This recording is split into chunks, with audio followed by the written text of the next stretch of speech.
Seattle Sports on 710, seattlesports.com, Seattle Sports app, and of course, 97.3 HD2 and YouTube. I'm wearing a plaid shirt today. If you want to come hang out with me in my plaid shirt, plus Charles and Lyle are in today. Brock will be here at 7 o'clock. Colin Cowherd is going to join us, I think, at 8:30 today. And who else we have? Oh, Joel Klatt, of course, at 7:30. So should be a fun morning.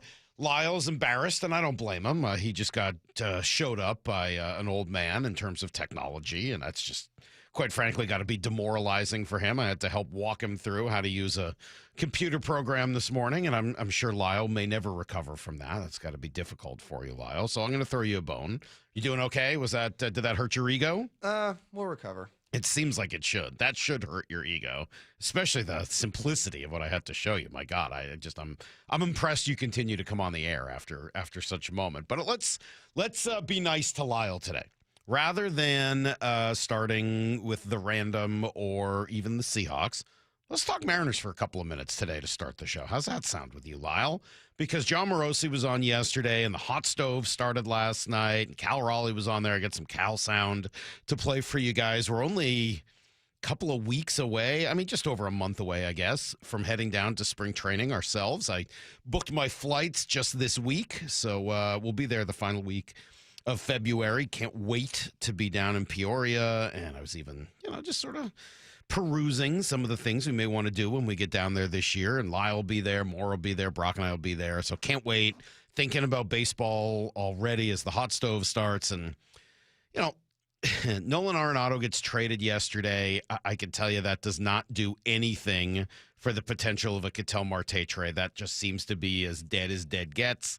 Unfortunately, I know what's dead may never die, and that probably does fit pretty well when it comes to, who's not tradable. Like, if you were to come back to Arizona and make them the right offer, I'm sure you could still find a way to get them to trade Ketel Marte. But for all intents and purposes, they're not fielding phone calls on that right now. They're not actively working on it. And the Arenado deal doesn't do anything to change that. So what's left, right? We talked about a lot of different players who could play second and or third base this offseason. And, Ketel Marte seems to be off the market. We talked about Brandon Lau. That seems to be, he already went, so that's a no. We've talked about Brendan Donovan. If it hasn't happened by now, it's hard for me to think that it's going to happen. Maybe both teams have just held tight on their ask or on their demand and just saying, hey, I'm not, if you want to come back to me at my price, fine. I've never been in love with him as the right fit for the Mariners. I like that it's only a 2-year deal. I would sure love to have a little bit more impact than I think Donovan brings. So, I'm not like jumping out of my skin hoping that they end up with Donovan, but I'm not going to be upset if they do. He's obviously a good, solid player. After that, Polanco went. Gino Suarez is still out there. I'm not in love with Gino as the right fit for the Mariners moving forward. I liked what it did at the trade deadline as you were trying to go, older at third base than what you had with Ben Williamson at the time. But I don't know that I'm looking to stay older at third base to start the year. And obviously what we saw from Gino, while he does provide that leadership in the clubhouse and all of it, I'm not in love with Gino Suarez, the player at this stage of the career, the sort of boom or bust potential for Gino. And, I don't mind that type of a player in general. Unfortunately, just as you get older, it can tend to lead to a little bit more bust than boom. And what really kind of jumped out to me is just the walks weren't there. If you're going to be, a 3 true outcome guy, you got to walk. You can't just home run and strike out. You got to have the walks that are supposed to go with it. And I think that's another thing that I would point to as sort of being problematic at the idea of signing Gino Suarez. Not that there's not a world in which he returns at the right price, but I'm not looking to spend my money on Gino Suarez right now. So if that's kind of where you're at, I know Lyle might bring up someone like Alec Boehm. To me, that's still a non-starter. I don't have any interest. No, I don't. That was a last year thing. I'm not. All right, you're done with Alec Boehm. Okay, good, because I don't love him as a player. I don't see what he brings, nor do I think he's a good fit for the ballpark. So I'm going to keep coming back to Nico Horner as being the one kind of move out there that I think makes sense for the Mariners. Now, I don't know if he's going to get dealt. So Nico Horner, just to kind of refresh everybody on this, because it's not like he's a player we see and talk about every day. Second baseman who can play other positions. Defense is a huge part of his value. Tremendous defensive player, but also can really run, affects the game with his legs all the time. Bat to ball guy, so all of you contact folks out there should really like him. It's not like Luis Arias level of bat to ball, but he brings so many other things to the table with the speed and the defense that he finds ways to impact the game. He was a 6-win player last year with the Cubs. I mean, he really impacts the game in a lot of ways, and he only has 1 year left on his deal. So in theory, the price should not be as high, right? This is John Morosi yesterday with Wyman and Bob. I do believe he is available. I also believe, and this is important for the Mariners' perspective, the price on him is going to be a little lower than the price on Donovan because there's less years of control, a little older, a little more expensive, so he's a little harder to move from that. He's a little less desirable, I guess you would say, just from a standpoint of the contract and the production. But I like him a lot. I think he'd be a really good fit for the Mariners. And he does some things with relation to contact, putting the ball in play. Very good defender. Things that the Mariners value and have valued for a while are things that Nico Horner does exceptionally well. All right, so there's John Morosi saying a lot of what I just said. Sorry to kind of repeat ourselves there, the two of us. But, yeah, I would say we're in very much lockstep on that. Here's the challenge with Horner. It's nice that John says he's available, and I said that I thought a couple weeks ago he was available. It's tough to know what the Bregman signing does for the Cubs. They spent a bunch of money on Alex Bregman. They're obviously in go-for-it mode. I mean, that's not a surprise for a team like the Cubs. But if they're going to deal somebody from the infield, is it going to be their 6-win player from a year ago? They're not poor. They can allow Nico Horner. First of all, they can extend Horner if they want to. It's not like he fully blocks Bregman. But they also have this Matt Shaw character who is, he's a big prospect. But I don't know whether he's lived up to the billing. And, there's a lot of question marks. He definitely had a down year last year. If I'm the Cubs, I'm probably looking to trade Matt Shaw before I'm looking to trade Nico Horner. And you honestly might get more back for Shaw with all the control and given what he still could be. Mm-hmm. I don't know. Nico Horner feels the same way of available to me that Ketel Marte was, quote, available, where the Diamondbacks said, or the Cubs will say, yeah, we'll deal him if we get absolutely blown away in a trade package that's just a total overpay. And the Cubs get ridiculous starting pitching. Otherwise, I'd be pretty shocked to see him go. Well, I mean, the one thing you have is that this is the last chance they would have to trade him, right? Other than at the deadline. And once you get into the season, you're probably not going to deal a productive player at the deadline. So this is really the Cubs' chance. If they want to get anything for Horner, and if they're not planning to re-sign him, if they're serious about Bregman moving to second base, this is kind of your shot. And the Mariners do have pitching. It depends what kind of pitching you're looking for. If they need pitching that right now, if they're looking for Logan Gilbert or Bryce Miller, yeah, it's probably not going to happen for Nico Horner. And if I'm the Mariners, I wouldn't do it. But if you're looking for Jurangelo Saintia, I mean, like a conversation like that probably makes some sense if you're the Mariners. Yeah, it stinks to give up on a player like Saintia, but man, you put Nico Horner into this lineup at the top of this lineup, it changes the whole complexion of everything else that you do for the rest of the year. So, look, I like him. I wish he could play third instead of second. I think there's a little bit more of a fit right there. I like that he's right-handed, so you can find ways to use him at second and kind of, work Cole Young in and around him. But, the Mariners have a lot of options, including what they can do with, both Ryan Bliss and Leo Rivas. It's not like they need to go out and do that. So if they don't do anything else, the world's not going to end. The Mariners will be okay. They'll just look to add along the margins as they go. All right, I got to go. We'll come right back. Lyle, are you giving everybody everything they need to know next? Because I think I'm going with Brock to go tape with Colin Cowherd, who we'll have later on the show for you guys. Lyle will be right back. We'll be here all morning. It's Brock and Salk Sales Sports on 710. 4 down territory. Michael Bumpus answers the top 4 football questions of the day. What can be different this time around against the Niners? Trent Williams is going to play this time around. He helps. They motion him. They use him as a tight end. They'll block him. This is something you didn't have to deal with the last time around. So that's going to help the run game. It's going to help the pass game.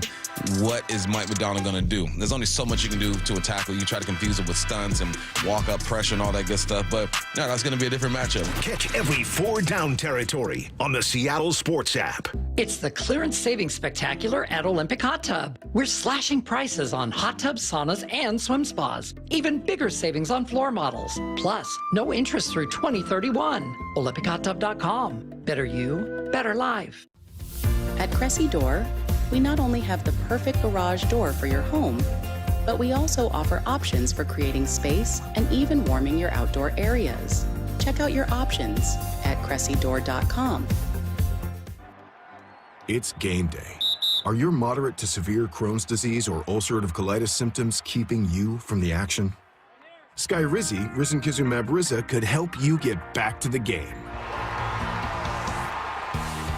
Skyrizi is proven to help people feel significant symptom relief, achieve remission, and visibly improve damage of the intestinal lining.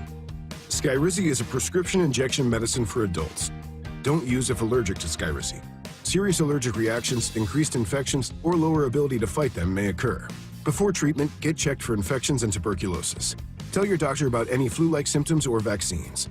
Liver problems leading to hospitalization may occur when treated for Crohn's or ulcerative colitis. Control is everything to me. Ask your doctor about Skyrizi, the #1 prescribed biologic in Crohn's and ulcerative colitis combined. Learn more at skyrizi.com or 1-866-SKYRIZI. Running a business means wearing multiple hats. So if you're like me, you probably started out using your personal phone, taking client calls and texts nonstop. As my business grew, I needed something smarter. That's when I switched to Quo, the #1 business phone system. Quo works right on your phone or computer. No carrying 2 phones, no clunky landline, just one easy app you can try for free. Your team can share one number and handle calls and texts together like a shared inbox. Any teammate can jump into the conversation, so customers get faster responses. And Quo's AI assistant summarizes your calls and responds to customers 24/7, so you never miss a lead or opportunity. All this starts at just $15 a month. That's basically 2 coffees. You can even keep your current business phone number. Find out why 90,000 businesses trust Quo. No missed calls, no missed customers. Try Quo for free at quo.com/sports. That's quo.com/sports to try Quo free. QUO.com/SPORTS.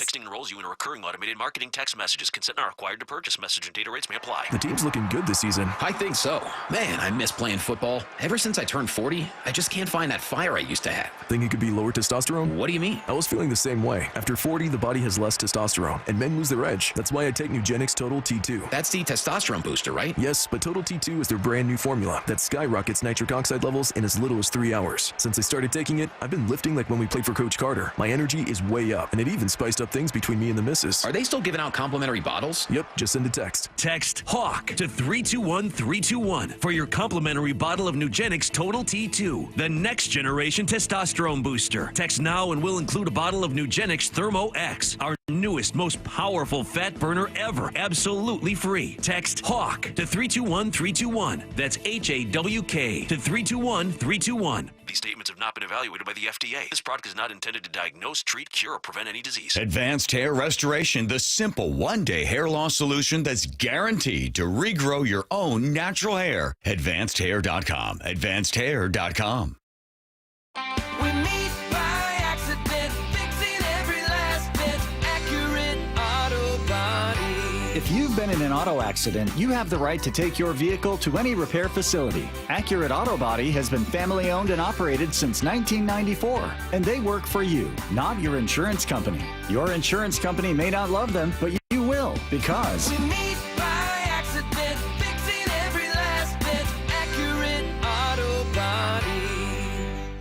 Start 2026 at Toyota of Kirkland and Toyota of Renton with their New Year's savings on your next vehicle, like the 2025 Tacoma, leasing at just $298 a month for 36 months with $32.99 due at signing. The 2026 Tundra, financing at 2.99% APR for 72 months. The 2025 Gas RAV4, leasing at $330 a month for 36 months with $29.99 due at signing. And the 2026 BZ, leasing at $339 a month for 36 months with $29.99 due at signing. New Year's savings at ToyotaofKirkland.com and ToyotaofRenton.com. Whether you're in the north or the south, they've got you covered. Offers valid until February 2nd, 2026. Terms available on approved credit through TFS. Excludes taxes, titles, license, dealers, accessories, and a $200 negotiable dealer documentation fee. Did you know in Washington State, you can see a physical therapist without a referral from your doctor? That's right. Thanks to Direct Access, you can skip the wait and get the care you need right away. Shannon O'Kelly, how has Direct Access changed the game? Direct Access for us, Brock, is a game changer. Why? Is because there is so much research and data out there that says if you get in early when you have a musculoskeletal problem or an injury, the earlier you get in and we can start care, the better outcomes and the decreased downstream cost, okay? So it's so important. Our providers are all doctors of physical therapy. They're all trained to identify situations and problems. They've got the skill, they've got the talent, they've got the knowledge. If you get in and start therapy early, we're going to get you back to activity, pain-free, and moving and having fun. Fast, easy, effective. Direct Access is your path to better movement, starting with a single step. Visit irgpt.com to schedule your appointment today. irgpt.com. Need to know. 15 minutes past every hour with Brock and Salk. Here's what you need to know. Up first. All right, never mind. I'm here. Long story. First injury report of the week is out. It was a little longer than maybe expected for a team that just had a full bye week off, right? Good news. Charles Cross, Kobe Bryant, Elijah Arroyo all returned as full participants, especially on the Charles Cross thing. Huge deal. Daniel Jeremiah telling us yesterday this offensive line's in a pretty good spot. I think it's in a really good spot. I mean, I really do. And it's hard to say that, like, man, you know, you kind of build out an entire offensive line and then that one player can make the whole thing go. But I mean, when you look at Gray Zabel and his impact and everything that he's able to do, it's pretty impressive what he's done to kind of fill in that. I think he's more than filled one spot. It's like he's filled 1.5 spots. All right. Well, that's certainly good news. On the other side of it, DeMarcus Lawrence limited with an Achilles injury. Now, I think that's been kind of bugging him a little bit. I'm sure it's not a big deal. Hopefully just precautionary. But that one definitely jumped out to me as he's obviously been hugely important. So did Reek Woolen. He shows up as limited with an oblique injury, so not sure what's going on there. As for the Niners, not a lot of big surprises. Trent Williams, Ricky Pearsall, D. Winters, all among the limited. So is Fred Warner, who sure seems to think he can play, but the team keeps saying, no, he's not going to play, but they did at least start the clock on him. They really are struggling to find ways to get to the passer, and Daniel Jeremiah brought it up again yesterday. They just don't rush the quarterback because they got no guys. They have no edge rushers. They're all gone. So I think they maybe had one sack in that game against Jalen Hurts. It wasn't a situation where they were really speeding him up and heating him up, and that's, you know, if you're going to look at Seattle and you're getting ready to play them in a playoff game, I think the number one thing on the list is you've got to hit Sam. You've got to make Sam uncomfortable. You got to force Sam into some turnovers and some bad decisions. And I just don't know with where their roster is right now, they're equipped to do that. So if it's going to be a different result, it's going to be a play sheet that they'll send to Canton, Ohio by Kyle Shanahan just to have some type of a master class to pull that thing off. All right, well, let's just hope it doesn't go down that way and that it doesn't get that far. But, yeah, I mean, look, the Seahawks have a lot of advantages in this game. Sure hope it plays out the way it would on paper when they actually meet on the field on Saturday night.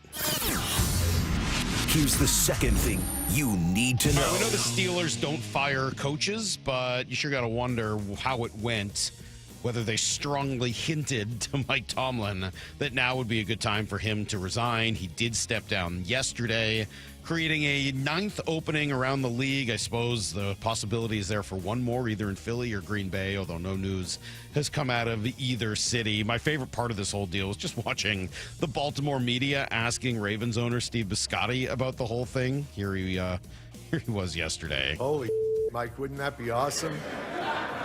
Only if John takes the Pittsburgh job.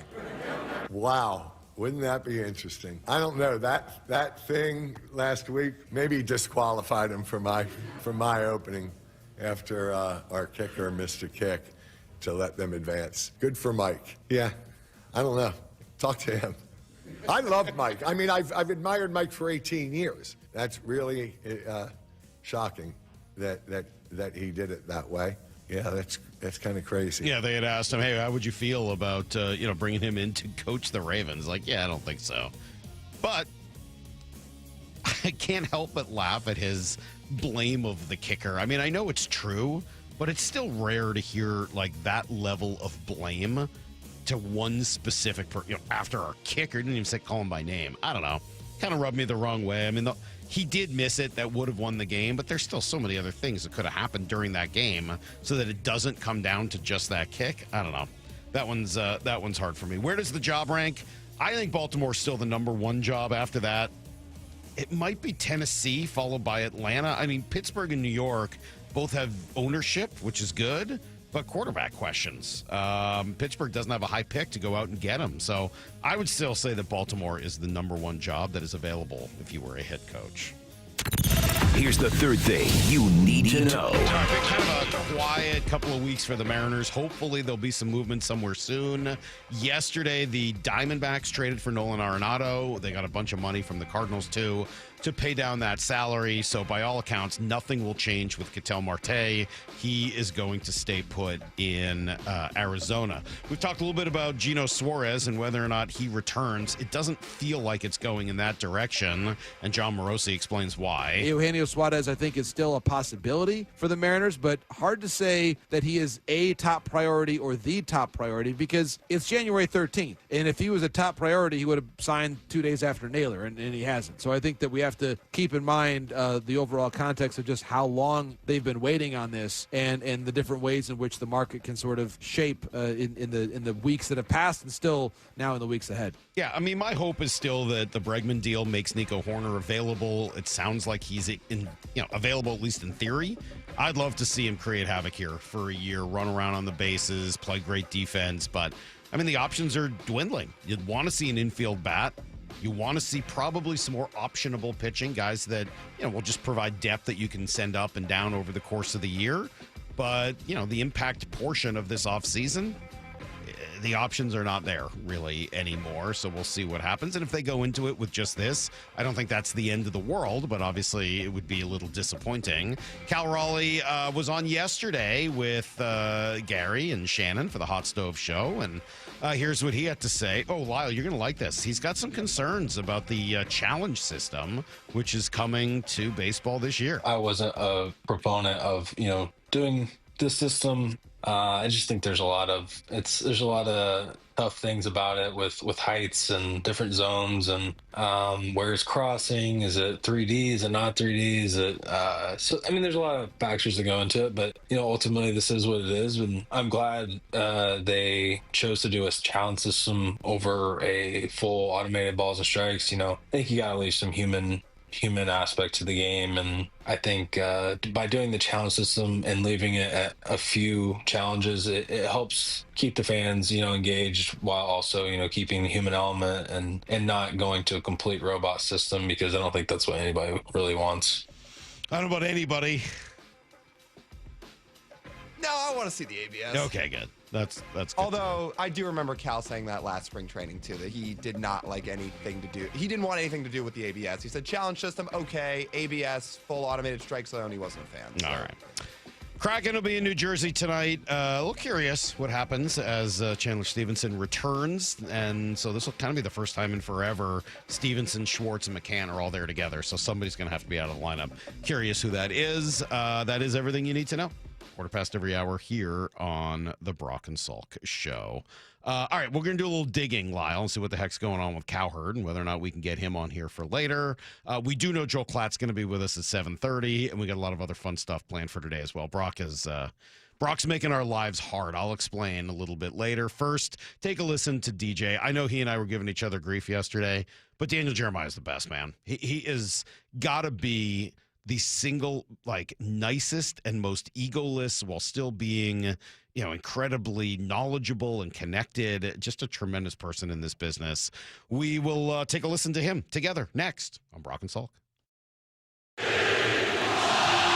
This is what the NFL playoffs are all about. They are Seahawks win the game. A dominant Seahawks team, 2 wins away from the Super Bowl. This is the vision that we had for our team. Hosting a bitter rival. Richard Sherman tips it. In front of the best, loudest fans in the game. Listen to the 12th man. Let's go. Seahawks 49ers, Saturday night. Kickoff at 5 on the home of the Seahawks, Seattle Sports. Well, I know these last couple days have been warm, and we're going to get a few more thrown in here as well, but I think we know what generally is going to come after that. More rain, more cold. That's just sort of the way winter weather works here in the Northwest. And, look, when it's cold, your house shouldn't feel that way. You shouldn't have a big draft. It should feel cozy and warm. Yeah, it's not going to work that way, though, unless you've got the right insulation. A lot of homes here in our area do not. So if you're feeling the draft or seeing your heating bills spike, why don't you find out now if you got anything going on behind your crawl space or attic hatch? Have Crawl Pros come out, conduct that free corner-to-corner inspection, and see what's going on with your insulation. If they do discover that you got a problem there, guess what? They'll show you all the utility rebates available to help you get that work done, not just correctly, but affordably. Yeah, PSE customers, home built before 1990, you could get a rebate on up to 95% of the cost. All right, check in with Crawl Pros. Give them a call or go to crawlpros.com. Meet Matthew Preston. Inside his apartment, everything he holds dear is protected by Progressive's Renter's Insurance, like his laptop and a surprisingly valuable collection of baseball bobbleheads. Outside his apartment, his laptop is still protected, as are his bobbleheads, which he carries around with him for reasons no one knows. Renters, the limits of protection aren't just the 4 walls of your home. When you're in Progressive's Protection Zone, get a quote at Progressive.com. Progressive Casualty Insurance Company, affiliates, and third-party insurers. If you're watching football this weekend, you know how it goes. Somebody's always hungry by the first quarter. So call Pizza Hut and get the Big New Yorker for just $10. Our biggest pizza for the biggest games. These slices are huge, like use 2 hands and fold it huge. Feed your crew and order ahead at pizzahut.com or in the app. Pizza Hut!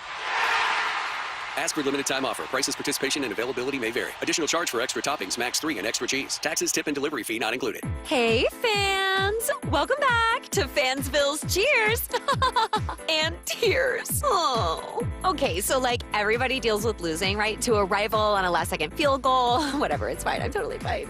But I cope with losing with an ice-cold Dr. Pepper. Those 23 flavors are so delicious. They totally wash away the pain of your college football team taking a big fat L. College football, it's a pepper thing. If you love to travel, Capital One has a rewards credit card that's perfect for you.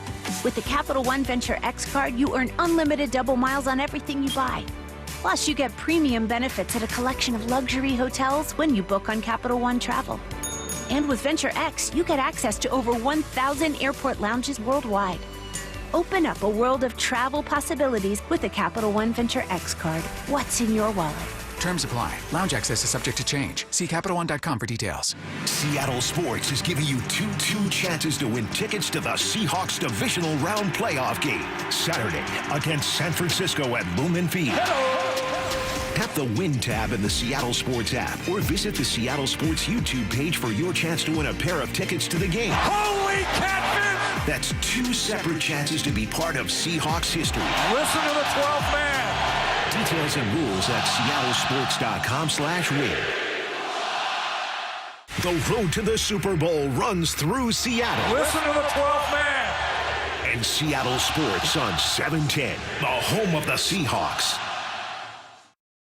Hey, it's Doctors King and Copstein from K2 Vision. If you're at the stage where you need readers, whether you've had LASIK or not, it may be time to consider K2 Vision RLE. I tell my King LASIK patients, laser vision correction won't solve the eventual need for reading glasses due to an aging, dysfunctional lens. But K2 Vision RLE will. It's not a question of if your lens becomes dysfunctional, it's when. At that point, you'll need reading glasses and could benefit from refractive lens exchange, a permanent solution to distance, intermediate, and near vision problems. films. In other words, no glasses, no contacts, and no readers. And no cataracts. Exactly. After K2 Vision RLE, you will never develop a cataract. K2 Vision RLE is quick and painless. And because we've performed over 100,000 procedures and followed the outcomes, we have the experience to know if RLE is right for you. Schedule your free Zoom consultation today at k2visionrle.com and let's get your vision feeling young again, permanently. Go to k2visionrle.com. Ooh, that face. Quantum fiber internet loves that face. That's Jamila. Gauge Jamila. She's thinking outside the box from inside the box. Quantum fiber Wi-Fi keeps her meeting game strong.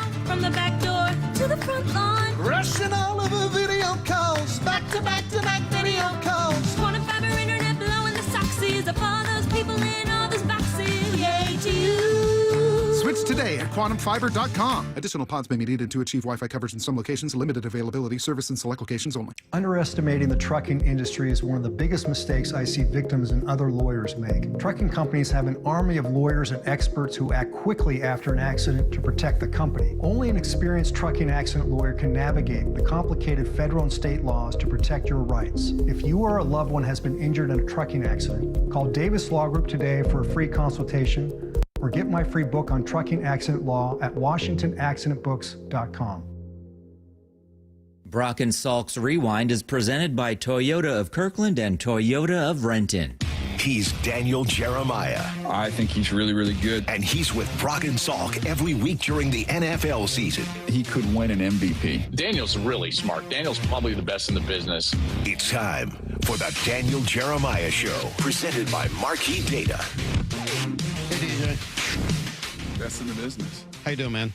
Best in the business. Yeah, no, probably. I love Klatt. Like, can't just give a full-throated compliment. It's just got to be, maybe he's maybe the best, possibly the best. Yeah, whatever, man. How are you? One of the best. Salk's hurt. Salk's a little hurt. I'm great, buddy. DJ, you guys do all weekend? I'm You guys bored? No game? Just Salk's a little hurt right now, DJ. Yeah. I'm not feeling great about this interview anymore. Why? Well, I mean, why? What's wrong? Brock and I have this show together, like, we're kind of a duo. And then I hear this morning that, you invited Brock on Move the Sticks pod, you and Bucky, and kind of thought maybe it'd be like a little like, hey, let's have both guys on, like we have you on and all that. But I guess I don't really rate for you. Here's the thing. My people got in touch with Brock's people. I didn't have anything. That is nothing to do with me, man. That's worthless excuse. That is 100% true. The most pathetic excuse. Was it me, Brock? Did I reach out to you? No, so what, you have no control over your own podcast? No. That is so lame. This is a people problem. Like, I've got my people that are working, trying to do what they think is best, not knowing the personal relationships that could be impacted by the decision. Wow. And I don't like to micromanage. I like to let guys do their jobs. That hurts even more. Hey, Brock, it's David Singer from the Move the Sticks podcast with DJ and Bucky Brooks and NFL Digital. That's just hurts. Talk to you this Thursday. 15-20 minutes work for you. Wow. So don't get mad at it. Don't hate the players. That's fine. I'm going to go play golf on Thursday. I wouldn't be available anyway, DJ. I mean, I know you play places, that are very exclusive. I might be at Jackson Park. So, I mean, we all have our cross to bear, and I won't be available anyway. So thank you for not calling. Oh, look at that little hat you're wearing. Okay, I see how it goes. It's called Jackson Park Municipal. So it's very municipal is really the operative word there, and it's probably generous, to be honest. All right, DJ, it was quite a weekend. Honestly, I mean, jokes aside, what a cool wild card weekend. Where to start?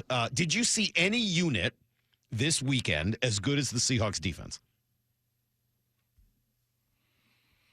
Houston's defense. Yeah. I mean, that we've had this conversation, over the weeks. I think those are the two best defenses in the NFL, and I would put Houston right there. I mean, I was joking around on using AI because I was like, can you give me an image of Aaron Rodgers in a Shark Tank? Because that's what it looked like. He was just, I mean, they were hunting him the entire game. They suffocate you. They do not miss tackles. That to me is one of the things that I think they most have in common, whereas they have the two stars up front on that D line for the Texans. I think Seattle has more waves of guys they can get you with. But to me, the common thread is they suffocate you in coverage, and then they just do not miss tackles. And if you're Aaron Rodgers, you're not going to be able to avoid the rush. So you're going to have to rely on guys to make things happen after the catch. And it was just catch and tackle the entire game. How about bigger picture than even that? Anything stand out amongst the 6 games? Anything that a DJ learns? You were there in New England. You watched Chargers absolutely get battered and hammered and decimated up front. It finally wore out. But anything just generally you take from the 6 games overall? Well, there were so many games that came down to the last 2 minutes. And you think about the time that you allocate on, getting down the field, and you see that in practice, doing the 2-minute drill constantly, and teams that were so efficient with that. There were teams that couldn't get to the quarterback, like Philly. That game, they couldn't, at the end of the game, they couldn't get to Brock Purdy and couldn't finish the game that way. All those teams, Green Bay could not get to Caleb. They got close, but then he escaped and made plays. Josh Allen, they couldn't get to him in Jacksonville. Like, it was, to me, that was a story. Quarterbacks making plays in the last 2 minutes, and pass rush not quite being able to finish. You got to have closers. The Niners are coming here again. We get 2 out of 3 weeks, Seahawks, Niners. Seahawks haven't even played anybody in between. Mike McDonald says, hey, each game declares itself differently, so this game will be different. Why will this game be different than what we saw 2 weeks ago? I don't know that it will be. I give that was a Kyle Shanahan masterclass, how they were able to go in there with that roster where it was and beat Philadelphia. I did not think they had a chance to pull that off. But you go back through, you watch a tape, and I went and pulled some numbers this morning because I wanted to see if it matched what my eyes told me. And it was. I mean, there was 139 yards after the catch in that game from San Francisco. They averaged 15.3 yards per catch. So it's a combination of getting explosive plays. They're not going to be able to methodically, move the ball. I don't see that happening in this game against Seattle either. And Seattle's not going to miss those tackles. So it plays really well into how they play. And we saw it unfold the first time. And the other thing is, I don't think they'll be able to stop the run if you stay committed to it and go after them with a downhill run game. I thought Philadelphia could have done a more consistent job with that, just staying with it and pounding them. And I think Seattle did that the first time. And they just don't rush the quarterback because they got no guys. They have no edge rushers. They're all gone. So I think they maybe had 1 sack in that game against Jalen Hurts. It wasn't a situation where they were really speeding him up and heating him up. And that's, if you're going to look at Seattle and you're getting ready to play them in a playoff game, I think the number one thing on the list is you've got to hit Sam. You've got to make Sam uncomfortable. You got to force Sam into some turnovers and some bad decisions. And I just don't know with where their roster is right now, they're equipped to do that. So if it's going to be a different result, it's going to be a play sheet that they'll send to Canton, Ohio by Kyle Shanahan, just to have some type of a master class to pull that thing off. I'll text David Singer, your producer, my number for this week, DJ, because I looked at the 6 games and it stood out yet again last night. The only stat that I could find of all 6 winning teams, because it was kind of all over the map, was all 6 of them were more explosive in the passing game than their opponent. Yards per attempt, all 6 winners. And in some cases, like last night, it was 3X, right, with what Houston was able to do. And Aaron just absolutely, as you said, suffocated over the course of the night. Can San Fran do that here Saturday night? Can they find explosives in the passing game, and is that really their threat to win? It's going to be hard. It's going to be hard for them to hold up. Why could they do it in Philly, though? Philly was esteemed, right? Philly has all these dudes up front. Philly's got great corners. There was only Philly's a couple. Cooper DeJean. It was a couple plays, and obviously they turned him over. They turned Brock over. I mean, that was not a defensive issue for Philly so much as it was they just could not capitalize. I mean, they gave him turnovers. They didn't do anything with them in that game. That was another storyline. So, look, they hit the big one down the field on like the second play of the game. And then you had a freaking trick play where you've got Jennings throwing the ball. So you reach deep into your bag. That gets you an explosive play and a touchdown. And then it was just some crazy play design. The touchdown to McCaffrey was pretty sick, how they did that. But that was one particular play where that rush did not get there. So it wasn't like it was all night long they couldn't get to him. I thought they affected him pretty good. but they were able to get a few, and that's all they needed in that game. Pretty good text, Brock, from Harrison Spokane. He says, to be in DJ's defense, he only typically has people on his podcast who know football. So I think that's probably a good reason. Wow. Yeah, I get that. I don't agree with that. That's a shot. That's a shot at a bunch of the other guests that I've had on. Yeah, they don't know football at all. We were trying to come up with a Brock Purdy comp, and there were some names that popped up. I don't know where I'm at with you in comps after the whole Sam Darnold debacle. Golly, Jay Cutler. Get upset with that. Yeah, that really frustrated me. Jay Cutler, one of like 5 names that I mentioned in that conversation. The next day, someone said Kerry Collins, let it go. and that one actually stuck with me a little bit. I think there's a decent comp there to Kerry Collins, but whatever. Who's Brock Purdy's comp? We spent some time on it. Maybe it was last week trying to figure it out. Who do you comp to Purdy? Well, I've always, and we've talked about this, and this is why you get so upset, because I talk about the family of comps, and it's the lineage and the kind of the line of comps of how he plays. Yeah. So you're gonna just go, oh, this is the dumbest thing I've ever heard. Okay. I can already see your eyes rolling. I don't even need to look at the screen to see your reaction. Yeah. But he's like Joe Burrow light, how he plays the game, where he's seeing everything clearly. He's able to get quickly through his reads, and then he relies on pretty special ball placement. So it's a combination of processing and placement would be the group of that. Now you look at the top tier of guys who've done that. You think about Drew Brees is the captain of that ship, and then you've got Burrow underneath that. So he kind of falls in that style. He's not at that level, but that's to me how he plays the game. I actually kind of like that one. The Burrow comp. I think there is something to that. Tell you who does that in an extraordinary way, DJ. And I know you're jumping into college tape right now, and we'll get back to the Seahawks and all this matchup. I was not a Fernando Mendoza fan to start this year. I was like, system guy, good player, smart guy. But I was never overwhelmed. His processing and his ball placement, I don't know how much you've started to study or just watched from afar. That dude now looks like a legitimate in that tree of those kind of guys. Not maybe that caliber, obviously. You got a lot to prove. But actually for this QB class, and we'll see whether or not Kid out of Oregon comes out, Mendoza's going to be a fun one, I think, for you and the rest of them to study. Yeah, I mean, I had done him and Dante Moore with the expectation that Dante Moore would come out, and we'll see what his decision is going to be. It seems like everybody's going back to Oregon. I was shocked that the defensive linemen are all going back, but got a lot of money. TJ got a lot of money. I know they do. There's a few billionaires in the NFL that pay quite well as well. Yes, The thing with Mendoza, though, to me, when you watch him and you have to get through all the, it's a lot of RPOs and stuff. So you got to kind of navigate around that and figure out, okay, how does he really play the position? So when you look at 3rd and 7+ throws and you look at red zone, I think his red zone numbers are over the last 2 years, something like 34 touchdowns, no picks. When everything's condensed, that tells me how well you see, how well you process, and how accurate you are. That's kind of the ultimate test when the field shrinks. And then on 3rd and 7+, when everybody knows you're throwing the ball. And he's a machine. The guy is an absolute machine with how he navigates that. And then the last thing I would say is you look at him in late game moments, Penn State being the most notable. He's been able to, when you have to make throws and get down the field and win a game, he's been able to do that. So I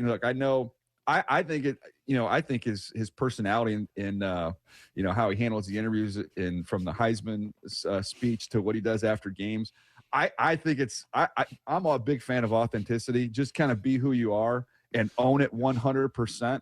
I've said, look, it's if you just gave a young Phillip Rivers a helium balloon, if you just close your eyes and imagine it, that's what it sounds like. And Phillip Rivers endeared himself quite well to his teammates. That's good.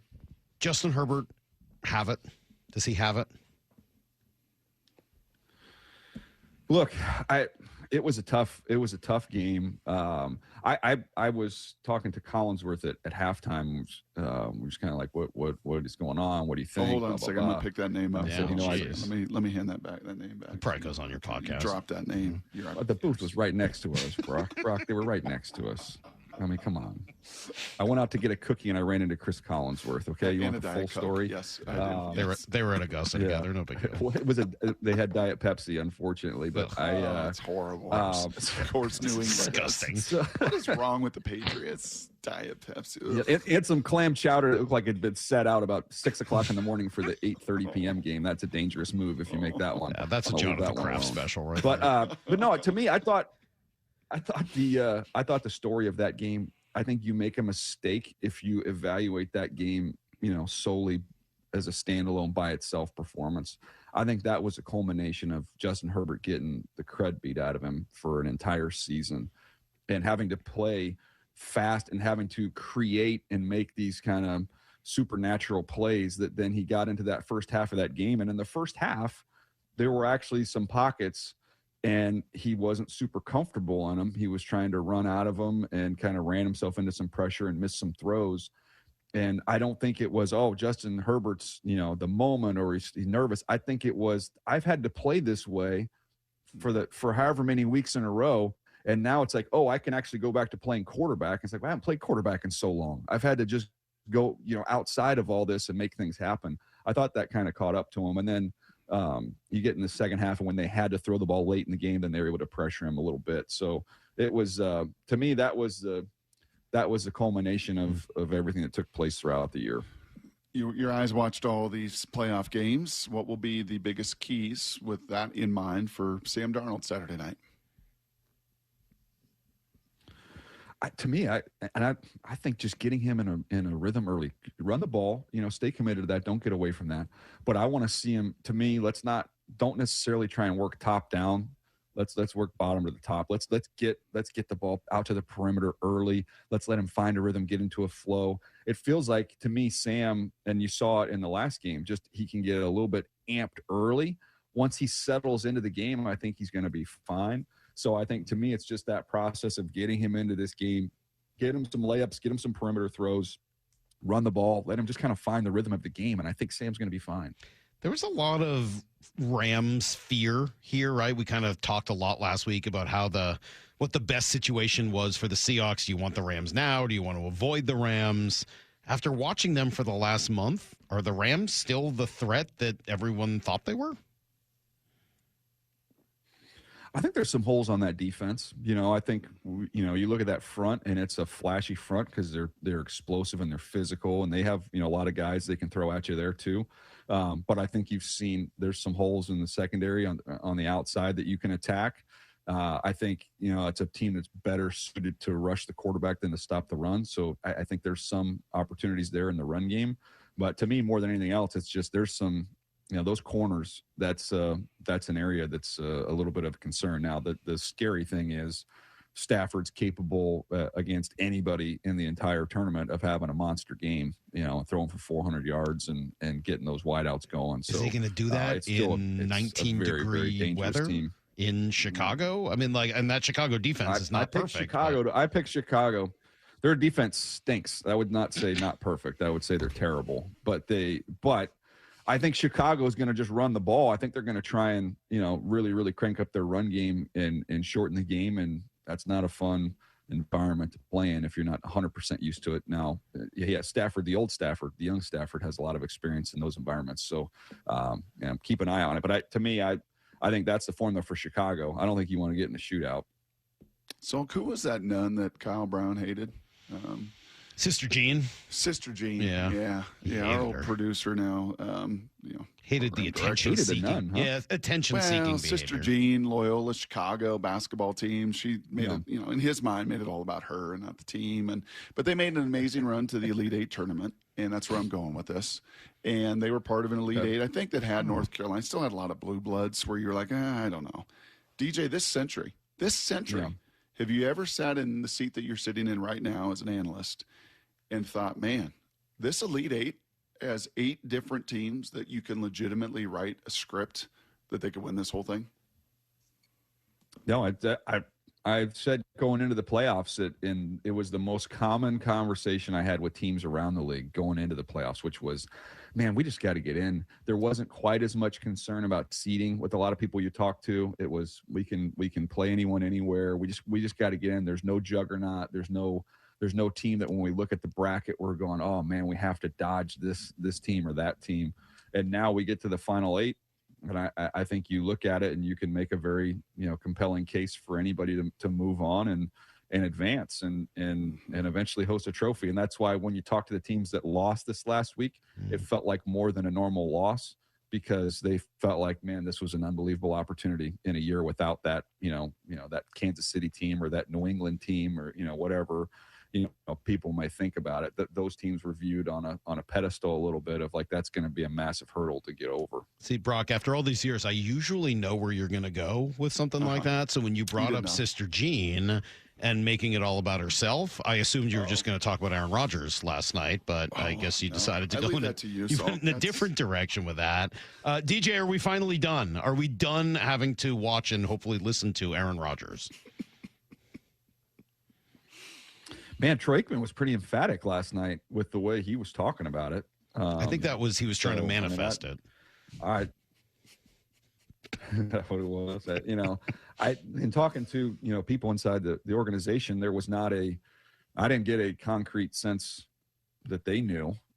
So that's why I was taken aback a little bit, because Troy seemed to, and maybe that's just from Aaron himself, that he got a very strong feeling that was it.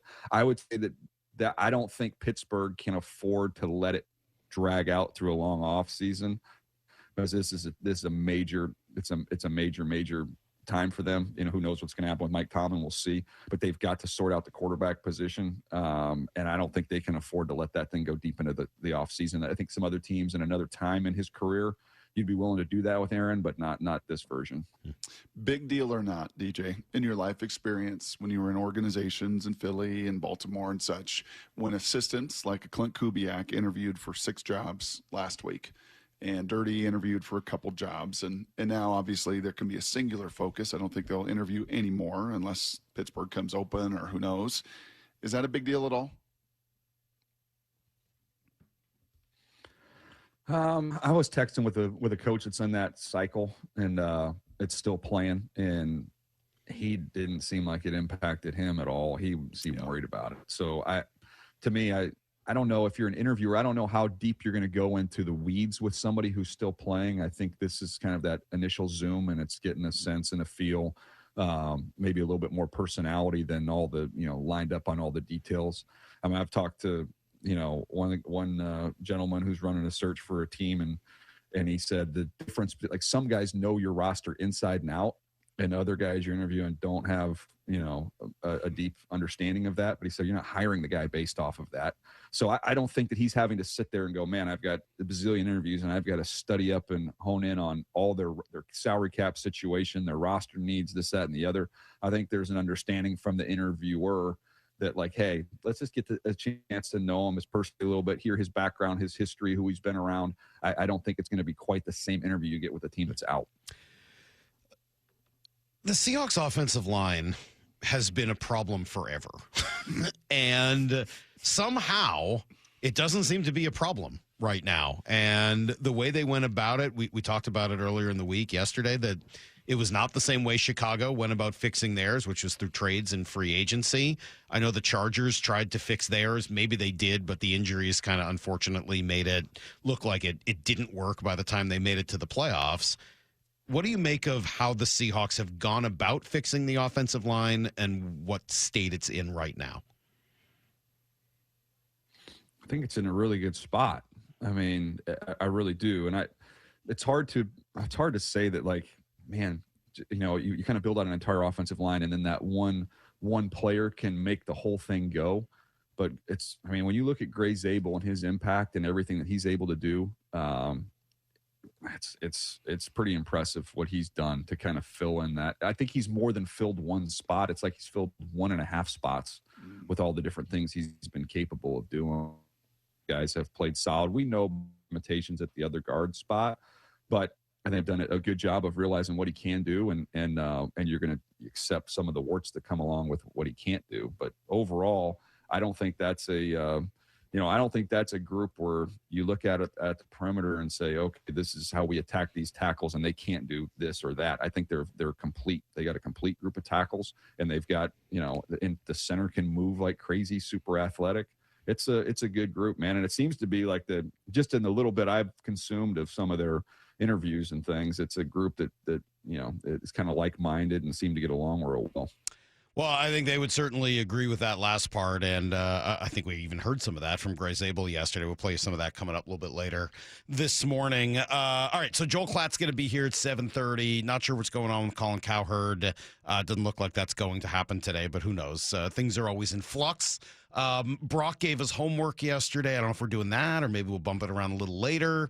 This morning is all over the place. So you're just going to have to stick around and see what comes up next. It's Brock and Salk, Seattle Sports on 710, seattlesports.com. This is what the NFL playoffs are all about. The Seahawks win the game. A dominant Seahawks team, 2 wins away from the Super Bowl. This is the vision that we had for our team. Hosting a bitter rival. Richard Sherman tips it. In front of the best, loudest fans in the game. Listen to the 12th man. Let's go.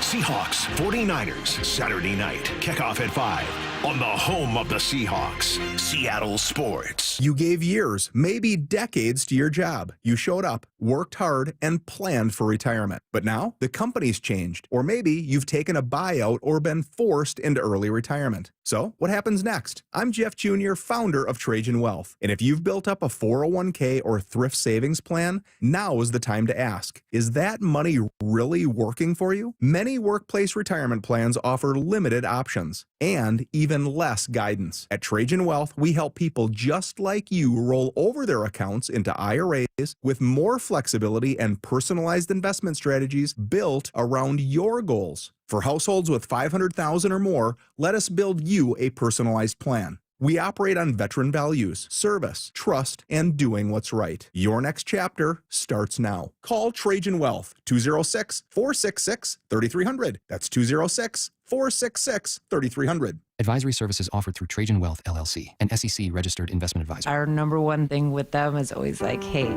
welcome someone in and assure them that they're in the right place. We're going to take care of them. Lee Johnson Auto Family, the LJ way. Imagine finding your dream home and moving in right away. No waiting to sell your old place first. Sounds perfect, right? That's exactly what Orchard's Move First, Sell Later program lets you do. Buy your new home now and sell the old one later. Here's how it works. Orchard gives you cash so you can buy and move into your new home first on your timeline. No waiting, no showings, no double moves. Then the Orchard experts take it from there. They handle repairs on your old home for you so you attract the right buyers. Once they're done, a local Orchard agent lists and sells your home for top dollar. Orchard's Move First program gives you the freedom to buy and move into your new home first and sell your old home later. Buy before you sell and get top dollar for your home with Orchard. Ready to find out how much your home is worth? Visit Orchard.com to get your free home valuation. That's Orchard.com. At Cressy Door, we not only have the perfect garage door for your home, but we also offer options for creating space and even warming your outdoor areas. Check out your options at CressyDoor.com.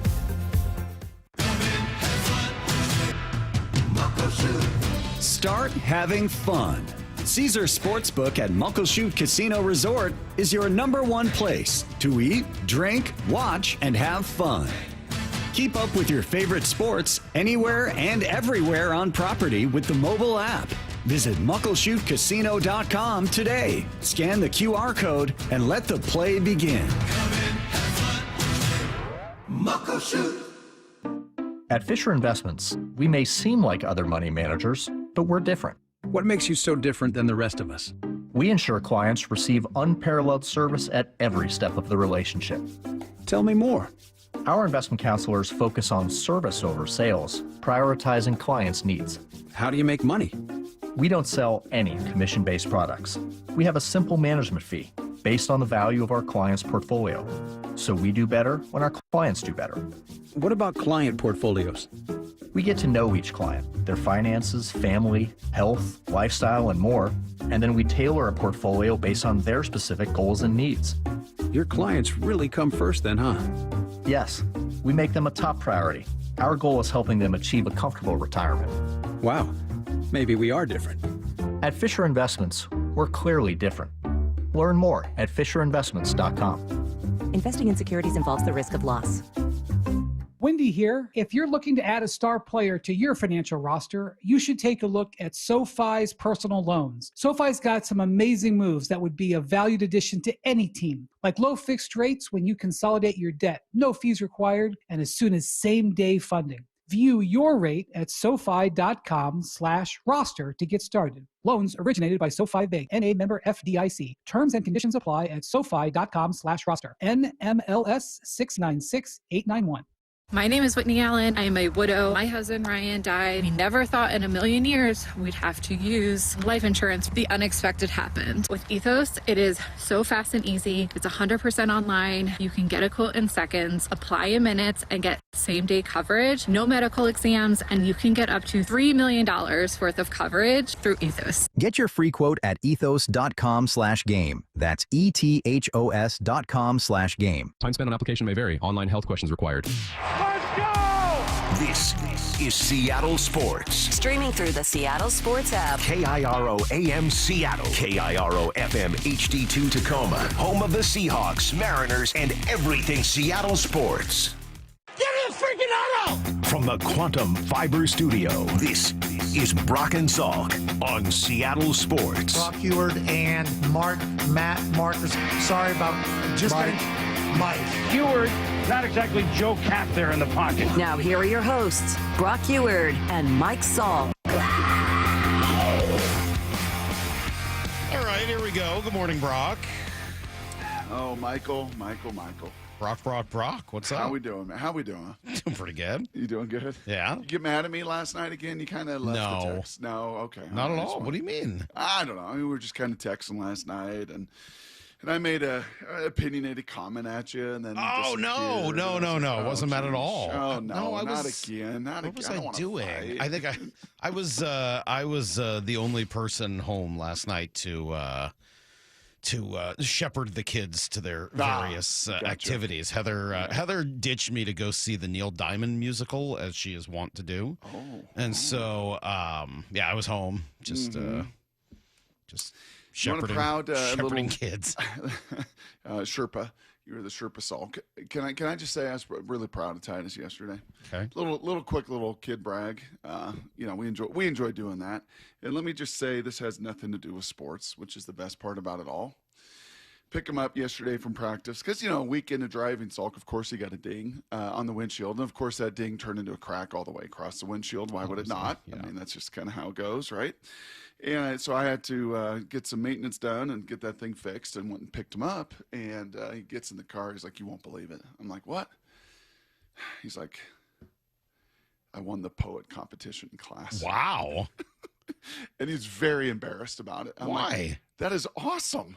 Like, it's a presentation. You got to read this. And I heard him the night before with Molly. I was like, what is he doing down there?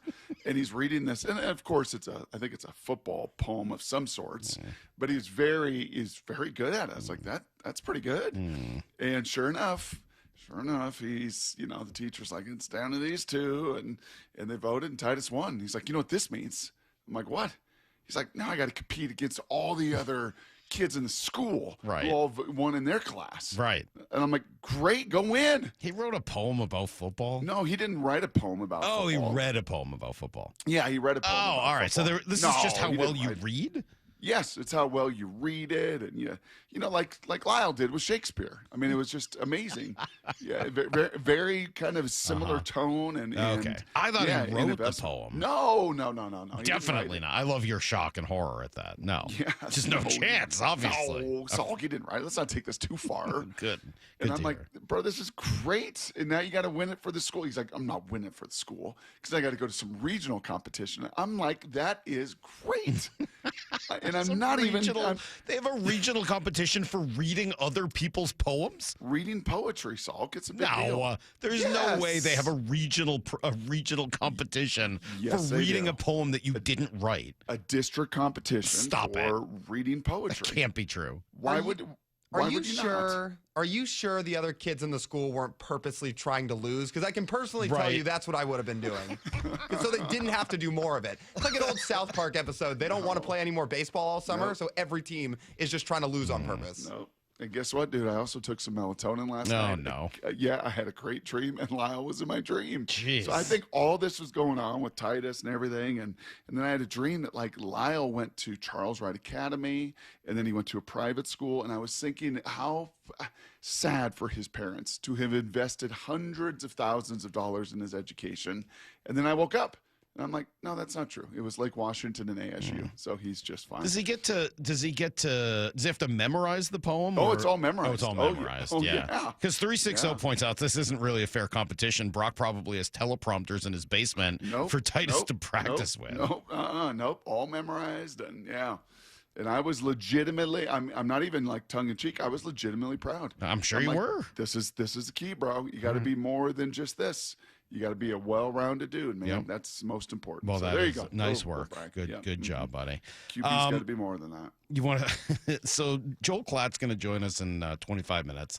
We thought we were going to have Colin Cowherd. We don't. So it sounds like you and I will dig into your homework at 8:30. Brock prescribed homework, and it leads to a good conversation. It definitely was instructive. It was. Yeah, it was very instructive. It was, yes. And I agree. I kind of got into it too and did the same thing. A little harder than I thought it was going to be honest. I didn't. Yep. Did you use numbers?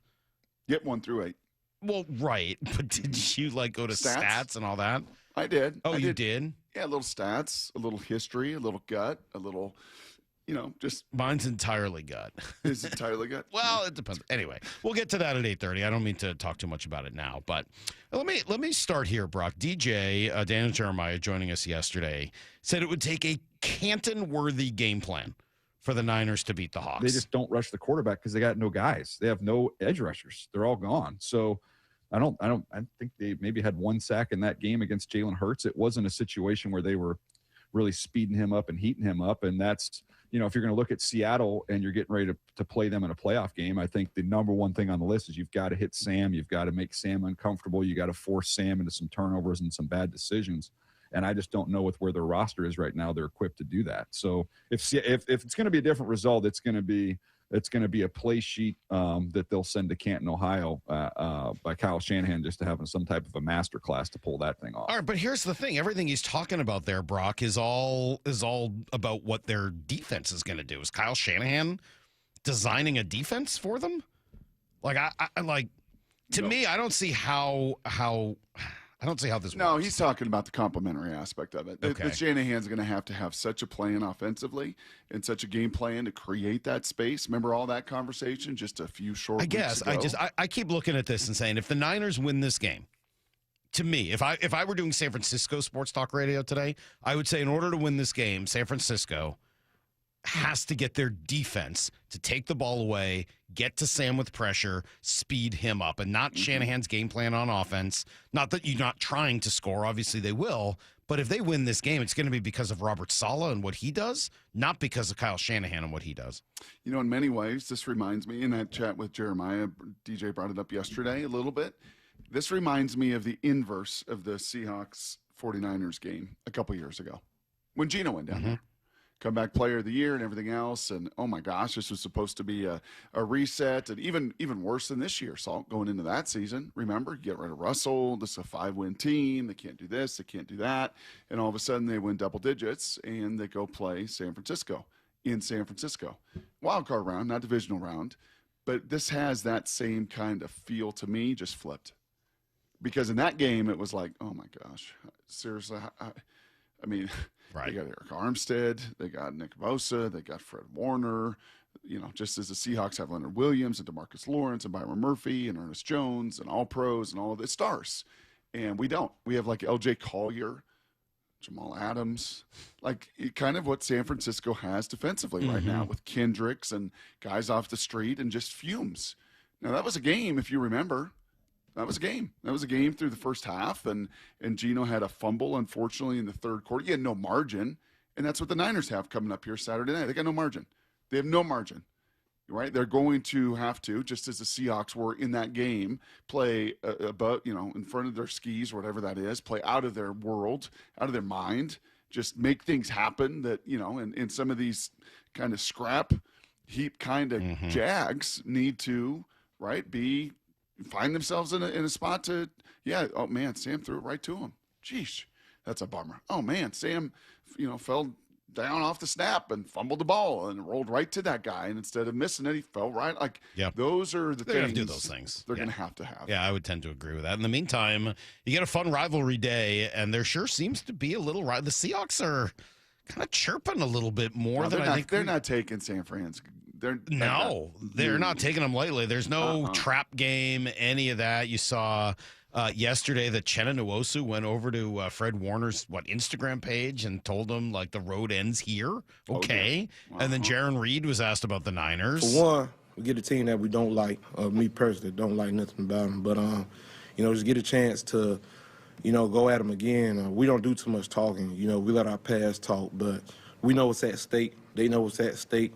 It's about getting out there between them lines and, hitting the head on. Man on man, mano a mano. Dude, that's kind of awesome. Yeah, I don't think these dudes, Jaron and Chenna and Ernest, any of them, like to bomb running his mouth. I don't think anyone knows who you're talking about when you say that. Deommodore Lenoir. There we go. Thank you. Juan Jennings. I don't think they like them running their mouth. Yeah. And thinking they're going to come in here with that chip and that swag and that, man, no. We're not going to take any of that. Not in any way. We're not going to give an inch in any way. Not going to let you talk like that. Not going to let you act like that. And ultimately, we'll let the pads dictate this thing. I'm all for it. I'm getting, as it gets closer, I'm getting more and more sights for what Saturday night's going to look like. All right, Joel Klatt's going to join us coming up in 20. We'll give you everything you need to know, including some small piece of breaking Mariner news next on Brock and Salk. Wyman and Bob, every afternoon at 2. Abe Lucas is here. Abe, how are you, man? I'm great, man. Happy to be here. Watching this 49er team last night, did you see anything that looked different to you from your meeting with them just a little over a week ago? They obviously have, game plans for different teams and all, depending on, the type of offense that the opposing team runs. They have a great defense. Got really good players over there, so it should be a fun bout and a good challenge for us again. So looking forward to it. Only on Seattle Sports and Seattle Sports on YouTube. So let's say you're like my mom and dad. You're 62 or older. You got a lot of equity in your home, and you want to pull some cash out. But a refinance or a HELOC means a bigger payment. And the cost of selling your home, it's just not what you want to do right now. So what should you do? Hey, Brock Ewart here for my friends at Tila Mortgage. You don't need to live at a lower standard than you deserve. You really do have three options. Number one, you could sell your home. Number two, you can get that HELOC or refinance. Or number three, you can dig into a reverse mortgage. Tila has done the analysis, and they believe that reverse mortgage is the most cost-effective way, especially for seniors, to get cash out of their home without ever selling, and got the option of no monthly mortgage payment. Too good to be true?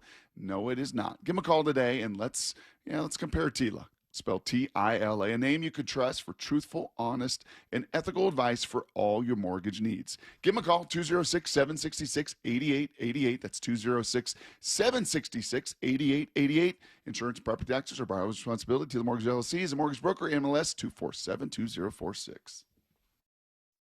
Start 2026 at Toyota of Kirkland and Toyota of Renton with their New Year's savings on your next vehicle, like the 2025 Tacoma, leasing at just $298 a month for 36 months with $32.99 due at signing. The 2026 Tundra, financing at 2.99% APR for 72 months. The 2025 Gas RAV4, leasing at $330 a month for 36 months with $29.99 due at signing. And the 2026 BZ, leasing at $339 a month for 36 months with $29.99 due at signing. New Year's savings at ToyotaofKirkland.com and ToyotaofRenton.com. Whether you're in the north or the south, they've got you covered. Offers valid until February 2nd, 2026. Terms available on approved credit through TFS. Excludes taxes, titles, license, dealers, accessories, and a $200 negotiable dealer documentation fee.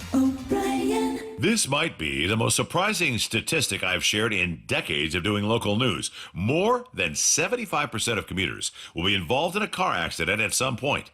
JP Pendergast of Pendergast Law with more. What makes it more surprising? The average person will be involved in 3 to 4 collisions in their lifetime. With accidents unbelievably prevalent, what are some safety tips if it happens to you? Safety first. Secondary collisions are not uncommon while awaiting help. Turn on those hazards and remain in a safe place. If a bystander witnessed the accident, capture their information and encourage them to remain at the scene. Seek medical attention immediately if needed, as delaying can be a costly mistake.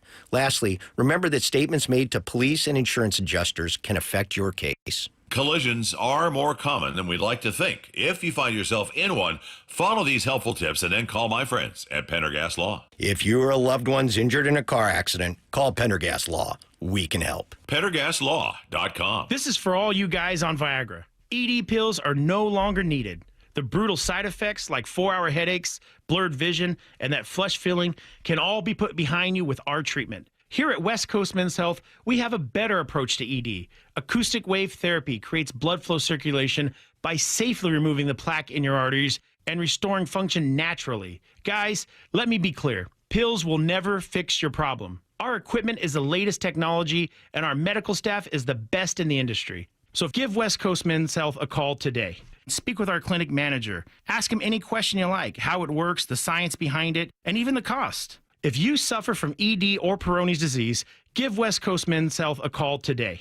It's not just about better health, it's about a better life. With clinics in Redmond and Tacoma, call 206-519-6541. That's 206-519-6541. Online at westcoastmenshealth.com. The Mariners fix you need during the offseason. Fans are on their feet. Listen to this. The Uncruise Adventures Hot Stove, Tuesday nights at 7 on Seattle Sports.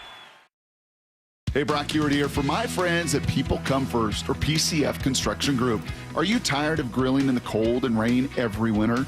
Well, with a patio cover, heater, and fireplace from PCF, you can enjoy your outdoor deck or patio all year long, staying warm and dry, even in the cold winter. Take advantage of off-season savings through February 15th, and you can get up to 10% off your entire project, plus 12 months with no payments and no interest. You see, most people don't consider building a deck in the winter, but if you want yours ready by next spring and summer, contact PCF right now to start planning. Spend the winter dreaming and designing your project so you're ready to build by spring. Planning and permits, they take a little time, so get started now. Get project ideas, browse the photos, and find all the offer details at PCFgroup.com. That's my friends online at PCFgroup.com. Making your outdoor space with People Come First. Here's what you can look forward to when you get your windows replaced. The whole house being way warmer and a lot quieter.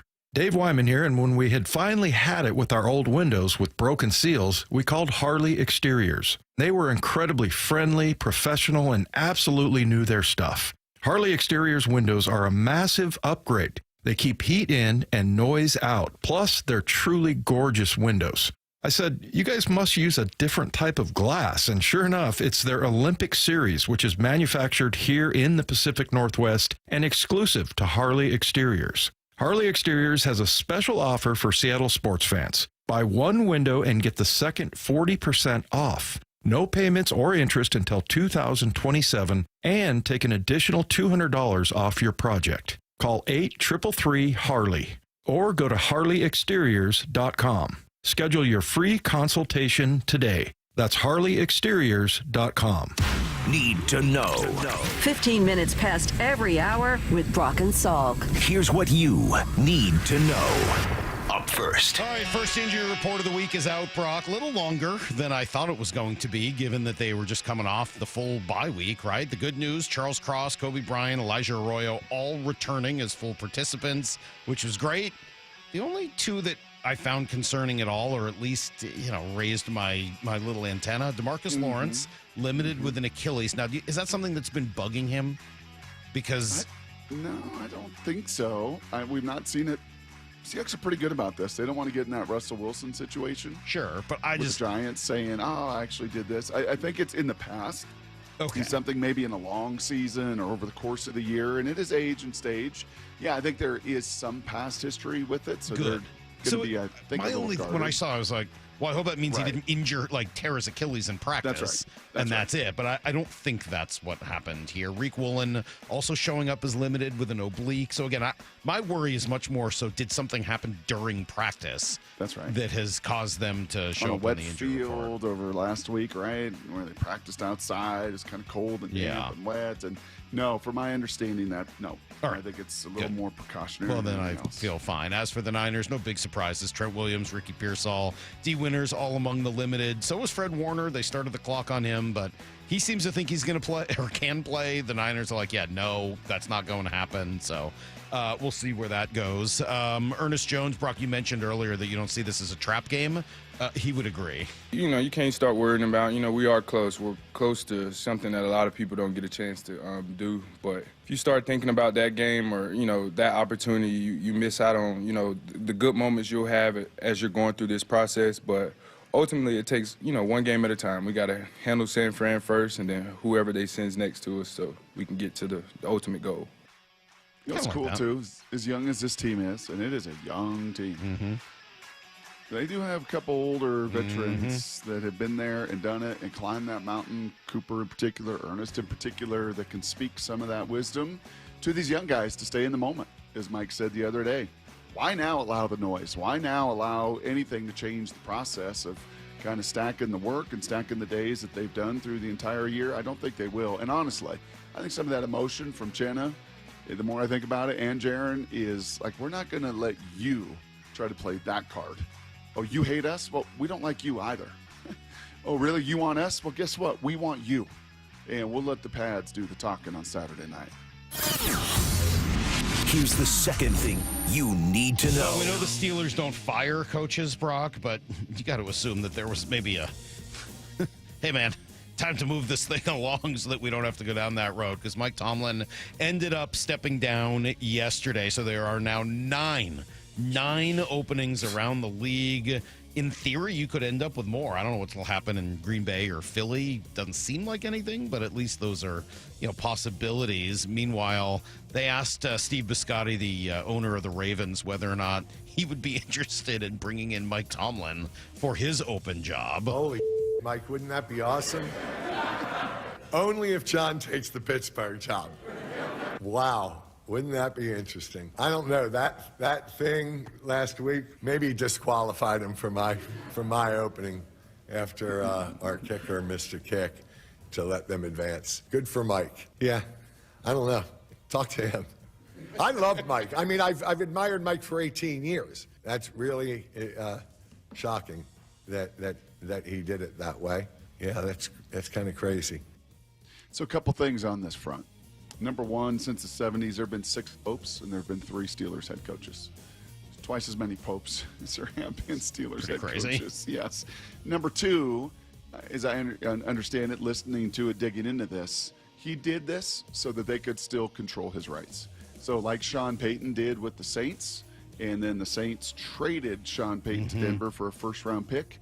I think there is some belief and some thought there in Pittsburgh anyway, that instead of firing and for Mike to agree to it is, hey, man, take a year away, right? Go do TV, go do what you want to do, and when the next cycle opens, if there's the right job, then we control your rights and we can trade you to that team and get some draft capital. Why would he back. want that? I think because of the goodwill created there in almost 2 decades. Yes, man, but if I'm going to take over a new job, the last thing I want to do is give up a draft pick there. Oh, I would tend to agree. I mean, it'd have to be the absolute right fit as it was for Sean Payton with the ownership at Denver and everything else. Hey, I want a new job, and when I get there, we're going to give up one of our draft picks? I don't know. That's weird. I don't know. Yeah, I think that's just, honestly, it's a goodwill for 2 decades of work. Yeah, he's given a little. They're giving a little. They kind of kept him, I think, longer than a lot of folks maybe thought with the lack of playoff success. So that is what I understand, Salk, about the way that transpired. Here's the third thing you need to know. Small Mariner news. I mentioned this morning Brock Gabe Spire is going to play for Team USA in the WBC. That just came out earlier this morning that he will be pitching for them. It's been kind of a quiet couple of weeks. Diamondbacks yesterday traded for Nolan Arenado. They got a bunch of money from the Cardinals as part of that. Ketel Marte's not going anywhere, so this does not affect that.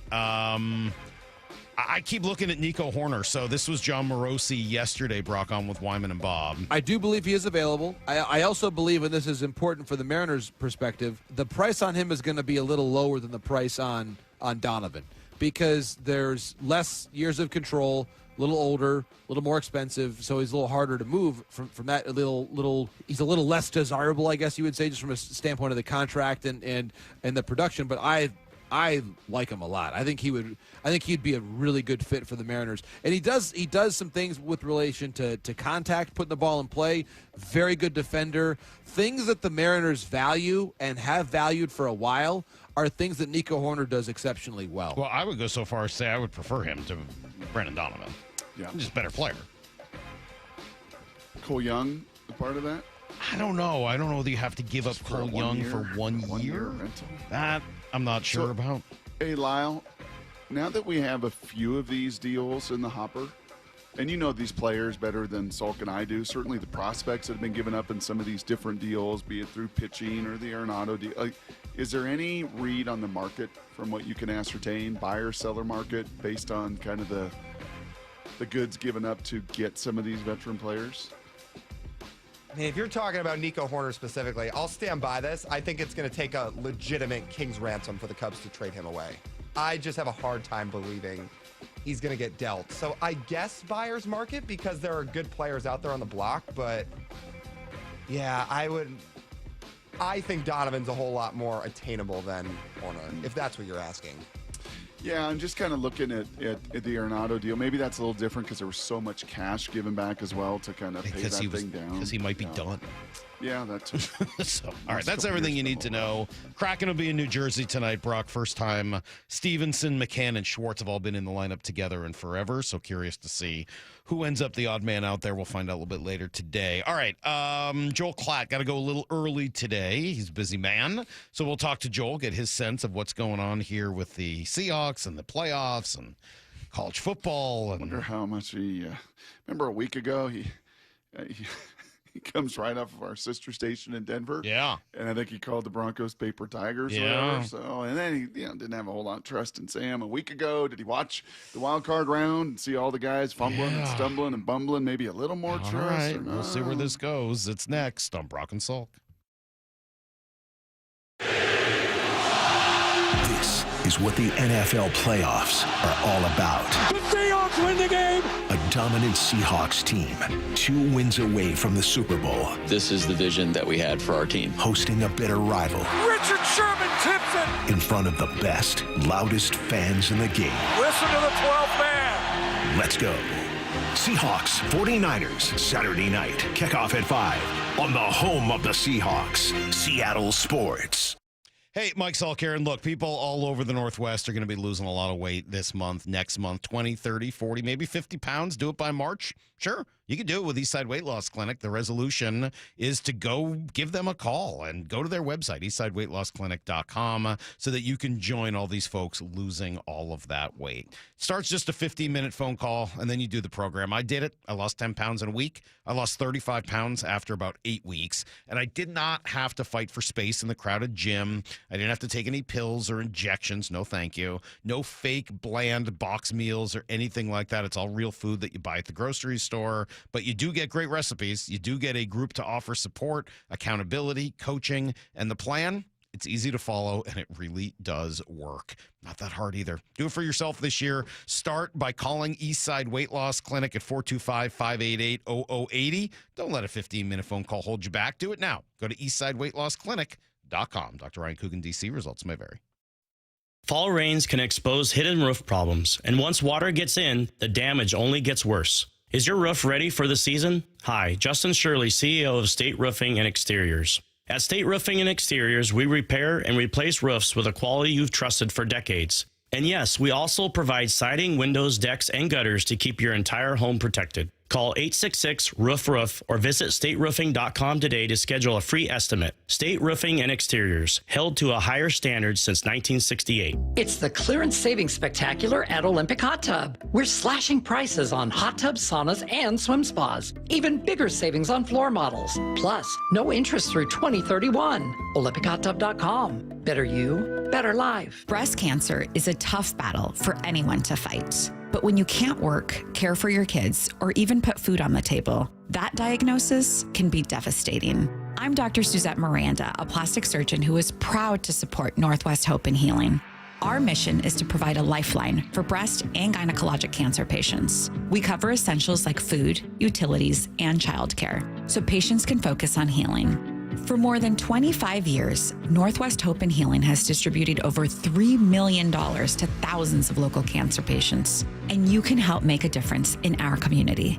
Join us on Saturday, January 31st for Cork, Fork, and Support, an afternoon of fine wine, gourmet cuisine, and inspiration at Mary Hill Winery in the heart of Woodinville wine country. Get your tickets now for Cork, Fork, and Support on January 31st. Go to nwhopeandhealing.org to learn more. That's nwhopeandhealing.org. To me, the LJ way is to provide an experience that people really enjoy being a part of. Lee Johnson Auto Family, the LJ way. Seattle Sports is giving you two chances to win tickets to the Seahawks divisional round playoff game Saturday against San Francisco at Lumen Field. Tap the Win tab in the Seattle Sports app or visit the Seattle Sports YouTube page for your chance to win a pair of tickets to the game. Holy catfish! That's two separate chances to be part of Seahawks history. Listen to the 12th man. Details and rules at seattlesports.com/win. The road to the Super Bowl runs through Seattle. Seattle is going to win this football game. And Seattle Sports on 710 and the Seattle Sports app. As a quarterback, you cannot run a winning play with a messy playbook. And most companies' data, well, it's a mess. AI is changing the game, but if your data is scattered, you're stuck on the sidelines. Brock Heward here, and this is where my friends at Marquee Data come in. They get your data in shape, clean, connected, ready to perform, so you can finally put AI to work for your business. Whether sales, finance, or operations, every smart move starts with the right data. So head to mydataqb.com to draw up your game-winning data play today. That's Marquee Data or mydataqb.com. At Les Schwab, we've been changing the tire game for more than 70 years. We design our own exclusive tires to give you more tires made for the roads you drive, less compromise. All backed by America's best tire warranty included in every tire we sell. It's more unbeatable tire warranty, less charging you extra, like the other guys. It's all about you getting more from less. Stop by or book an appointment at leschwab.com. Everyone wants to get the best deal they can when they buy a car. But what about when you want to sell your car? Of course, you want to get the most money possible. But how do you get the most you can without trying to sell it yourself? Well, that's where my friends at Wayscar Ford in Auburn step in. Not only will they buy your car today, but that's just the beginning. Once they resell your old car, they send you another check for 50% of the profit of the sale of your old car. They've already given back over $750,000 to their customers. Mark, GM of Wayscar Ford, joins me, and it's such a great offer, but to clear up any confusion, is this like a consignment, and how can you offer this? It's not a consignment, Stacy. In a consignment, the dealer that's trying to sell your car hasn't paid you yet. We pay you right up front. No more insurance, no more maintenance, all that's gone. After that's done, we pay half the profit. It's that simple. There's no magic to this. All the money we're saving by not buying at auctions, the shipping fees and the travel, we're giving it back to you. That's how it works. So get the most money possible at Wayscar Ford Isuzu in Auburn and let them do the work. This hour of the Brock and Salk Show is powered by Star Rentals, preferred supplier to the West's best contractors. From the Quantum Fiber Studio, you're listening to Brock and Salk. Weekdays 6 to 10 on Seattle Sports and 97.3 FM HD2. Man, we're having guest issues today, huh? No Joel? Oh, we're going to have Joel. He's just trying to see if video works. He's not his normal locale in the studio or his home, Salky. So he's going to try the video based on internet capabilities. And if not, we'll just, we'll do it the old school way. All right. We'll have to do it over the phone. So, I can hear you. Mm-hmm. I hear you. Hey, I hear you. Please stop that. I'm hearing you trying to talk to Joel. Nice. I don't want to hear you. You can talk to Joel all you want. I don't want to hear you. I'm in the middle of trying to talk to Brock and vamp while we wait for Joel Klatt. I'm here. I'm vamping. I'm doing my... Oh, there we do have Joel now. Okay. Here we go. Good morning, Joel. How are you? Good morning. What's going on, fellas? Just vamping. Just vamping. Well, did you just get done pissing in the Cheerios there in Denver again? Did you tell them how? Yeah. Yeah, we had a spirited one. They didn't like hearing that I don't love the Broncos above playing the Bills this week. Guys, I just don't like that. Denver's not good enough offensively, I don't think. I think they're going to struggle. Are the Seahawks good enough offensively? I think they're good enough defensively. To your point, and actually, you guys, you brought up some of those metrics from just like quality defense last week. And so I was actually looking at some of them, and I was like, man, I didn't even realize how good that they were. I don't think America realizes how good Seattle's defense is, to be honest with you. So I don't know how good the offense needs to be. I think it ultimately comes down to Seattle if Sam can protect the football. Like if he can protect the football, I think that they can. It's going to be tough to win there, man. Yeah, we'll get into the QBs here. I'm going to have you maybe do a little ranking of the 8 and your kind of trust factor in those guys. Before we do, though, we had a guest on Monday, Hawk blogger Brian Nimhauser, covers the Seahawks, does a really good job with it, Joel. And he made the case, and I don't know where you stand on this, but he made the case that the Super Bowl winners this century and of late have certainly been more about one great aspect to that team than a balanced or, complementary ball. Like you've got to have an elite side, an elite component to your team in the Super Bowl. Do you buy that? I think that's probably right. I think that as crazy as this sounds, and please disagree with me because I'll throw this out. This is just throwing it out there. Could you make the argument that the most complementary and sound just group without an elite element was the Patriots this century? Which, like the early version? Definitely the early version. But even the group that beat Seattle, and I know that's a painful one for you guys to think about, but it's like, I know Tom was brilliant in the fourth quarter. That might be one of the great fourth quarters ever. So maybe I'm answering my own question, but it's not like they did that with an elite passing game, right? I mean, it's not like that was one of the most feared passing games in football at that point. They did it with a tight end throwing to the back. Think about how they came back against Atlanta. Who was it? Who was the back that caught all those passes out of the backfield? Yeah, got like 13 balls. Yeah, I'm seeing him. Yep. Yeah, I mean, Tom makes that hard. But to your point, yeah, because Tom's the best. But yes. To your point, I think that's accurate. But isn't Seattle's defense elite? Yeah. Oh, yes. James White, I think, is who we're trying to think of. Is that right? Was it Ooh. James There you White? go. Yeah. Nice. That was Lyle. That wasn't me. It was Lyle. done. Lyle in the other room. I got to give credit. I had tell you, nothing to this do is with that. growth. You just gave credit to someone else. That's growth. I don't know those. If you had gone back to the earlier Patriots teams, I could have given you Kevin Falk or J.R. Redmond or Patrick Pass or some of the randos that Jermaine Wiggins, who had big plays on those. I followed those a little bit more closely. When you're thinking about Super Bowl winners, you got best unit, best quarterback, best coach, most complete. Brock brought up yesterday, healthiest. The Patriots team, certainly the later ones, probably just fall into the best quarterback group. But I think the Seahawks are interesting because they could make an argument for best unit as the defense, along with Houston and maybe Denver. I don't know who else. And they could make an argument for most Houston complete. and Seattle. Houston and Seattle, I think, are the two best defenses for sure. And then from my perspective, like they're pretty sound offensively. I was so impressed with their win at San Francisco. I really was. And when you can run the football that effectively, you can protect your quarterback. And again, guys, like Seattle will win the Super Bowl if Sam Darnold doesn't turn the ball over.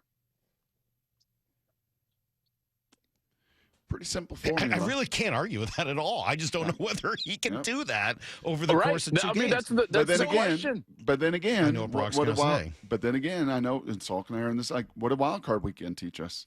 Drake May turned it over. Caleb turned it over. C.J. Stroud turned it over. Stafford turned it over. Purdy Puka makes an unbelievable play. Purdy throws 2 picks. Like, I mean, are those teams set up any better to handle turnovers? Because Wild Card Weekend, in a shocking way, turnover differential did not play the role that it normally does. Was that I would make an argument. Outlier? Yeah. I would make an argument. Maybe I'd love your guys' thoughts on this as well. I love this because we just kind of throw out like philosophies, ideas. I really enjoy this. I would make the argument that the biggest jump in football, NFL, is regular season to the playoffs. Second biggest jump is then wild card, and maybe even bigger is wild card to divisional. There seems to be, remember, like we've got almost half the league in the playoffs, right? So in the wild card round, you've got some teams that maybe shouldn't be there that are average in areas, maybe average in multiple areas. And so I don't think that the margins are quite as razor thin. But once you get to the divisional round, now you've got teams like these are the best of the best in the National Football League. And then now the margins become more thin. And then the AFC Championship game, obviously, our NFC Championship game ratchets up from that. And then obviously the Super Bowl is a step further. So I think that you can make a strong argument that I think turnovers are more costly now this week than they would have been last week. Just because of that. I think that's right. No, I think that's right. Well, and that makes me feel better, element. too. The idea that you can turn the ball over as much as we saw this last week and win that many games makes me nervous. That's not the way the NFL is supposed to be played, at least over the last 25 years or so. I would make an argument that was the only reason we got so many close games. Because normally, and I know people don't like to hear this, normally in the wild card round, we get a few blowouts. And I think that the turnovers were the only reason that we got so many close football games. Listen, the only reason, guys, have you ever seen a 7-6 blowout? Because that's what we were watching on Monday night. Pittsburgh had zero chance, and it was 7-6. If they would have crossed the 50, I would have thrown a party. Like, we would all celebrate it. It's that, you know what I mean? Yeah. So, like, the only reason that's a 7-6 ball game at that point is because Stroud was playing so poorly. Yeah. All right, Brock, come on, get to your thing. This is gonna dictate I know. a lot I've been of our trying day. to avoid this because I'm like, I don't know. No, Salk and I are going to get into it 8:30. We're doing it. If we're doing it, you have to do it. I thought I ticked off Salk last night. He left the conversation. Turns out he was just the Sherpa. His wife was at the Neil Diamond show. So he and I are going to go. Diamond? Oh, yeah. There's a musical about Neil Diamond. Oh, Heather's a big Neil Diamond fan. She's seen not just Neil, but she's seen Super Diamond with the surreal Neil many times. What's that movie with the Rockstar? No. Okay. No. It's like a parody. It's a comedy, and the guy's like a huge Neil Diamond fan. No. Anyways, I have to think about that. I don't know what that is. Yeah. Sorry, Brock. Go ahead, too. Brock. No, Brock, we're stalling. Let's get to it, Brock. She Sorry. makes Salk wear a USA bandana. Coming to America. Bikini underwear, American flag, that whole thing. Sure. She's a big Neil Diamond guy. All right, Joel, let's do it. I shot you a note last night, gave you a little homework. Yeah. Salk and I are going to do this in 45 minutes. Go ahead and rank these 8 quarterbacks in the Joel Klatt. This is who I'd want playing for my team. I put it in the frame of the Seahawks. Like, okay, you can have any of these 8. Well, yeah, because actually that makes my list different. Yeah. Just FYI. Okay, so let me rank it for let the me preface Seahawks. this. Then. Whatever way you For want the to take. Seahawks. Yes. For the Seahawks. At the top, it would still be the same. Maybe it's because I just love him. Matt Stafford would be number 1. Josh Allen would be number 2. And then, guys, it becomes, like, to me, a big debate. This is where I'm debating right now between Sam Darnold, Drake May, and Trevor Lawrence. But he's not in it. Yeah, Trevor Lawrence. I'm sorry, he's not in it. He just got beat. Yeah, he's out. You can't have Trevor Lawrence. No, you got your others would be Brock Purdy, Bo Nix, and C.J. Stroud. Yeah, I'm not in on that. Do you want to go 8? So you gave me 1, 2. Do you want to go 8, 7, 6? So we can kind of get to the meat of the debate. I mean, isn't the debate who's number 1? Why do you need number 6? I don't know, Brock. You only once we get past the guys that I want, now I'm like, I don't care. Is Darnold in the group of guys you want? Yeah, I'm debating him in my 3 spot. So to me, that's a good omen for them. Like for me, for Seattle, Nix would be way down. Stroud would be way down. Who's even left? What are we? Caleb Williams would be way down. Like they're not fits for me for what Seattle. So it's Purdy, Darnold, it's not that and they're Drake not May. great players. Yep. Yeah, to me, it's between Darnold and Drake May at 3. because Drake is doing, or they're trying to do something similar, which is play mostly complementary football. Now, I would go Darnold because he's got more experience. I'm so fearful we're going to get the Darnold game. Like when it's like, oh, you know what I mean? It's like, what was I don't even remember the game show, but remember it was like, no whammies, no whammies, no whammies. It's like, we're just trying to avoid the Darnold game, and I'm terrified of it. And I understand, Salk, you can sit there and be like, well, Stafford turned the ball over too. Or Josh Allen turns the ball over too. And I'm like, yeah, but I don't care, because those guys have done it on such a more elite level. You know, Stafford's won a Super Bowl. Beauty of this one, Joel, is Salk won't do that. So he won't. You and I see this one. I like when you try to guess where I'm at, because you and I are. I like Sam a lot. I'm really learning to enjoy Sam and enjoy watching him and liking him and the teammate element and all of that. It's the trust factor. It's that same thing of like, is that other part of him just lurking in the background? And I'm hoping he's not, but it's like a horror movie where you're creeping down the hall waiting to see if something's going to come out and bite you. Guys, my own career was a horror. I was waiting for it to come out in me. Like, I would be playing in games and being like, hey, man, is that guy... What does that mean? What does that feel like? What do you explain? What does it feel like? Feels terrible. What do you mean? What do you mean? Have you ever played golf and you're just like, I know a duck hook is coming? I mean, yes, that's every day, though. But I don't know what the rest of it is. I don't know what it's like to feel like Sam Darnold, where I'm on a roll, but know that the downside is coming. Oh man, it's in there. It's the golf analogy is, I think, correct, because it's like, what's in your bag? You know, like what shots are in there? It's like you can be playing great and just striping it right down the middle, but in the back of your mind, you're like, man, I know high and right is in my bag. And once you see those white stakes over there on the right side, or some water on the right side, you're like, oh no. And I would feel like that sometimes as a quarterback. It's like, we're rolling along, but I know we're weak at right guard. And then all of a sudden, we decide like geniuses to run 2-jet protection when they're in over defense, and the 3 technique is an absolute dude. And I'm just like, oh my gosh, like, I'm going to get drilled. I'm going to make a poor decision. I'm going to force the ball, and we're going to throw an interception. And then it's like, blue 52, you start calling the cadence, and you're just like, here he comes. The turnover monster is about to just eat my face off. And you got to quiet those voices as best you can. And thankfully, I couldn't. Sam, I know, but thankfully for Sam, he's got a group that ran for 180 yards on these guys 2 weeks ago. Yeah, that's right. He's got a group that he's looking across, and it's not Bosa and Armstead and Fred Warner, or even the next week, possibly with Verse and that crew. Like, he's looking across going, yeah, there's maybe my right guard can be challenged every once in a while, but the rest of them should be pretty good. And my tight ends are pretty good, and my receivers are pretty good, and my backs are pretty good. And sure. I don't know if you were ever in that kind of spot. I was. I got to against Corey Dillon.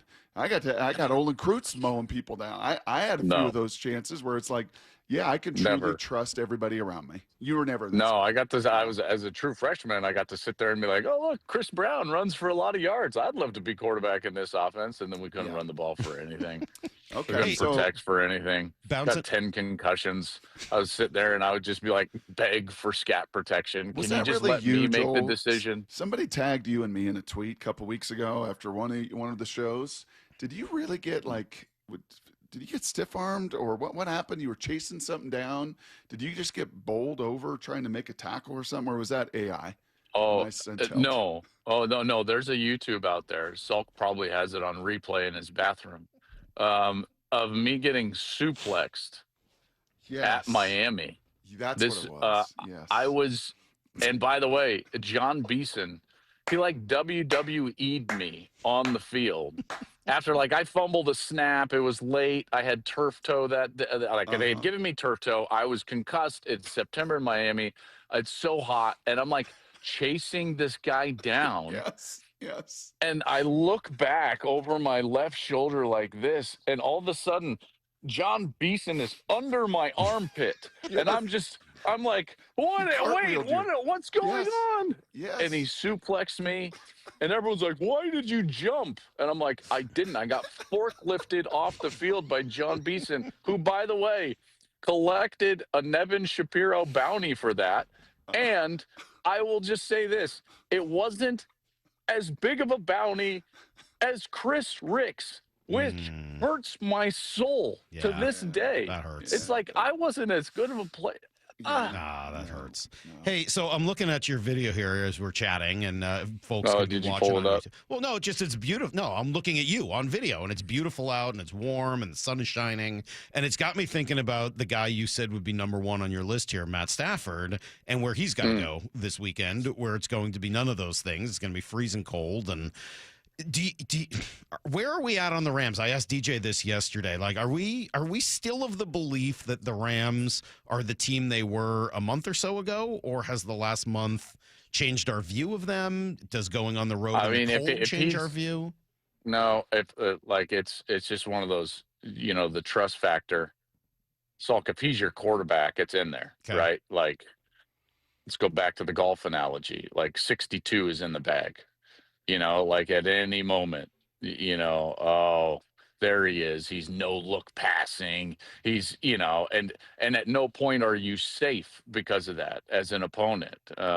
Obviously, Chicago's done a nice job of capitalizing specifically on turnovers this year. And then I will say this, the throw Caleb made on 4th down, I don't think enough is being made of that throw. For all the crap that guy has gotten, for the way that he plays and so on and so forth, I don't know of another player that can even make that throw. Just Josh. It's him and Josh. Maybe Josh. But first he has to escape that way and roll into his left. But yeah, I mean, that's it. I think it's about it. That was wild. But back to the Stafford deal. I know you're trying to talk yourself into the Rams won't be coming up to Seattle. The Rams are coming to Seattle, so yeah. Let's go. I mean, that's sort of how it should be, though, right? The Rams are so bad. I mean, the Bears are so bad defensively. They're just so bad. They got two ends. That's it. They're just so bad. They saved themselves with turnovers somehow. Yeah. Brock, it's like they just continue to get turnovers, and it saves them.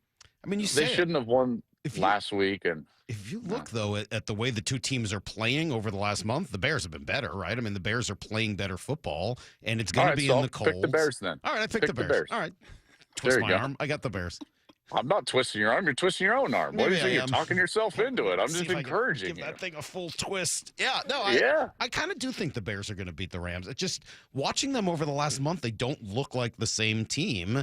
And I know that Stafford's not had good luck when he goes to cold weather. He's like, 1-9 or something under 25 degrees or whatever the stat is. So 62 still in the bag.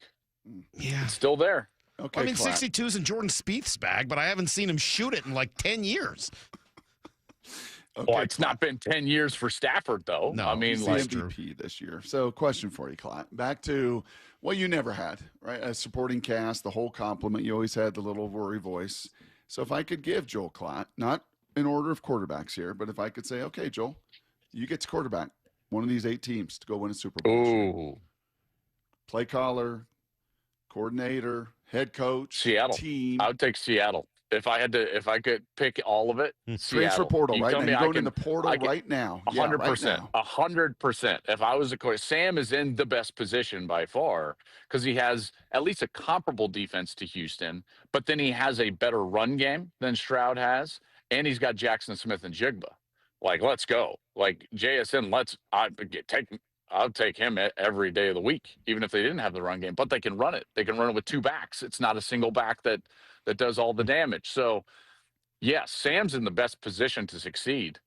Just avoid it. Oh, just don't give us the 3-pick game. You know who's a beauty in that way? Klatt and Salk. You know who is really, really fun? I don't even think, Salk, you've ever golfed with Damon, have you?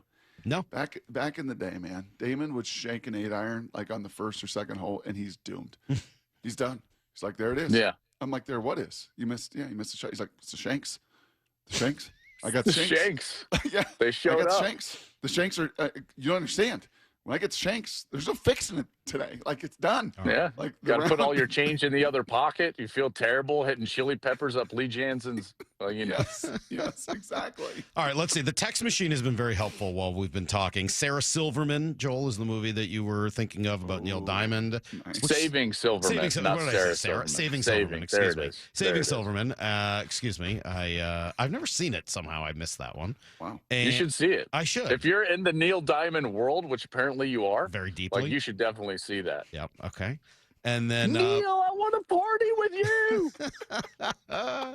Brock, Press Your Luck, I think was the game show that you were thinking of. Nice. No whammies. All right. All of Seattle. No whammies. Joel, when we talk to you next week, are we getting ready for the NFC Championship game?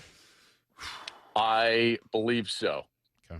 Sounds good. I believe so. And I don't mean like we're getting ready to watch San Francisco playing it, right? Like we're ready to host it here. I mean, yes, Salk, we will have an NFC Championship game. I get what you were trying to say, though. Like, are we going to get prepared for it in Seattle? Right. Yes. Thank you. Yes. I think Seattle wins this week. Well, it looks gorgeous wherever you are. I would like to switch places. It looks just beautiful there. Are you playing today? Well, Are you playing? Yeah, on the golf course? Yeah, they're my group. I tee off in exactly 1 Birds minute. of paradise behind you. I mean, that just he's got to go. He's got to tee off. All right, so. go tee Beautiful. off.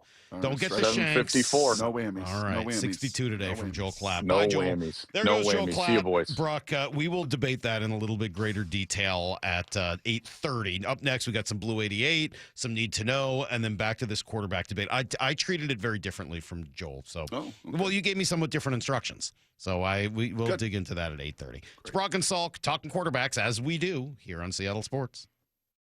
The one and only Mark Schlereth with Wyman and Bob. How are you, my friend? New Year's resolutions, right? Like, I'm going to get in shape this year. My only goal is to become an underpants model. That's all I've ever really wanted. And if you guys know of anybody in the underpants business, let me know. Dave loves that you call them underpants. He loves it. Oh, yeah. Absolutely shredded. Get every can't miss conversation on Seattle Sports and the Seattle Sports app. When the new year hits, every business could use a little something to stay ahead. A lift, a jump start, an edge, or perhaps a boost. Like the all-new 5-year business boost from Comcast Business. It's the certainty of a price lock for 5 years on qualifying internet bundles. Plus, you'll have the most reliable Wi-Fi with our best equipment, so your whole team can stay connected at a great rate.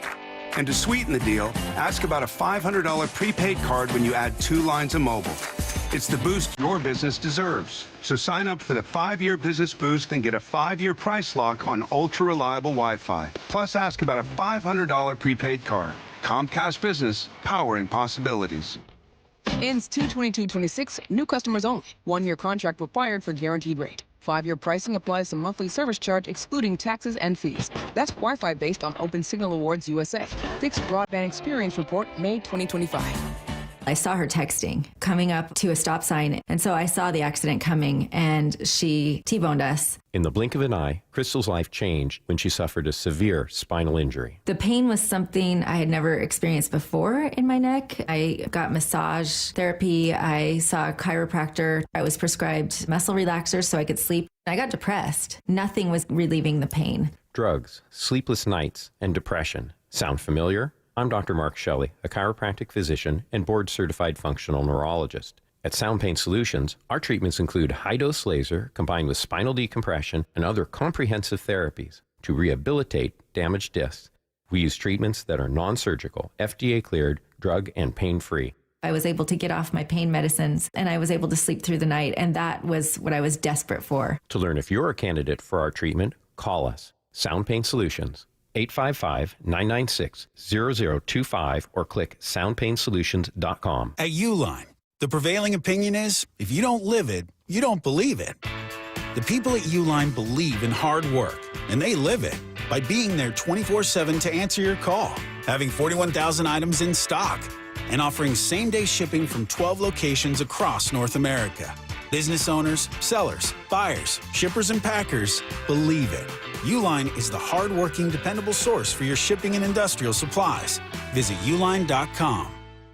You're 62 or older, lots of equity in your home, and you want to pull some cash out, but a refinance or HELOC, well, it means a bigger payment. And the cost of selling your home, it's insane. So what should you do? Hey, Brock Ewart here for Tila Mortgage. You don't need to live at a lower standard than you deserve. You really got 3 options. Number 1, sell your home. 2, get a HELOC or refinance. Or 3, get a reverse mortgage. Tila has done the analysis and believes that a reverse mortgage is the most cost-effective way for seniors to get cash out of their homes without selling and having the option of no monthly mortgage payment. Too good to be true? No. Call today and let's compare. Tila, spelled T-I-L-A, is a name you can trust for truthful, honest, and ethical advice for all your mortgage needs. Give them a call today. 206-766-8888. That's 206-766-8888 or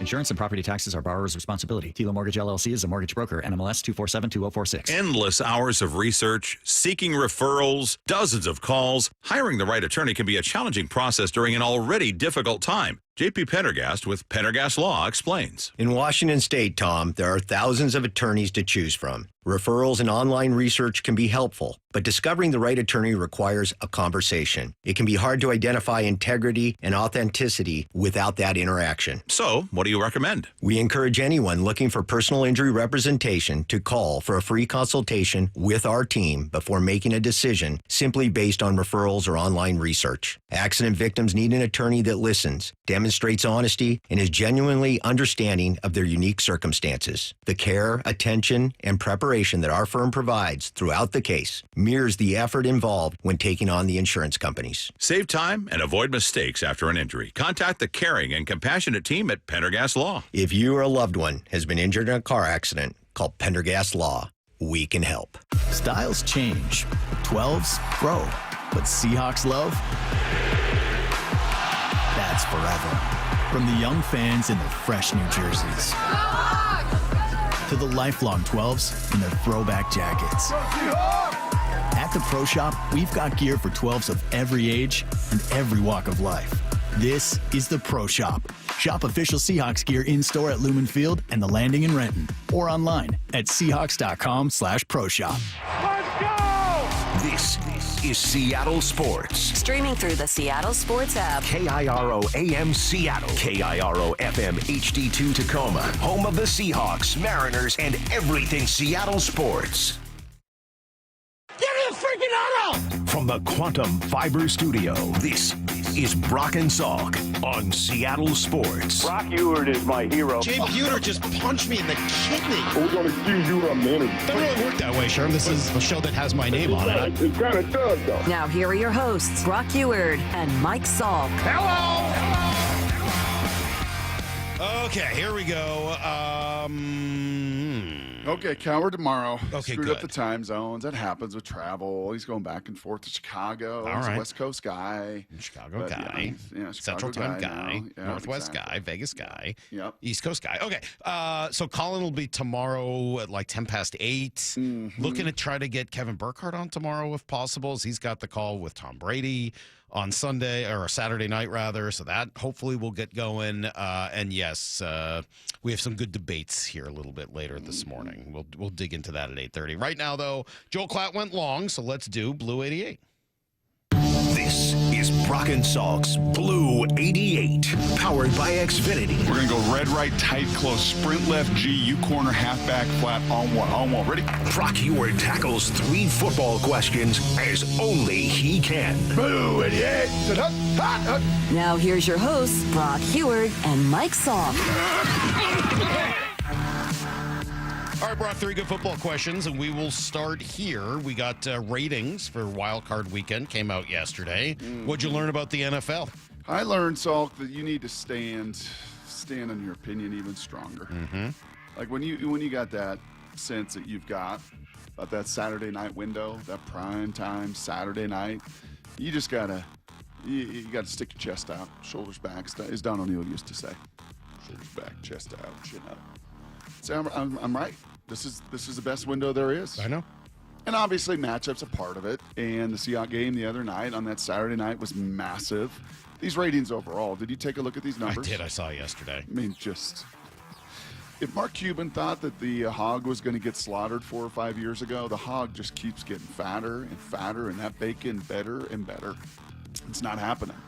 I mean, these numbers are off the charts, including the tipping point and the high point was San Fran, Philly, 41 million. 41 million. Watch that. Now, I don't know if that was explicitly prime time Saturday night or That's not. Sunday. That was Sunday. That's the Sunday. Sunday. That's the late Sunday game, or the Sunday afternoon game. 41 million. Yeah. Packers Bears Saturday night on prime, 31 million. If that game was not on I think that's prime, the one that jumps yes. out. It's a if that was huge not on number prime, that'd have been 41 million without being on network TV. Yeah. Yes, it's on prime. Yep. Most watch ever. 31.6 million. More than Christmas on prime. It's absurd. And what it shows is the appetite, and whether it's on Prime, whether it's on CBS, whether it's on Fox, whether it's on NBC, people will find it. If people want the product bad enough, they will find it, and they will stream it. And those numbers are just, once again, gargantuan. And Saturday night, Seattle, San Francisco should have close to 40 million people, I would think, watching it yet again. Yeah, I wonder if they are able to beat out the Sunday afternoon game. The Patriots, the Patriots game have the late game, right? So no, the Rams have. The Rams have the late game. Rams, Chicago. That's gonna be hard LA, to beat. Just Chicago. Gigantic cities. Correct. Just gigantic. I think both of those will push push 40 million. That sounds right. Yeah, that sounds right. All right, question number 2.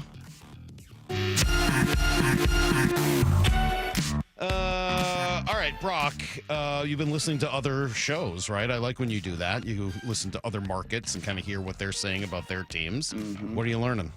Yeah, and jumping on shows, right? When we get to this point in the playoffs, as I'm sure you're doing as well, some of these different hits in different markets for job openings, and San Francisco, going to jump on some of our friends down there and have already this week. And what I'm reminded of, Salk, is as I talk through these conversations, I'm reminded of the absolute madhouse that Lumen Field is in the divisional and the title games.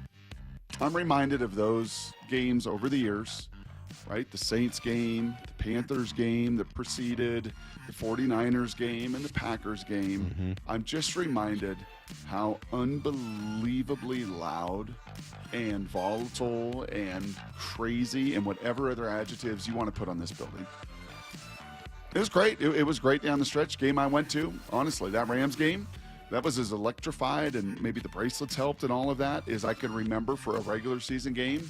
But I also remember standing in the tunnel of the 2005 NFC title game against the Panthers, and my ears are ringing and thinking, man, I have never experienced anything like this. Husky Stadium, it rocked. It was really loud. There's some big moments in my own career and big moments as a kid. And the night game against Nebraska, USC, all I saw was purple Tom Murnovich. I've been in that venue, and it does reverberate. But Saturday night, and then the NFC title game, honestly, I don't know what your loudest concert where you just sat at a concert or you sat in a venue, Salk, and you went, this is surreal. This is out of my mind. This is out of body. Like, this is just that different. And Lumen Field gets that way when the stakes get this high. Probably Rage Against the Machine, 1996, Wallace Civic Center. There you go. It's like essentially a high school gymnasium. It's about 250 degrees in there. That's what I'm talking about. It's pretty awesome, to be honest. All right, question number 3. We rank the quarterbacks, Brock, and we'll dig into it in greater detail here at 8:30. How about head coaches? Ooh, this is a harder exercise. I know. I was curious where you would go. This is a harder exercise than the quarterbacks, because the quarterbacks, I can kind of go 8, 7, 6, 5. Yeah, I can kind of, I don't feel great about that. Coaches, very difficult to do. Even Ben Johnson, right, comes back from the biggest deficit in Bears since 1933. It's almost 100 years. Now, there's not been that many playoff games, that many moments they've been down that big, but they did it. But Ben's, 8th on my list, which kind of speaks to how strong this list is. Wow. Of where I would rank the coaches. And for me, McVay's number 1. Mm-hmm. And I did put some numbers to this. He's 9-5 in the postseason as well. 8 was Ben Johnson. 7 was Sean McDermott. He's 8-7. I just don't trust him. Even that moment the other day. I'd put Ben Johnson ahead of him. Even that other day in Jacksonville. Yeah, I don't think he's to me the problem. I'd put Ben Johnson ahead of him without a Question. Ben's just volatile to me. Man, there's something going on there that's working. And he's one-sided. He's kind of like he's checked out with the defense. He's just kind of one-sided. D'Amico Ryans and Sean Payton are right there at 6 and 5. D'Amico's 3 and 2. I could easily put him higher. Sean Payton's 9 and 9, but he's won a Super Bowl. Yeah. I just don't. I got him in my trash takes. Yeah, I get it. Yeah.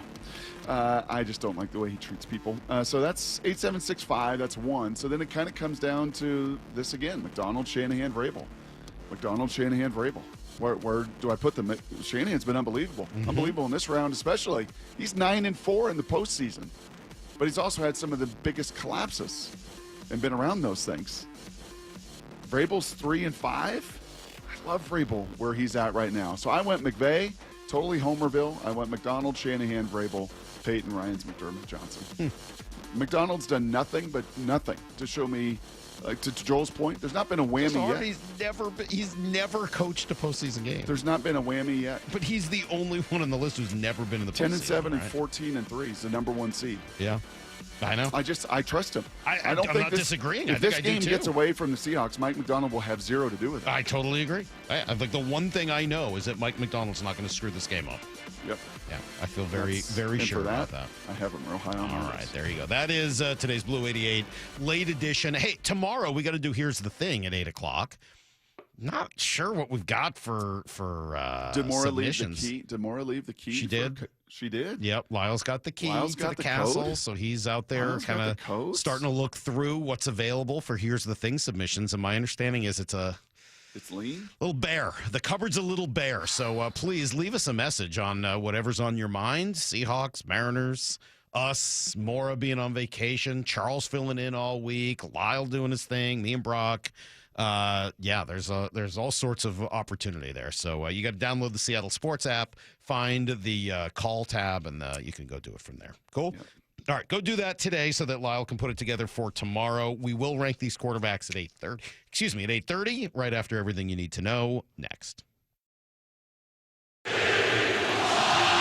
This is what the NFL playoffs are all about. The Seahawks win the game! A dominant Seahawks team, 2 wins away from the Super Bowl. This is the vision that we had for our team. Hosting a bitter rival. Richard Sherman tips it! In front of the best, loudest fans in the game. Listen to the 12th man! Let's go. Seahawks 49ers, Saturday night. Kickoff at 5 on the home of the Seahawks, Seattle Sports. Well, 2026 is off and running. We're a couple weeks in, and if you wanted to kick your new year off right by getting in the best shape of your life, then you got to make my friends at Top Fitness your next move. They're celebrating the new year with some incredible deals. Take your New Year's resolutions seriously and get the very best fitness gear there is, set up in your own home by their professional installers. They sell the best quality products. Brands like Precor, True, Octane, Inspire, and Hyrox. Come in now and check out the deal of all deals. I've been talking about this for a little while now, and these treadmills, they are flying out of the stores. They're Precor 885 treadmills. They got lease returns. They normally sell for over $13,000 new, and right now they're only $36.99. That includes a full 3-year warranty. Same commercial treadmill sold to health clubs can be yours. And every new treadmill, elliptical, and home gym, they're all on sale. With the largest selection of home fitness equipment in the state, their staff will show you why. It's no secret why everybody from personal trainers to pro athletes love their stuff. You can go see them up in Tukwila and Linwood or down in Bellevue, or simply visit topfitness.com for more info. That's Top Fitness, your best place for home fitness equipment. We live here in Washington. I travel all over the state for work. Affordable short-term rentals help us stay together and make Hazel feel at home. Now Olympia is considering a huge tax increase on short-term rentals, pricing us and other families out, since more than half of short-term rentals here are used by Washingtonians. Costs on everything are going up. Please tell legislators not to make our trips more expensive too. Paid for by Airbnb helps our state thrive. Host PAC. Start having fun. Caesar Sportsbook at Muckleshoot Casino Resort is your #1 place to eat, drink, watch, and have fun. Keep up with your favorite sports anywhere and everywhere on property with the mobile app. Visit muckleshootcasino.com today. Scan the QR code and let the play begin. Muckleshoot. At O'Neill Plumbing, we don't just promise to get the job done, we back it up. No travel charge, no show-up fee, no overinflated pricing, and no out-of-town owners. Just clean, fast, and professional each and every day. O'Neill Plumbing. Our number one thing with them is always like, hey, welcome someone in and assure them that they're in the right place. We're going to take care of them. Lee Johnson Auto Family, the LJ way. Wesley Financial Group is not a law firm. Ask yourself this question. Is it really worth holding on to that timeshare that you know you need to get rid of? Here's the truth. The average maintenance fee just went up over 17%. That could have been 117%, and there's nothing you can do about it. When you buy a timeshare, you give them a blank check for annual maintenance and assessment fees. I'm Chuck McDowell, founder of Wesley Financial Group. For 15 years, I've helped over 50,000 families cancel their timeshare. Not sell it, not transfer it, cancel it. Did you buy a timeshare because they told you it was a great investment and your maintenance fees would never go up? That's a lie. Are you ready to get rid of your timeshare once and for all? Simply call us and I'll send you our timeshare exit kit that explains all your options for cancellation. Call Wesley now for your timeshare exit kit. 800-718-4040. That's 800-718-4040. 800-718-4040. Heading outdoors or on the water this weekend? Check in with Joey and Nelly on the Outdoor Line from 6 to 8 a.m. every Saturday on Seattle Sports and the Seattle Sports app.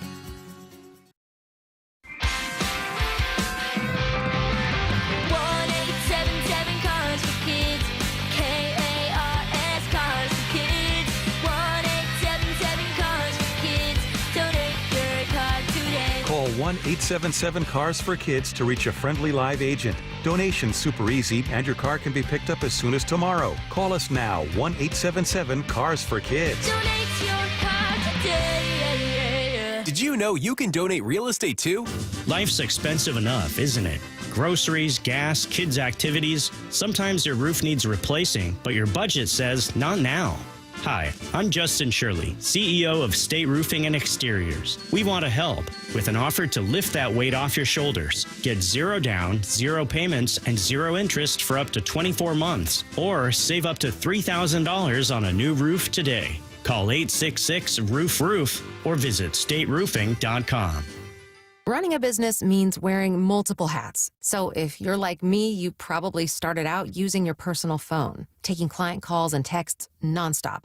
As my business grew, I needed something smarter. That's when I switched to Quo, the #1 business phone system. Quo works right on your phone or computer. No carrying 2 phones, no clunky landline, just one easy app you can try for free. Your team can share one number and handle calls and texts together like a shared inbox. Any teammate can jump into the conversation, so customers get faster responses. And Quo's AI assistant summarizes your calls and responds to customers 24/7, so you never miss a lead or opportunity. All this starts at just $15 a month. That's basically 2 coffees. You can even keep your current business phone number. Find out why 90,000 businesses trust Quo. No missed calls, no missed customers. Try Quo for free at quo.com/sports. That's quo.com/sports to try Quo free. QUO.com/SPORTS. Need to know. 15 minutes past every hour with Brock and Salk. Here's what you need to know.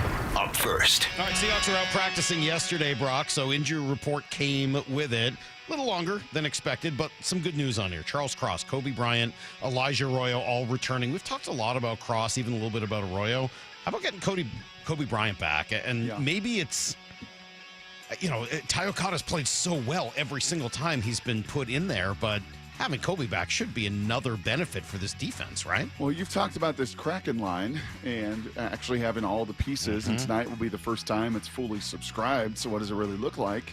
And we have not seen that much Kobe and Julian together this year, right? Julian missed a ton of time with the hamstring. Kobe's now missed some time. There's not been that many reps together, but I know that Mike loves having both of those guys. And then you have Okada as kind of a Swiss Army knife. in different situations or personnel groups. You want to put him in as well, and sorting that all out. That's kind of like the Kraken, Salky. I think that is a good problem to have. Yeah, absolutely. On the other side of it, DeMarcus Lawrence limited with an Achilles. Thank you for giving me a little clarity and help there, Brock. My immediate concern was, oh my God, I hope he didn't hurt it during practice. Right. But it doesn't sound like that was the case. Reek Woolen limited with an oblique. That's another one we'll watch out for, and hopefully that won't be an issue. Don't love it, right? 'Cause he's been playing tremendous ball, and he's got so much length and speed, and that is not necessarily Juan Jennings' game or the veteran receiver they've got there, Robinson, Juwan Jennings. So I'd love to see him crank up to full participant by the end of the week, and this week comes at you fast, right? Yeah. Saturday game, so everything pushed back a day, and why they were on the field yesterday, normally an off day. You talk through that defense, though, Brock, and as much as we can talk about the guys on the back end, we all know where it starts, up front, and that's what Ernest Jones said yesterday. It starts with them, the rushes that they are able to get, individually, but also together. Everything starts with them, how they set the tone for our defense. And they've been doing a hell of a job. It's playoff time now, so we need that even more, and got to go out and just make the plays. Now, on the other side, the Niners, no real surprises. Trent Williams, limited. So was Ricky Pearsall. So was D. Winters. Fred Warner was limited, but doesn't sound like he's going to play, even though he wants to play. I just, how do they get a pass rush going? And if they do, that would create a major problem for the Seahawks, but hard for me to see how they get that to happen. Yeah, they got so many guys down, but it's been a so what? And I think you said this the other day. Like, Shanahan has been around the block a couple dozen times, played a lot of playoff football. This will be his 14th game to Mike McDonald's first. And I think that is absolutely the messaging. Nobody wants us. Everybody's counting us out. They're going to have to do that, but also Robert Saleh, to me, is going to have to come up with some sort of a game plan to generate some level of pressure on Sam Darnold, or else I think they get picked apart again. So we'll see what that looks like. I think Saleh is a really good coordinator, so that is sort of their one great hope for me. Here's the second thing you need to know. Smiling at me? Yeah. You got a mischievous smile. Why are you mischievous smiling at me? I'll tell you off the air. Okay, sounds good. Steelers don't like to fire coaches, but they allowed Mike Tomlin to resign yesterday. He just resigned. He just stepped down. 9 openings now around the league. Okay, so where does that the Baltimore job is number 1, right? That's the best job available. I mean, you got to deal with how it's going to go with Lamar Jackson, but you get Lamar Jackson, you get a good owner, you get a good fan base. I mean, like, there's a lot of upside to that job. Yep. What's the second best job? I might argue it's Tennessee. You get a quarterback that is in year 2, who sure seemed to show this year that he was something.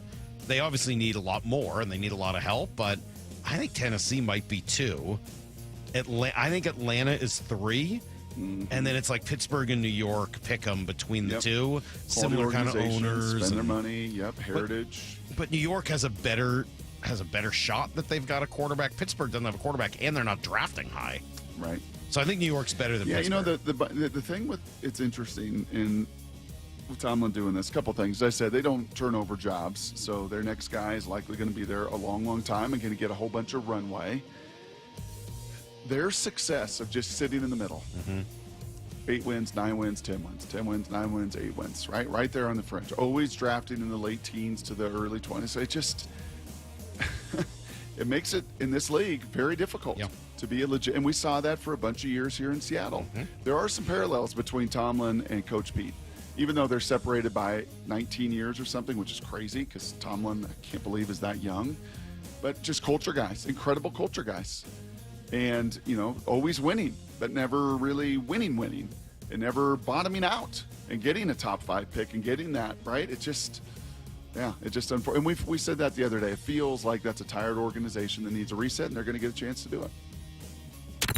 Here's the third thing you need to know. All right, Hot Stove show was last night. Cal Raleigh jumping on with Shannon and with Gary Hill, talking about the Josh Naylor deal getting done and how good that felt. Yeah, it's amazing. It's so crazy that that deal got done so fast. It was awesome to see. I think everybody on the team was pumped up to see him come back. We loved getting to play with him for those. I don't know, was it a couple months or so? Great guy, great teammate, great ball player. Brings a good edge to the team that we all love. And, he's a winner. He's been to, in a couple places, and, he's a proven winner and a guy who plays the game the right way. And for us to lock him up like that was a huge add. I loved getting to play with him. So, I think it fired everybody up early on. And he's right. It's even crazier now. He has that perspective because he joined them last night. It's even crazier now with how many other deals have not gotten done. Bregman finally got done. When was that? Over the weekend or what have you? But there's still a lot of guys out there waiting to get paid, and to get that one done before all of the market even really started. Yep. Yeah. Now, one of those Testament guys, to both sides wanting it, and Naylor wanting it, and the Mariners wanting it, and when both sides want it, you don't mess around. Get it done. One guy who is still out there is Gino Suarez, and I'm still not convinced he's the right guy here for next year. John Morosi kind of on the same page. Eugenio Suarez, I think, is still a possibility for the Mariners, but hard to say that he is a top priority or the top priority because it's January 13th, and if he was a top priority, he would have signed 2 days after Naylor, and he hasn't. So I think that we have to keep in mind the overall context of just how long they've been waiting on this, and the different ways in which the market can sort of shape in the weeks that have passed and still now in the weeks ahead. Yeah, it doesn't feel like he's the right move for this year. Maybe it will end up happening again. My issue with Gino, I don't mind the swing and miss. I don't mind the boom or bust, but you got to have the walks to go with it, and I felt like those kind of disappeared at the end of last year when he was here. Nico Horner continues to be an intriguing name. We'll see whether or not that's actually an option if the Chicago decides to go down that road. Kraken, as you said, Brock, in New Jersey tonight, and first time we'll see Stevenson, Schwartz, and McCann all back together at the same time in a while, so see what that looks like. That is everything you need to know. It's pretty wild about this Seahawk run, Salky, compared to kind of previous years, and finding ourselves now in the divisional round and pretty good favorites to get to the title round, and everything else is much like the Mariners season pushing into October. It just doesn't stop. And all of a sudden spring training is a couple weeks away. I said that earlier. Yeah. I mean we're wild. 5 weeks away from going to spring training? Yes. Like we are, and I think pitchers and catchers, and don't they report even a little bit earlier? Yeah. They're about a month away. Basically a month away. Yeah. It's crazy. And we're still wrapped up in the middle of Seahawks season, and the Kraken are in third place right now and a playoff spot, and then it'll be spring train. Yeah, this thing is rocking and rolling right now. It's pretty fun. As Russ said the other day, just rocking and rolling. He's just rocking and rolling back there. Just rocking and rolling. All right, Brock, we're going to do this. Brock wanted to give us homework. He wanted to put us on the spot. I think that it needs a little bit of clarification, but we'll debate together next on Brock and Salk. No whammies. Big bucks.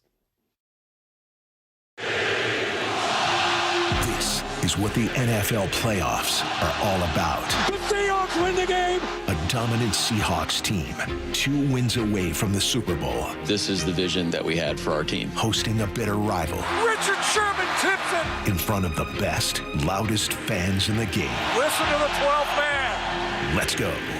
Seahawks 49ers, Saturday night. Kickoff at 5 on the home of the Seahawks, Seattle Sports. All right, Mike Salk here, and we are getting to that time. You've made your resolutions. Maybe you wanted to lose weight this year, but you're a couple weeks in. It's not going the way you wanted to. It turns out it's actually really hard. It doesn't have to be. Let Eastside Weight Loss Clinic help you the way they will help plenty of others lose 20, 30, 40, maybe even 50 pounds just in the next couple of months. Start by calling Eastside Weight Loss Clinic or go to eastsideweightlossclinic.com. You'll do just a 15-minute introductory conversation, see what the program's all about. I did this. I lost 10 pounds in a week. I lost 35 pounds in just 8 weeks with no gym time when fighting it out with everybody else in the gym. No pills, no injections, no fake food or boxed meals. It's all real food that you buy at the grocery store. Great recipes, and it just works.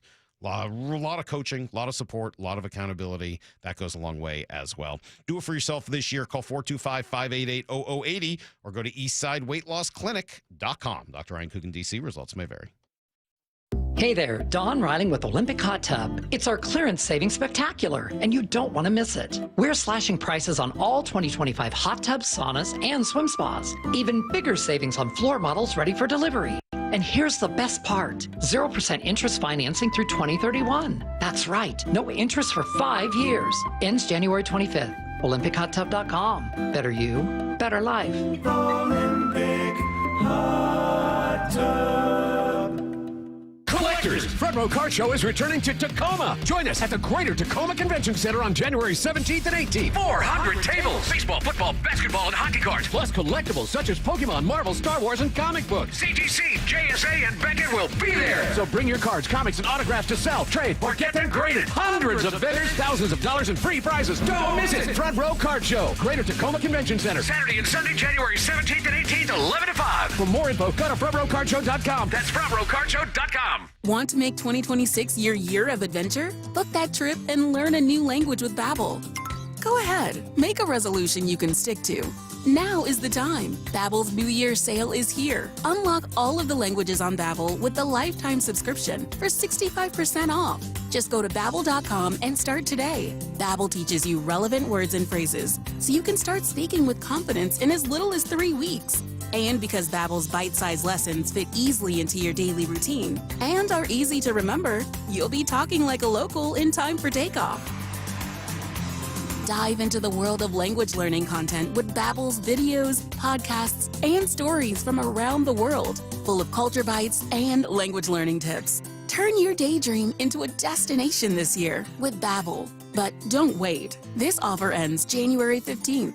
Get Babbel's lifetime access for less at Babbel.com. That's Babbel.com. Babbel.com. What is that sound?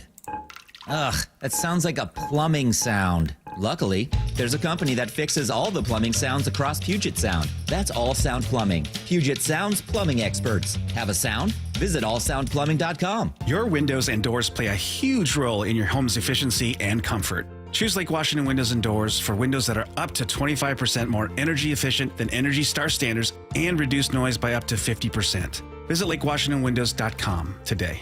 The road to the Super Bowl runs through Seattle. Listen to the 12th man. And Seattle Sports on 710, the home of the Seahawks.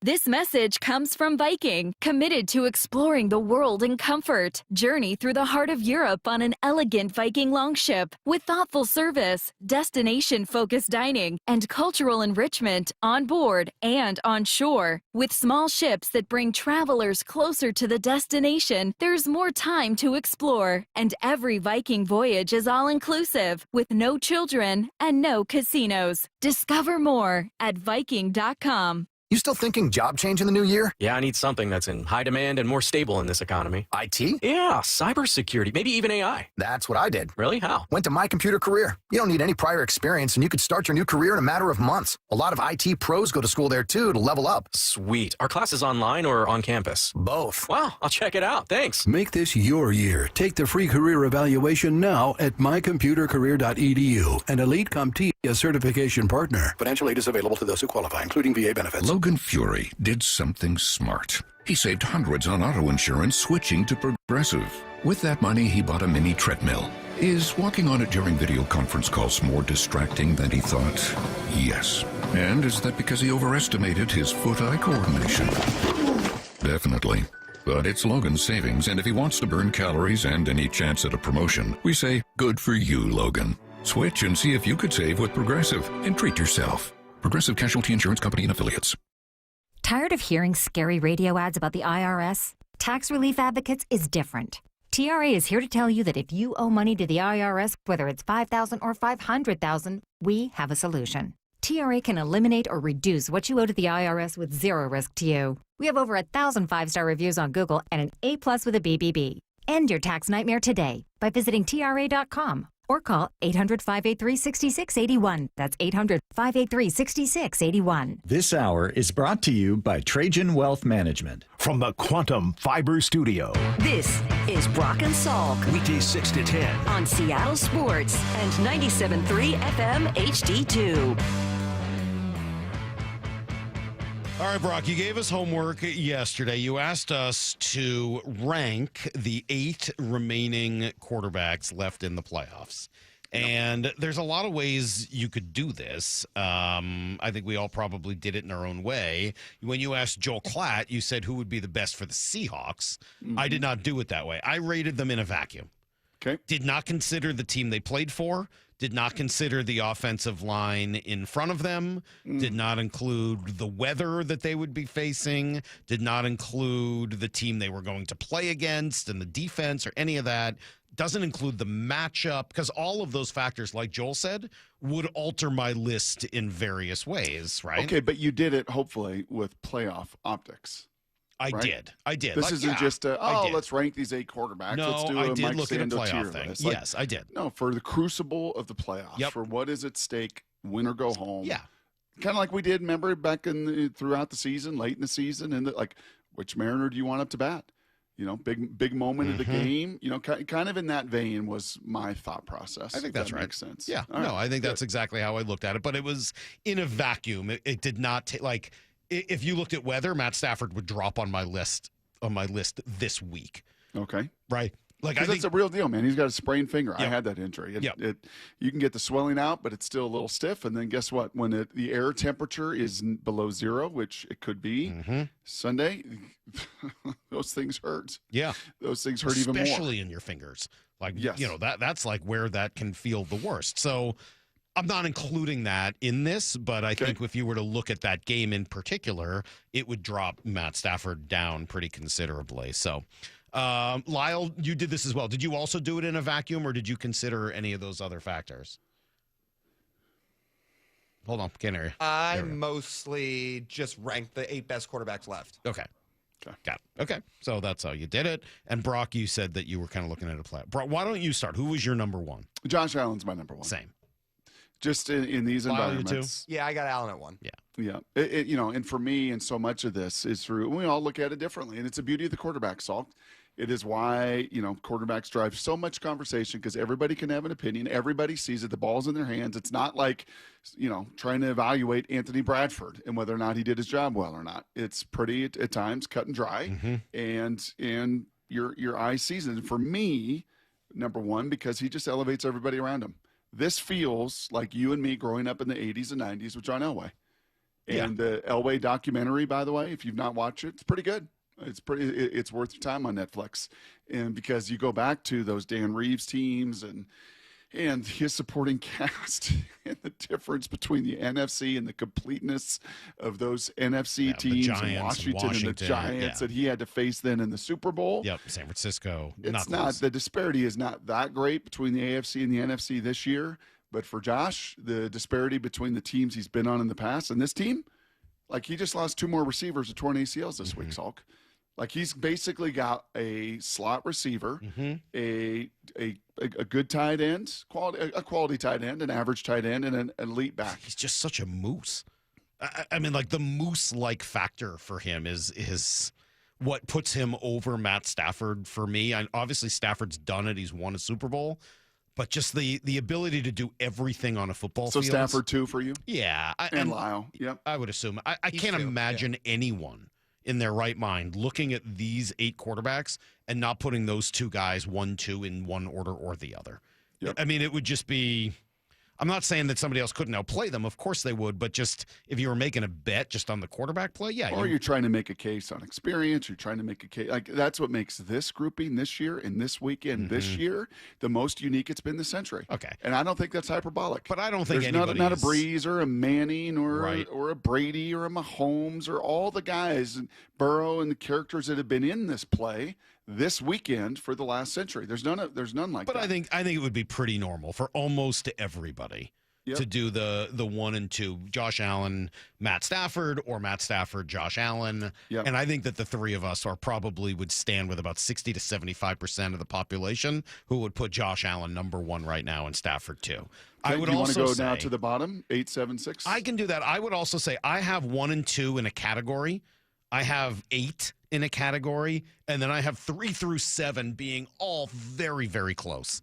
Okay. So, I mean, the person I have 6th versus 4th or whatever, like, it's almost a pick-em for me, 3 through 7, and then you would probably need to dig into some of those other things that I took out of my equation. But 8 for me would be C.J. Stroud. I just, after what we saw the other day, it's not to say his team won't win. They can, and their defense is ridiculous. And I think he's a good player. But it would be hard for me to have him anywhere other than 8th, just given what I watched him do in his one playoff game this year. He's perplexing, Salk. And I was just reading some stuff from some of their fan base and some of the other kind of QB evaluators and big voices out there. And it's interesting because he and Sam, I think both of their markets say, please run more. CJ didn't really do it at Ohio State, save for like a 40-yard run versus Georgia that should have set him up to win that semifinal, and it didn't. They missed the kick, but like he just doesn't like to run. He just doesn't move, and he's a good enough. He's like saying they're good enough athletes that you're like, will you please run? Will you please use your other threat that you have? And he just doesn't do it. And then, man, did he get discombobulated. Like to the point where I get it. That game's so sped up on him, he couldn't even feel the snap. I mean, we've seen the whammy games from Sam, but it wasn't even to that level and to that extent. So, yeah, he and Bo Nix to me are 7 and 8. Yep, I have them and in I the same don't place. think there's like just like kind of 1 and 2. I don't know how much more debate there is. Bo has just not been, unfortunately, this year, a naturally efficient and accurate passer. No, the argument for Bo Nix is that he's been pretty good in the clutch. Like he's been really good in the fourth quarter, and he's found ways to get it done. It's why I definitely have him ahead of C.J. Stroud and in the sort of middle tier instead of the bottom one. But like you, Brock, I do have him 7th. Lyle, what does the end of your list look like? Same? Same. I mean, it's Bo Nix at 8 and then Stroud at 7. Bo Nix just doesn't ever throw the ball downfield. He doesn't have to do a whole lot. His ADOT, which is another advanced stat, it's incredibly low. It was low last year. What is ADOT? I don't know that one. What is that? Average depth of target when that makes sense. targeted. Okay, yeah. I mean, it's ridiculously low. He doesn't throw the ball downfield. Yeah. No, and it was similar at Oregon. He's a facilitator. He gets the ball out. His bubble screens, his quick game, all that stuff is awesome. But they he utilize moves well. that. He does move well. Like that's the thing I actually do like yes. about Knicks. I've never been a big Knicks fan, but I do like the way he moves. I like that he runs around. But yeah, I got him 7th. So okay, so this really comes down, Brock, to 3, 4, 5, 6. In what order do you have them? Yep. I think I know where you're going to go with this, but you think so? I think so. I totally cheated, by the way, but yeah, that's fine. Why? I went 3A and 3B. No, what? That is ridiculous. Yeah. No, I went 3 Purdy. I So went did I. Purdy. I'm sorry, man. You get the benefit of the doubt because you've been there and done it. course. And again, it's prisoner of the moment, but you just went to Philly. You've led a team to a Super Bowl. When adversity comes, you really don't shake. I think he's got limitations. I think Sam's got more in the tool bag, but that dude's mental, physical, emotional toughness. I was listening to Tom Brady talk about this the other day, and he's right. Like, there's so many young quarterbacks, so many, Salk. Like, you know, I say this to you and you don't believe me, but like you watch Titus throw and you're like, oh my God, I could give you 1,000 kids across the country, pretty darn close to it, that you'd be like, man, how can they be this developed physically throwing it and this developed physically? Because they start training in 5th grade, right? And it's what they do and it's what they want to be. But the emotional and the mental side of it and that toughness and that ability, I'm sorry, man. Brock Purdy is just, he's got a lot of equity in the bank. And all those wins, or a lot of those that I talked about with Shanahan being 9-4 in the playoffs, a lot of those were this guy. And when you count him out and you doubt him and he throws a pick and it doesn't matter. He throws a big pick last week. You're like, well, that's it. That's the end. Nice story, San Fran, but you know, that's going to end it. Philly's going to go down and score and close this out. And they didn't. And then he just like flushes it. And he's got like zero conscience in that way, zero fear in that way. And for that, I got Purdy 3. Yeah, I do too. And obviously getting to a Super Bowl is the number one reason. But after that, it's the ability to be creative, to move his legs, and get in and out of the pocket and do things when he's out there. It's just sort of there's a little fear factor of like, man, what is this guy going to do?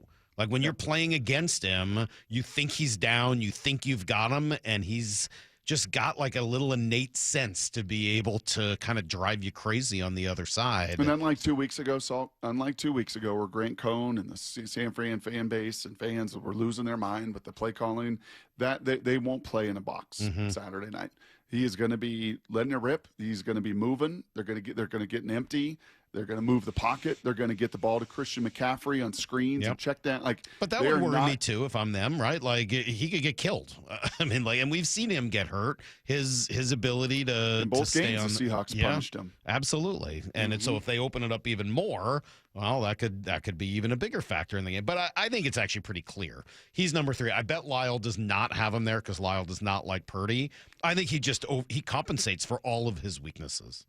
No, Purdy's 6 on my list. Wow. 6. All right. Again, he likes talent. I know. Lyle's a talent guy. Lyle's a traits guy. I had a feeling. Yes. Who do you have 3rd? Drake May. He's still got a shot to win the MVP. Yeah. Yeah. He was not good last week. I have him 6th. Yeah. He might win the MVP. He might. And that's honestly like, I had him 5th. Matt Stafford's going to win the MVP. Yeah. And I know the votes were cast before this tournament and everything else, right? So it's kind of like the Heisman. The votes get cast before the final weekend, or the final Hayes in the barn. But I'm sorry, man. Who he got to play, the schedule they got to play, as fortuitous as it was with the last place schedule in a really bad conference and a really bad division. What they've done with their defense, much more so than what he does throwing the ball. I like him. I think he could turn into – and by the way, we could revisit this in another year or so, and I think Drake May's got an excellent chance to climb this list. Like, I'm not down on Drake May. I've only seen him in the playoffs 1 game, and I wasn't – wild about it.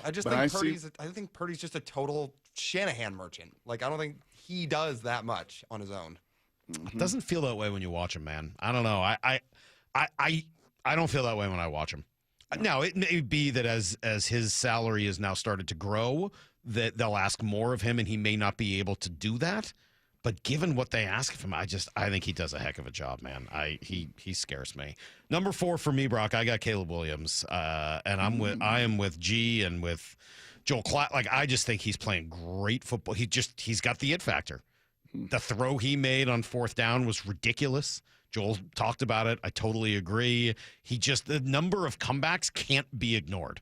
It's very Russell Wilson-like early in his career, where he's just got a little wizardry late in games. And I do build a lot of this of how would I feel playing them in a big game. And if the Seahawks play Caleb Williams next week, if it actually goes that way, I'd be a lot more nervous about Caleb Williams than some of the other guys on this list. So you have then Purdy 3, you have Caleb 4, you have Sam 5, you have Drake 6. I do, and I went back, honestly, and I didn't mean to, this is not to be nasty to Sam, but I went back and forth with Sam and Drake. You know, as much as I could say I've only seen Drake in the playoffs once and he was bad, well, I've only seen Sam in the playoffs once and he was bad. So, like, there's like a history factor. I've only seen Caleb in the playoffs once. He was really good. Like... He won them game. He pulled the rabbit out of the hat. But that's what he does. Like, that's I know, who he but is. he puts them in that position. No, with Brock, you're not multiple gonna. turnovers But and multiple mistakes. But he's got the it factor thing going. Yeah. So yeah, you kind of look at, okay, well, what have I ever seen from them? You know, unfortunately for Sam, again, it's until you do it. All I have to go on is what you've done. I did end up putting him ahead of Drake May, but. To me, that was actually the closest call on this. I felt really clear about Allen, Stafford, Purdy, Caleb. I could have gone Sam or Drake at 5 and 6, and then Bo Nix, CJ Stroud. Yeah, it's interesting as I do this. I put the 1-2 in their grouping. I've got Purdy and Sam in their next grouping at 3-4. I've got Drake and Caleb at 5-6, and then CJ and Bo at 7. It almost, for me, works out in those couplets in that regard. You're just in Drake and in Caleb. I'll go back to that scar tissue. I love that Sam's got scar tissue. I love that he's been through the ringer. I love that he's been through adversity. I love that he's playing on the best team that he has ever played on, that is the most complete team at the line of scrimmage, and it plays into his skill set. If he had to play in Chicago, I don't think they would be in the divisional round, right? I think he's not a volume guy. I don't think he's got Caleb's I think that's right. movement and all of those things.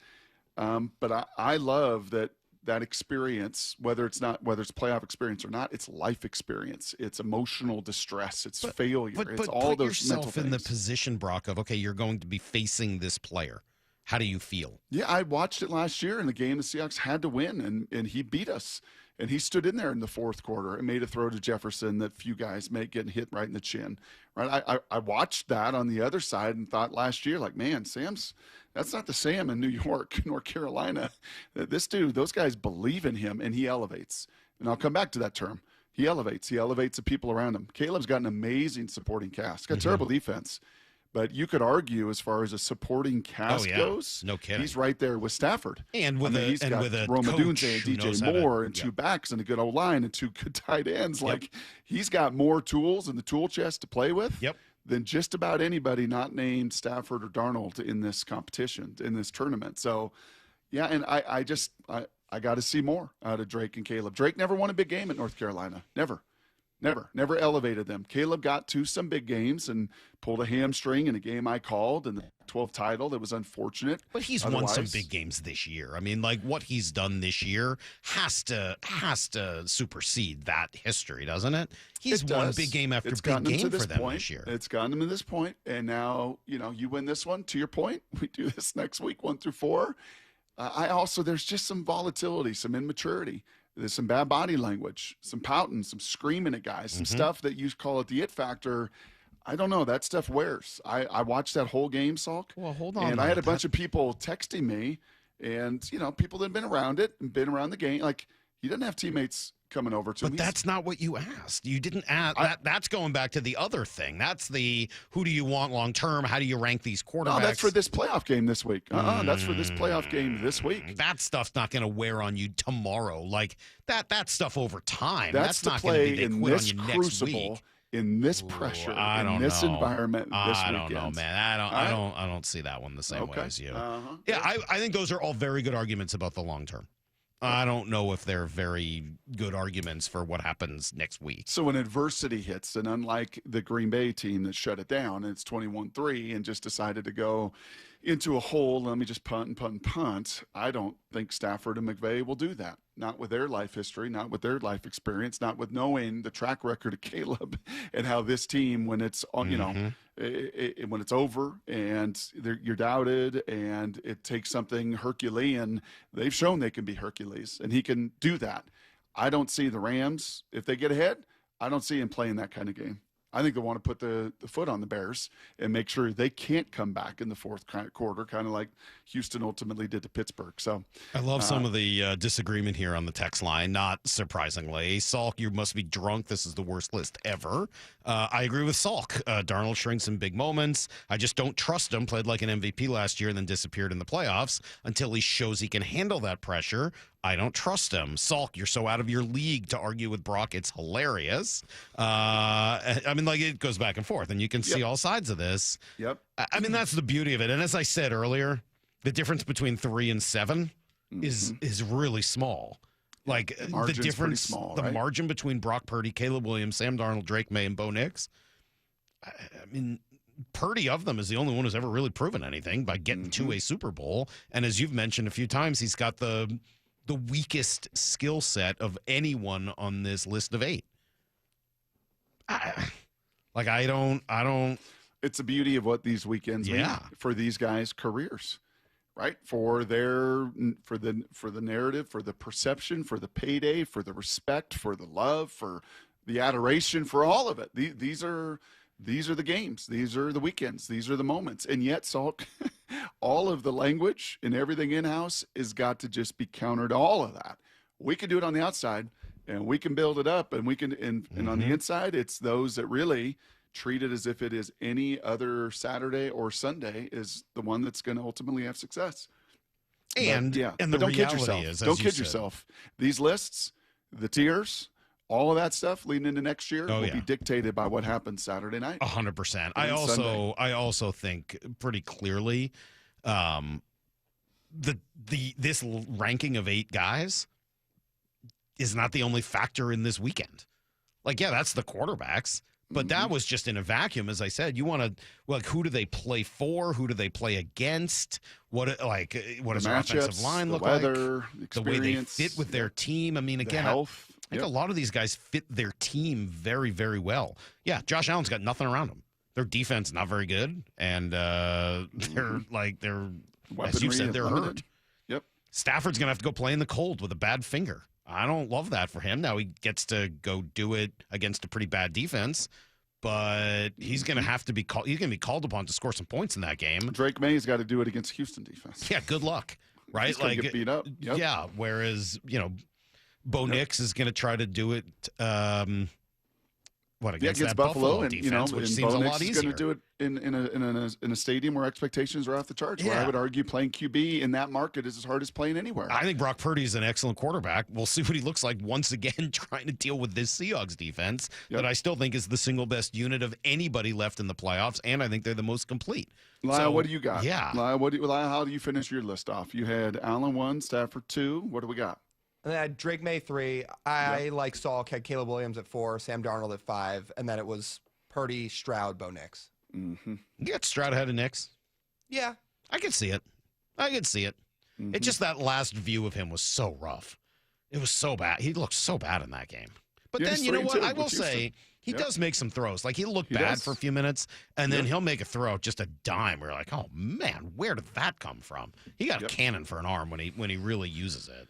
Yeah, he's got a really quick trigger, and Bo's got a strong enough arm. It's just awesome. It really is. Like, you got to get in this tournament. You got to get to the Elite Eight, and then once you get through this Elite Eight, you get to the Final Four, and you're in that semifinal. Like, you're in pretty rarefied air, man, that not a lot of people get to. And this year in particular, Lamar's watching this on his couch. Joe Burrow's sleeping in bed. He's getting to sleep in, so can stay up late, play video games, and he's watching it. And these guys that have been in this tournament, Mahomes got ice on his knee after doing a little bit of rehab. He's watching it, right? All of the names going into the season that you would have put here in the Final 8, they're not in it. And because of it, man, it's as intriguing a divisional round as we've seen this century. I'll continue to say that. The Seahawks are talking trash, Brock. That is very unlike them. But we've got now 2 instances that kind of popped up in the last day or two that are a little surprising. What do we make of it? I'll play you the sound. We'll discuss next on Brock and Salk. 4 Down Territory. Michael Bumpus answers the top 4 football questions of the day. What can be different this time around against the Niners? Trey Williams is going to play this time around. He helps. They motion him. They use him as a tight end. They'll block him. This is something you didn't have to deal with the last time around. So that's going to help the run game. It's going to help the pass game. What is Mike McDonald going to do? There's only so much you can do to a tackle. You try to confuse it with stunts and walk up pressure and all that good stuff. But, yeah, that's going to be a different matchup. Catch every 4 Down Territory on the Seattle Sports app. Eric Johnson here. I spent the past 30 years working to help make our community better informed, better protected when it comes to consumer issues, and better equipped to take on whatever life throws at us. That's why I love the free Washington Accident book series from Davis Law Group. These books keep us better informed about the law, better able to protect ourselves on and off the road, and better off when all is said and done after an accident. Chris Davis didn't have to write these books. He did it because he saw a need. People who were in accidents or other legal situations didn't know what to do, what pictures to take, documents to request. Only a tiny fraction of the people who get these free books will ever become clients of Davis Law Group, but that's not the point. Chris wrote them because it was the right thing to do. The free Washington Accident book series is a must-have for drivers who want to be prepared for whatever the road might throw at them. Get yours at WashingtonAccidentBooks.com. Hey there, Dawn Riding with Olympic Hot Tub. It's our clearance savings spectacular, and you don't want to miss it. We're slashing prices on all 2025 hot tubs, saunas, and swim spas. Even bigger savings on floor models ready for delivery. And here's the best part, 0% interest financing through 2031. That's right, no interest for 5 years. Ends January 25th. OlympicHotTub.com. Better you, better life. Olympic Hot Tub. How How about a simple New Year's resolution, one that even I was able to achieve? Reverse the clock on hair loss with Advanced Hair's simple one-day FUE treatment. You'll feel more confident and more youthful when you witness your own natural hair growing into those places that have been balding or thinning for years. I'm surprised and relieved every time I look in the mirror. You need to know what that feels like. From Advanced Hair's breakthrough technology to their highly experienced team, there is no one I would trust more than Advanced Hair Restoration. I experienced their exceptional standard of care firsthand. Your comfort and your results are the top priority of the entire Advanced Hair team. Celebrate this new year with a fuller head of hair and get a free consultation, $250 off, and 250 free hair grafts. Call 425-449-8185. That's 425-449-8185. Discover what meeting your resolutions could look like with the before and after pictures at advancedhair.com. To me, the LJ way is to provide an experience that people really enjoy being a part of. Lee Johnson Auto Family, the LJ way. At O'Neill Plumbing, we don't just promise to get the job done, we back it up. No travel charge, no show-up fee, no overinflated pricing, and no out-of-town owners. Just clean, fast, and professional each and every day. O'Neill Plumbing. Running a business means wearing multiple hats. So if you're like me, you probably started out using your personal phone, taking client calls and texts nonstop. As my business grew, I needed something smarter. That's when I switched to Quo, the #1 business phone system. Quo works right on your phone or computer. No carrying 2 phones, no clunky landline, just one easy app you can try for free. Your team can share one number and handle calls and texts together like a shared inbox. Any teammate can jump into the conversation so customers get faster responses. And Quo's AI assistant summarizes your calls and responds to customers 24/7, so you never miss a lead or opportunity. All this starts at just $15 a month. That's basically 2 coffees. You can even keep your current business phone number. Find out why 90,000 businesses trust Quo. No missed calls, no missed customers. Try Quo for free at quo.com/sports. That's quo.com/sports to try Quo free. QUO.com/SPORTS. Guys, if your energy is low, your strength isn't what it used to be, or your drive feels off, it's not just getting older. For many men, it's low testosterone. At Revive Men's Health Washington, you can start with a free T-check, exam, and consultation, so you get real answers about your testosterone levels and overall health. And this month only, qualified patients may receive 25% off testosterone replacement therapy. This isn't guesswork or one-size-fits-all treatment. Revive specializes in personalized, closely monitored testosterone care designed to help men feel stronger, sharper, and more like themselves again. With over 120,000 patients treated since 2011, Revive Men's Health is trusted for results, not hype. If you've been putting this off, now is the time to act. Claim your free T-check and consultation and see if you qualify for 25% off TRT. This month only. Call 206-529-1111. That's 206-529-1111. Or visit ReviveMen'sHealth.com. Terms apply, must medically qualify. Let's go! This is Seattle Sports. Streaming through the Seattle Sports app. KIRO AM Seattle. KIRO FM HD2 Tacoma. Home of the Seahawks, Mariners, and everything Seattle sports. Give me a freaking auto! From the Quantum Fiber Studio, this is Brock and Salk on Seattle Sports. I don't read the internet, guys. Take the bull by the hands. And Brooke, you are. And Brooke, you are. Now here are your hosts, Brock Heward and Mike Salk. All right, final hour here, the Brock and Salk Show. It will conclude with Trash Takes at 9:45. Tomorrow, Colin Cowherd, hoping for a couple other people over the course of the next few days as we gear up for Saturday night's big event. The Seahawks are certainly getting themselves ready and doing it in a way that I'll admit surprised me a little bit yesterday, Brock, when I saw both of these things. Didn't feel like something we normally do. Fred Warner had a post on his, Instagram, I believe, and Chenna Nwosu took the time to go there, comment on it, and say, the road ends here. Surprising? Yeah. I haven't seen a lot of that, right? Yeah. Now, I'm of two minds here, as you might imagine. On one hand, you know how much I love rivalry. You know how much I love hatred for your opponent, and especially your top rivals. I think that's great. I love that Jenna is, feeling confident and I think that's great.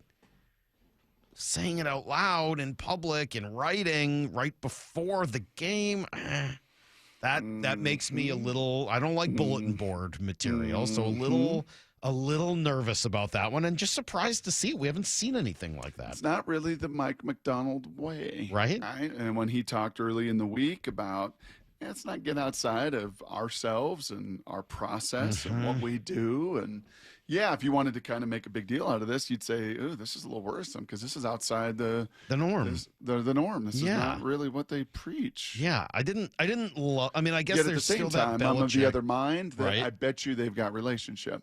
Jenna's a Southern California guy. I bet you, maybe whether through agency or friends or workouts or what have you. I'm sure. I'm pretty sure there's some backstory to that one that's like, hey, man, this is some much more good-natured ribbing than it is put on the bulletin board. I think that's probably true, but you're still giving the other side an opportunity to go do that. I think you're probably right about that, and that dawned on me as well.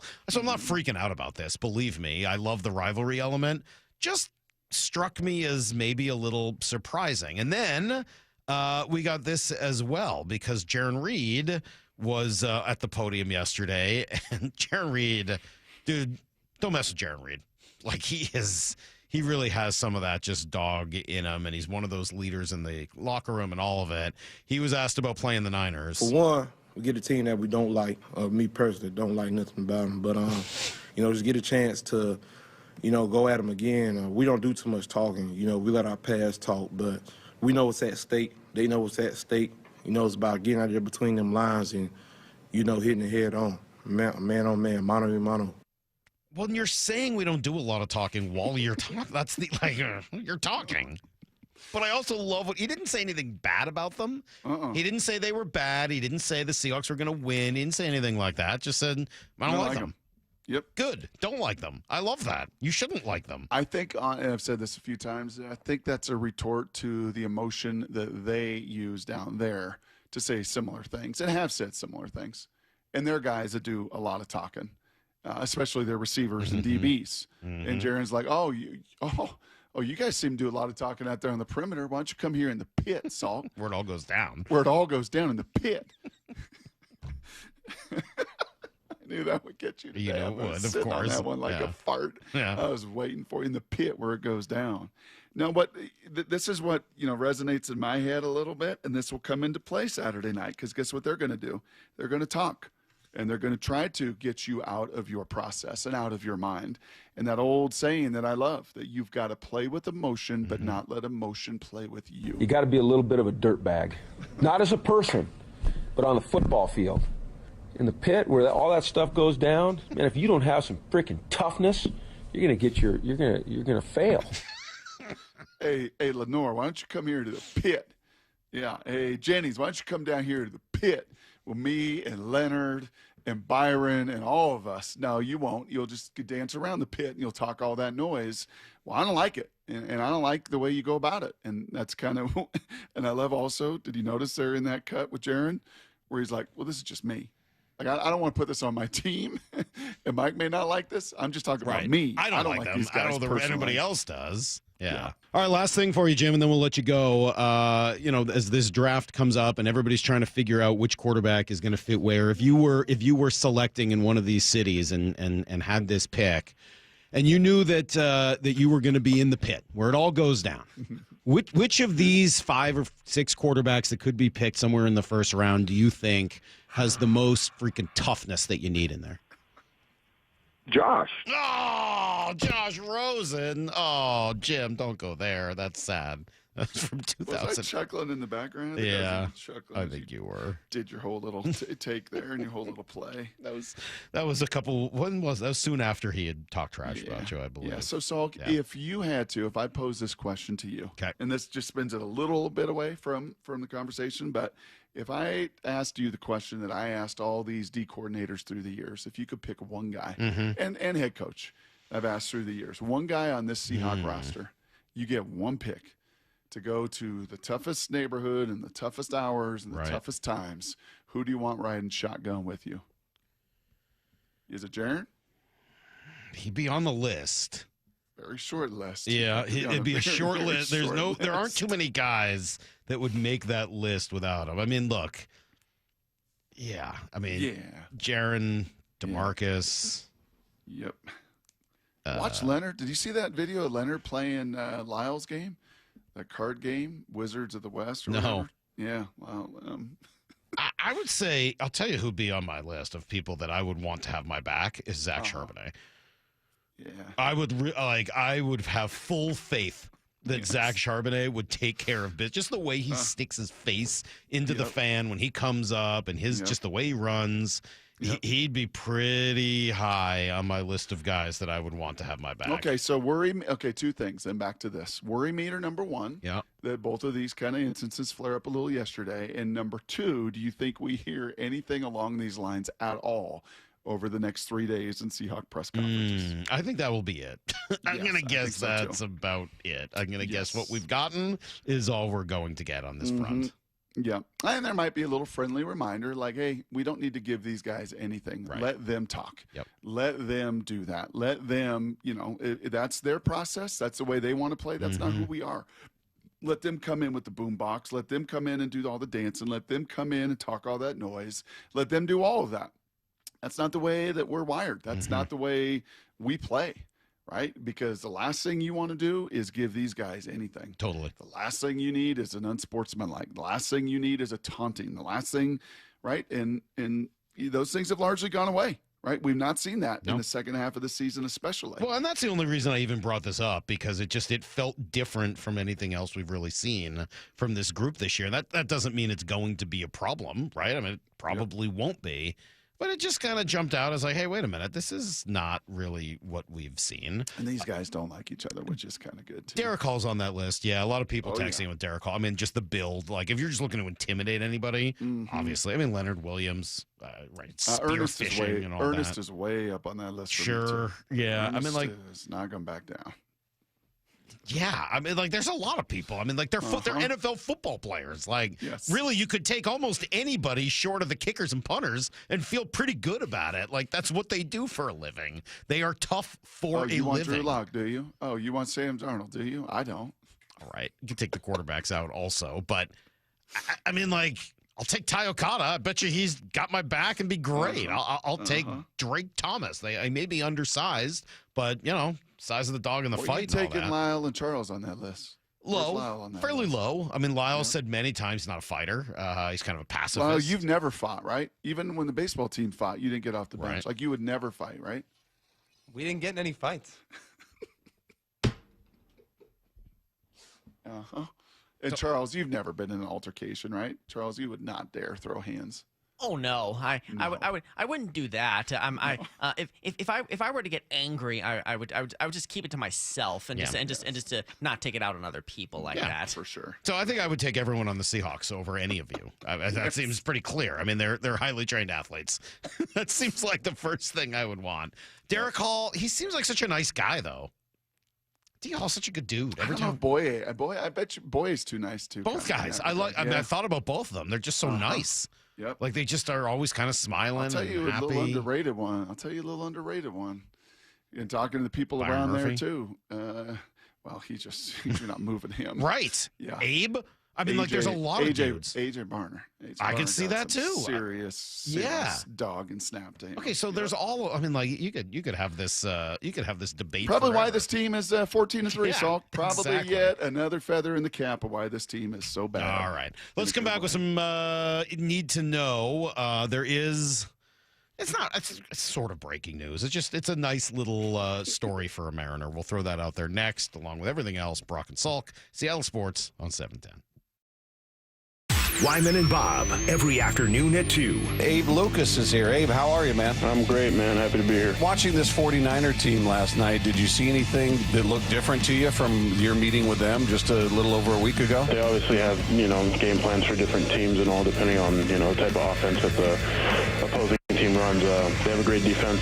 Got really good players over there, so it should be a fun bout and a good challenge for us again. So looking forward to it. Only on Seattle Sports and Seattle Sports on YouTube. Hey, it's Mike Salk here. When I first met with Trajan Wealth, what I loved is I just got straight talk. None of that sales stuff, no sales pitch. I just left the meeting after getting a lot of questions about me, feeling really empowered. They're fiduciaries, right? So the advice that they offer is built around what's best for you, or in my case, me. Those two things may be different, and I saw that difference. So will you. Trajan Wealth specializes in retirement strategies for families with 500,000 plus portfolios, and they understand that none of those two retirement plans are going to be the same. So they'll offer guidance on a variety of financial objectives, including ways to earn higher potential returns and tax concerns as well, something that's, I think, on all of our minds. Let Trajan Wealth help you develop a plan that will meet your financial goals. Call them today at 206-466-3300. That's 206-466-3300, or go to TrajanWealth.com. Advisory services through Trajan Wealth LLC, SEC registered investment advisor, client paid advertisement. Additional disclosures at TrajanWealth.com. Hey everyone, did you hear? Seattle U took down the Huskies and the Cougs. Up next is a huge game for state bragging rights. Seattle U versus Gonzaga on January 17th at Climate Pledge Arena. Go to seattleu.com/tickets. Red Hawks rising. I had pain, I had numbness in my feet. That pain and that numbness just got worse and worse and worse as time went on. This is Greg describing life with neuropathy. I went to 5 podiatrists, tried different treatments, tried different orthotics, tried different shoes, had cortisone shots in the tops and the bottoms of my feet. Saw a neurologist. All my medical doctors said, can't help you. Live with the pain. You're not going to be able to sleep. This is your life. And then I just gave up until I found Sound Pain Solutions. I'm Dr. Mark Shelley, a chiropractic physician and board-certified functional neurologist at Sound Pain Solutions. Our neuropathy treatments can rehabilitate damaged nerves. We use FDA-cleared, non-surgical, drug and pain-free procedures that help neuropathy sufferers like Greg find relief. I feel better. I mean, just feeling better is huge. If you experience numbness, shooting or burning pains, or loss of balance, call us. Sound Pain Solutions, 855-996-0025, or click soundpainsolutions.com.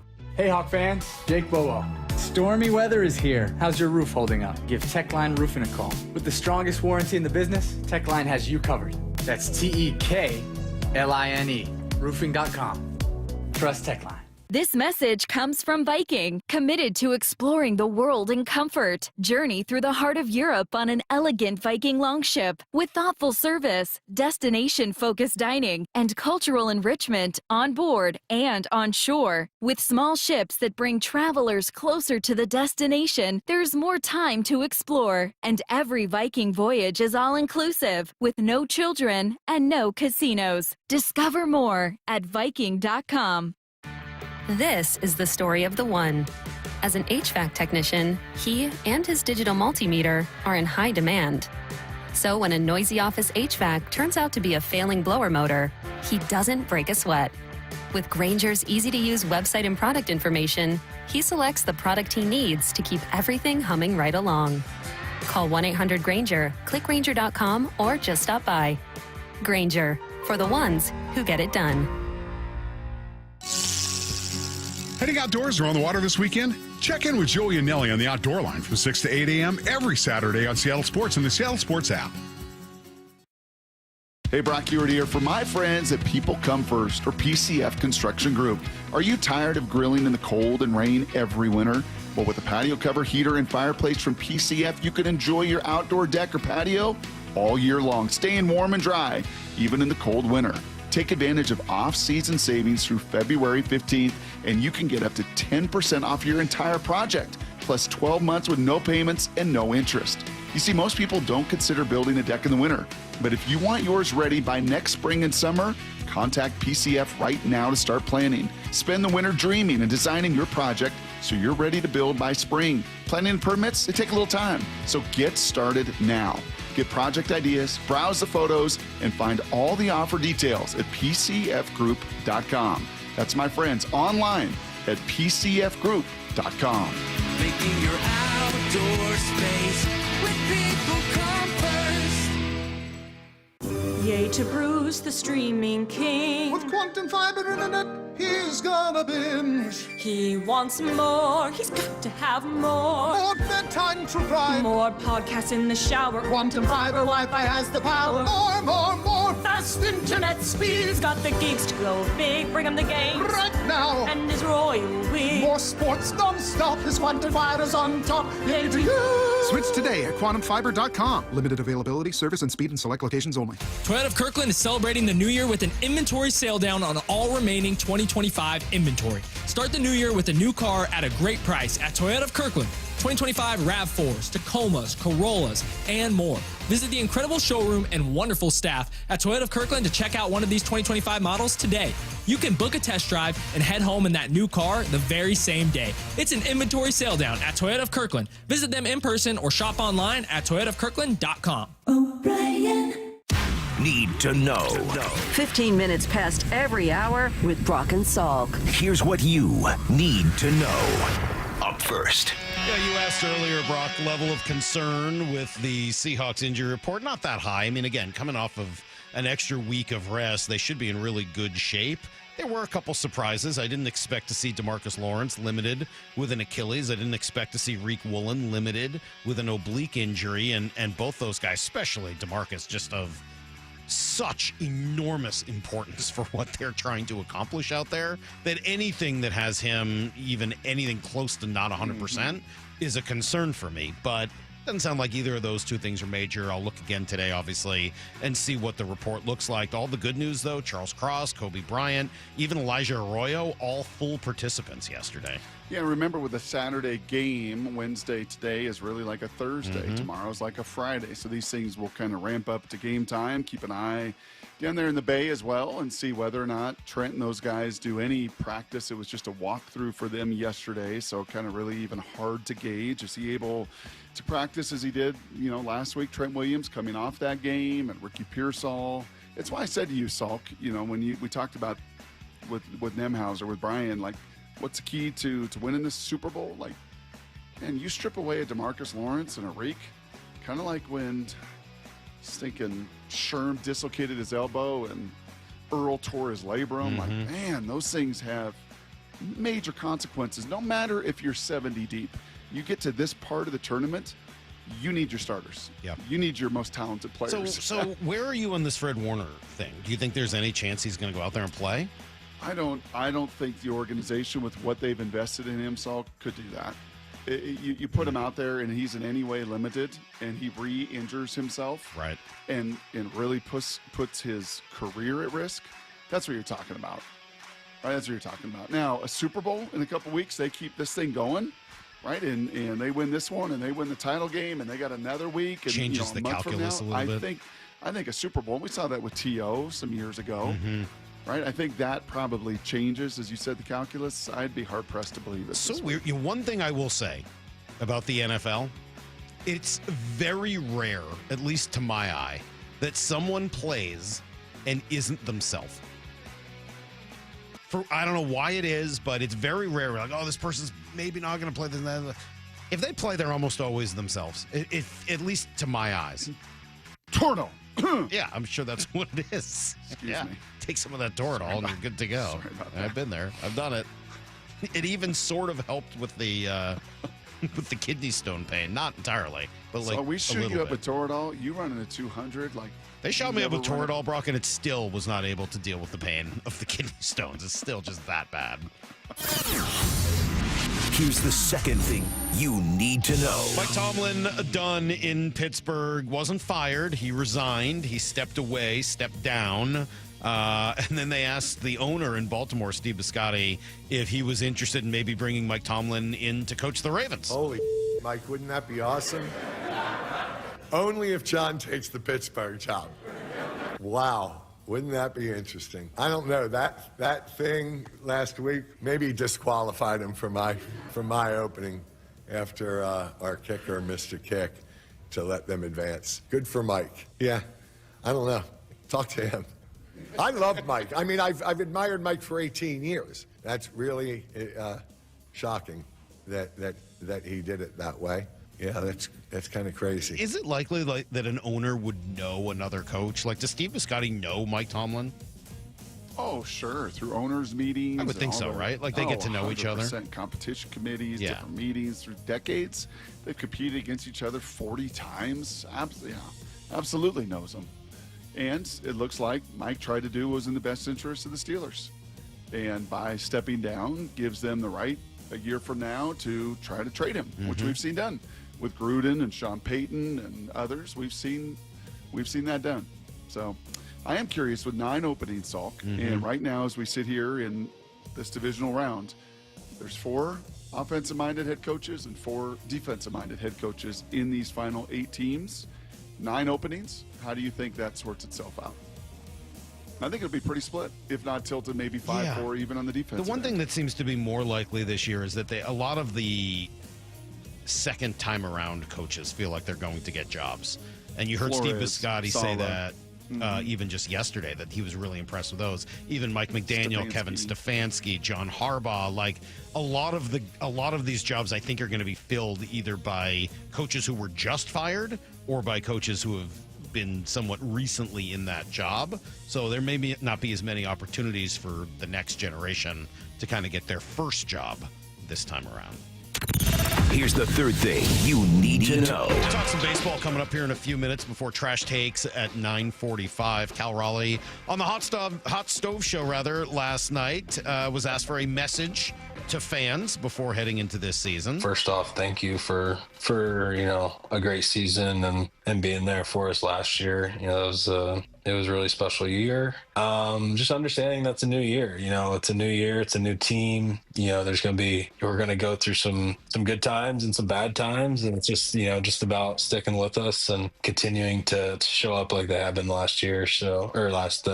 Couple of years. So they've been great. We love the fans. We love getting to deal with them. It's always fun getting to play at our home park. So just continuing to come out and support and, give us that extra boost that we always, feel like we have at home. It does kind of feel like there's some momentum there. Obviously, FanFest, it sounds like, is either sold out or nearly sold out. Not going to be too long before Cal's going to get a huge ovation on opening day. Nope, not too long before they also report down to Arizona for pitchers and catchers. About 4 weeks for those guys, and then a compressed spring training with the WBC. Like, it is just further fuel, Salk, to something we've talked about a lot here over the last 6 months, and that is it's as good as it's ever been. Yeah, it's really good right now. To do this job on a daily basis and get to talk about what's at stake. And I was just thinking, too, and maybe we can dig into this next segment with a little baseball. Compare and contrast what T-Mobile Field felt like versus the Jays in the playoffs and what Saturday night against the Niners going to feel like across the street. So different. Such different vibes, right? Yes. I mean, just such totally different sports and different vibes and different energy and the nervousness and that's different. But similar in noise. That's true. They should both be loud. They like to make a lot of Kraken taking on the Devils tonight, Brock, or this afternoon. We'll see what happens there. Stevenson is back, so Schwartz and McCann. So curious to see who the odd man out is. We'll be right back here. That is everything you need to know. We'll do Trash Takes coming up in 20, but before we get there, the Mariners have been quiet now for a while. Is this it? And what does that mean if it is? Or is there another name out there that fits? All of that next on Brock and Salk. 4 Down Territory. Michael Bumpus answers the top 4 football questions of the day. What can be different this time around against the Niners? Trey Williams is going to play this time around. He helps. They motion him. They use him as a tight end. They'll block him. This is something you didn't have to deal with the last time around. So that's going to help the run game. It's going to help the pass game. What is Mike McDonald going to do? There's only so much you can do to a tackle. You try to confuse it with stunts and walk-up pressure and all that good stuff. But no, that's going to be a different matchup. Catch every 4 Down Territory on the Seattle Sports app. Xfinity is the network you can rely on. Like a close friend who will give it to you straight. The friend who will tell you that new haircut, it's not great. Friends make sure friends get good haircuts. And Xfinity makes sure you get a good deal on Wi-Fi. Xfinity gives you reliable fiber-powered Wi-Fi at our best price. Now through February 1st, get gig speed Wi-Fi for just $50 a month for 5 whole years. No strings, no commitments. Just super fast, reliable gig speed Wi-Fi with our best equipment and unlimited data included. Save yourself from questionable decisions and save over Verizon and AT&T. Xfinity. Imagine that. Restrictions apply. Requires paperless billing and auto pay with stored bank account. Taxes and fees extra. Xfinity Internet powered by fiber and connected to premises by coaxial cable. Actual speeds vary. Progressive's accident response can detect and send help when you need it most after a major car accident. But other accidents, you're on your own. Like when you accidentally call your wife Mom. When you accidentally say Happy Holidays on someone's birthday. When you accidentally wave at someone you thought was waving at you.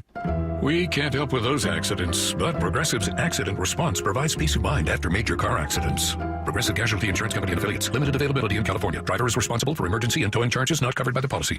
With the new IHOP value menu, $6 is all it takes to go to your happy place, where stacks of pancakes with bacon and eggs are just $6 every day. French toast, sausage, and eggs are, you guessed it, $6. And fluffy omelets come with a side of pancakes and only cost $6. Go to your happy plates every day at IHOP.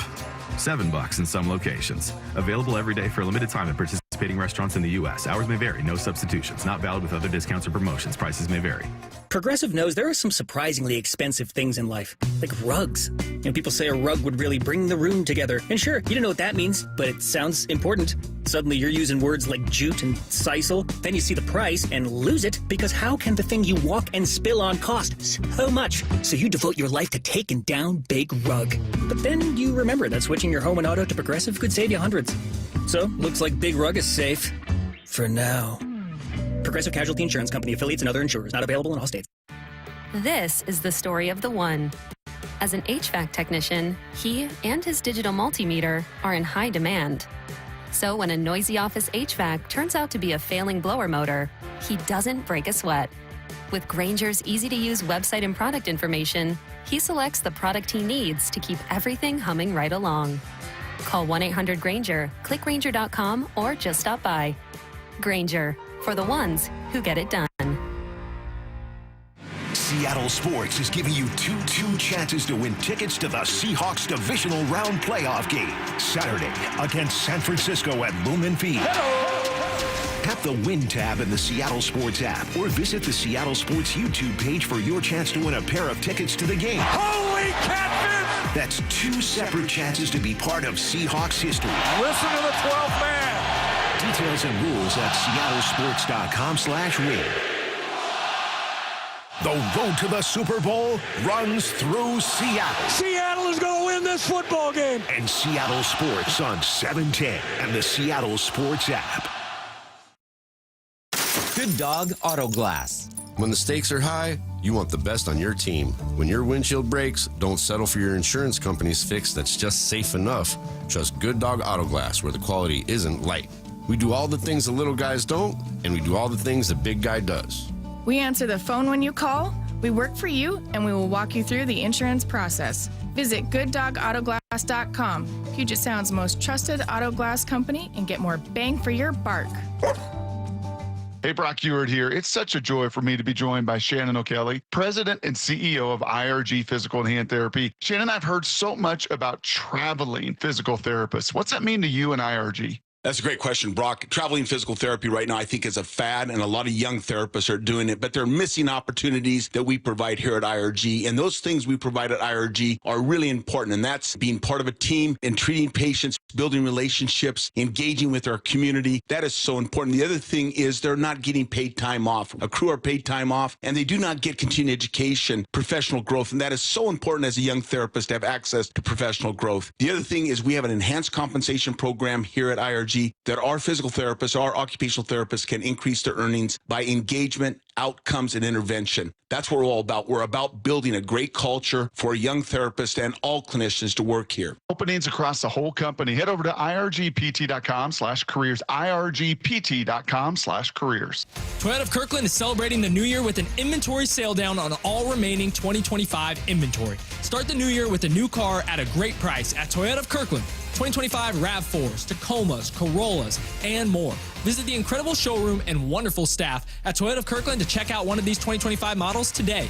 You can book a test drive and head home in that new car the very same day. It's an inventory sale down at Toyota of Kirkland. Visit them in person or shop online at toyotaofkirkland.com. O'Brien. This hour is brought to you by Davis Law Group. From the Quantum Fiber Studio. This is Brock and Salk. Weekdays 6 to 10. On Seattle Sports and 97.3 FM HD2. All right, just a reminder, tomorrow at 8 o'clock we'll do Here's the Thing. So if you've got something to submit, please get over to the Seattle Sports app and use that to leave us a voice message that Lyle will put together for tomorrow at 8 o'clock. Maura will be back next week. She's enjoying her time in Iowa, obviously, and we've got Charles in here for the next couple of days.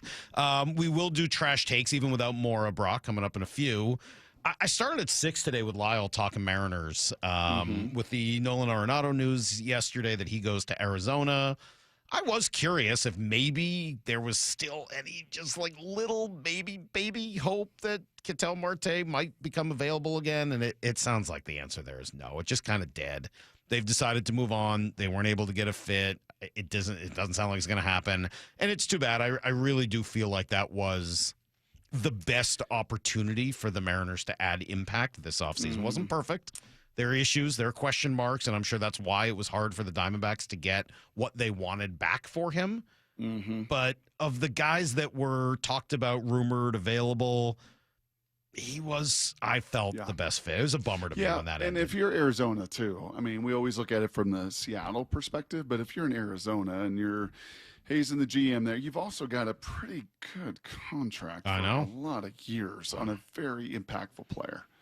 Right. So it's, if you're in those shoes, like, okay, then give me Logan, give me Kirby, give me, I need, a big time impact, something coming back on the other side rather than potential and unknown, no matter how highly thought of and ranked they are. So unfortunately, that's not going to happen. That one goes by the wayside. During that time, Brandon Lau gets dealt. So that one's not going to happen. So you take that one away. Jorge Polanco obviously is now signed elsewhere, so that idea has gone away.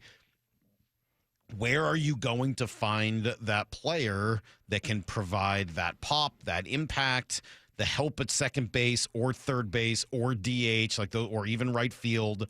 Like, those are still the 3 or 4 spots where you have opportunities. And I've always felt like you've got to be a little careful. I don't want to see all of those things because you've got young players and you want to give them an opportunity to find themselves. And Cole Young showed last year that he's got a possibility he could turn into a really good player this season. And Colt Emerson is going to have some runway and some possibility. And Ben Williamson played really well for them for a while. And Dominic Canzone showed some signs that he was ready to break out. Like, there are some players on the team, and much like it worked for Toronto last year with Barger and who was the other guy? Like, those guys came up and they ended up really helping them in the postseason. That doesn't work unless you give them time earlier in the year to prove themselves and kind of build it up. So what's left? How do you do this? Where do you go from here if there's no Ketel Marte, no Brandon Lau, no Jorge Polanco? Brandon Donovan is one name. Before we go here, it's Wednesday, it's January 14th, as we talked about. We're about a month away from pitchers and catchers. Are we of the same mind, Salk? Are we of a little different mind than Dan Szymborski that thinks as is, we're good? From a win total, a win projection, and everything else, are we of that mind, or are we of the mind that no, we could still and need to still add another bat? Because between Eugenio and Jorge, that is a lot of veteran production that is out the door. I'm not quite at the need to state. No, I think last year taught me not to go down that road. Last year taught me that there are other ways to build this thing, and you can do it with young players for a while and then eventually make the right deals. And I think what they would start the year with would actually be better than what I thought they were starting. So you're on the the 1-2 side of things? And I would. And by the way, it's a strong 1-2. I think I'd really like to see them add another bat, and I would really like to see them add some more pitching just for depth, right? Guys that can come up and down over the course of a year. You know how much that's necessary. Is that steam coming under the door? Is that what that is? Is that steam coming out from the other room there? No, I think Lyle's kind of in the same spot. Lyle's ears and under the door? Really? Lyle's good? Lyle's good with this roster right now? I mean, I really think they do need another bat. I'm in the need category. I'm in the need category. I know the Zips projections are good, and that's all well and good, but I'll just read you what the lineup would be right now, and you guys could decide. It's just 5 through 9. It would basically right now be Canzone at DH, Rayleigh or Robles in right. You'd have Cole Young at second base. You'd have JP at shortstop, and I'm forgetting somebody, Ben Williamson. So that's your final 5. It's too much. Yeah, I mean that's It's too much, man. it's too much youth. It's too much unknown.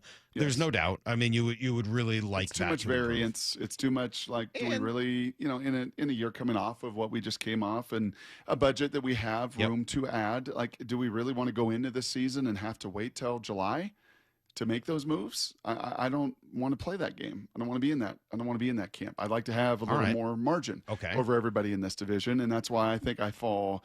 Yeah, a little more into the. They need to add another bat. Okay, and there still are people out there. Who do you like? Because really, if you're going to say Bichette, probably not going to happen, and I don't think he's all that interested in coming out this way. So take that one off your list. You're looking at Gino Suarez. I think we know what that looks like. And Nico by the way, Horner or Matt Shaw from Hold Chicago. on one quick second. Okay. Where did Ref Snyder fit in your order there? Lau, is he not a guy that's going to play 120 games? No, because not when righties are on the mound. I guess the lineup I just rolled out was if a right-handed pitcher's on the mound. With a lefty in there, obviously Ref Snyder will play. Okay. Yeah, and probably at that point you would take out either Canzone or Rayleigh. Or both, right? I mean, so there's a lot of different ways to kind of maneuver around that. Yeah, I mean, Brock, I think Donovan's been kind of my guy since the beginning, and I know that it's not like this big, sexy impact, Tel Marte, huge, power, big number, but there's just a ton of versatility. There's contact, there's youth, there's some speed, there's age on the right side of things. There's just a buffer, just adding some margin for those other guys and still giving them, I think, runway and room. So I think, when push comes to shove, I probably am in that corner. That would be seemingly the best fit. It felt that way 6 months ago or 4 months ago, whenever we started to have these conversations, that you had a Ref Snyder, you had obviously a Naylor, you had big impact there, and this would be kind of the glue guy in the middle of it, or the bridge guy in the middle of it to get you to your young personnel. He just doesn't quite do it that for me, Brock. And especially if they're asking for a lot for Brandon Donovan, I'm just not convinced he's worth that. Good player. It's not a knock. It's not like, hey, I wouldn't want him on my team, but I don't know that he's going to provide that level of impact. Now, I've never watched him every day. Maybe he shows up here in a trade and you're like, wow, he just finds a way to impact the game every day. But, I mean, just looking at things like WAR, I mean, you're going to get a whole lot more, certainly from someone like Nico Horner, who's going to affect the game every day with his defense, with his legs, gets on base, would be at the top of that order and push everyone down one. I would, and it's only for 1 year. Okay. And according to John Morosi, it would cost less to try to get to do it. Yep. I would be much more interested in Nico Horner. Okay. I think I would too. Charles, can you pull up my computer, please? Thank you. No, I believe he is available. I also believe, and this is important for the Mariners' perspective, the price on him is going to be a little lower than the price on Donovan because there's less years of control, a little older, a little more expensive, so he's a little harder to move from that. He's a little less desirable, I guess you would say, just from a standpoint of the contract and the production. But I like him a lot. I think he'd be a really good fit for the Mariners. And he does some things with relation to contact, putting the ball in play. Very good defender. Things that the Mariners value and have valued for a while are things that Nico Horner does exceptionally well. Yes. Okay. You know what? Let me stand corrected. If it costs less as far as prospects go, a little bit more in budget, you have the opportunity to do that. If he is faster and a better defender, he really would be the perfect bridge guy. He'd be a 1 year guy. It's a 1 year guy. He's a right-handed bat. Yes. You can move him around a little bit. He was a 6.2 win player last year, according to Baseball Reference. By contrast, Donovan was 2.7, and Gino Suarez last year combined 3.6. Mm-hmm. He had a better year last year than Gino's ever had in his life. I mean, like, that's the kind of player Nico Hoerner can be. I know a lot of it's through defense, and a lot of it's through the speed. It's not all with the bat, but you can't overlook that. Well, and for that reason, respectfully, I'm going to disagree with Morosi that I do not think Hoerner is going to cost less than Donovan. That WAR ranked tied for 12th in all of baseball last year. The only position players with a higher WAR than Hoerner last year are Judge, Ohtani, Cal, Witt, Perdomo, Julio, and Juan Soto. That's it. Yeah. I think he's going to cost a lot. I would be very surprised if he gets moved. I do too. I don't know that he's going anywhere. He is available, and I think that there's a conversation. But if you're the Cubs, aren't you probably going to try to deal Matt Shaw instead, who also is younger, and maybe you bring back some different types of talent for him? So, okay, maybe. All right, so now we're going to cross Hoerner off the list for now. Gino Suarez, look, we love Gino. I'm going to read you a couple numbers, Brock, and this is what gets me with Gino.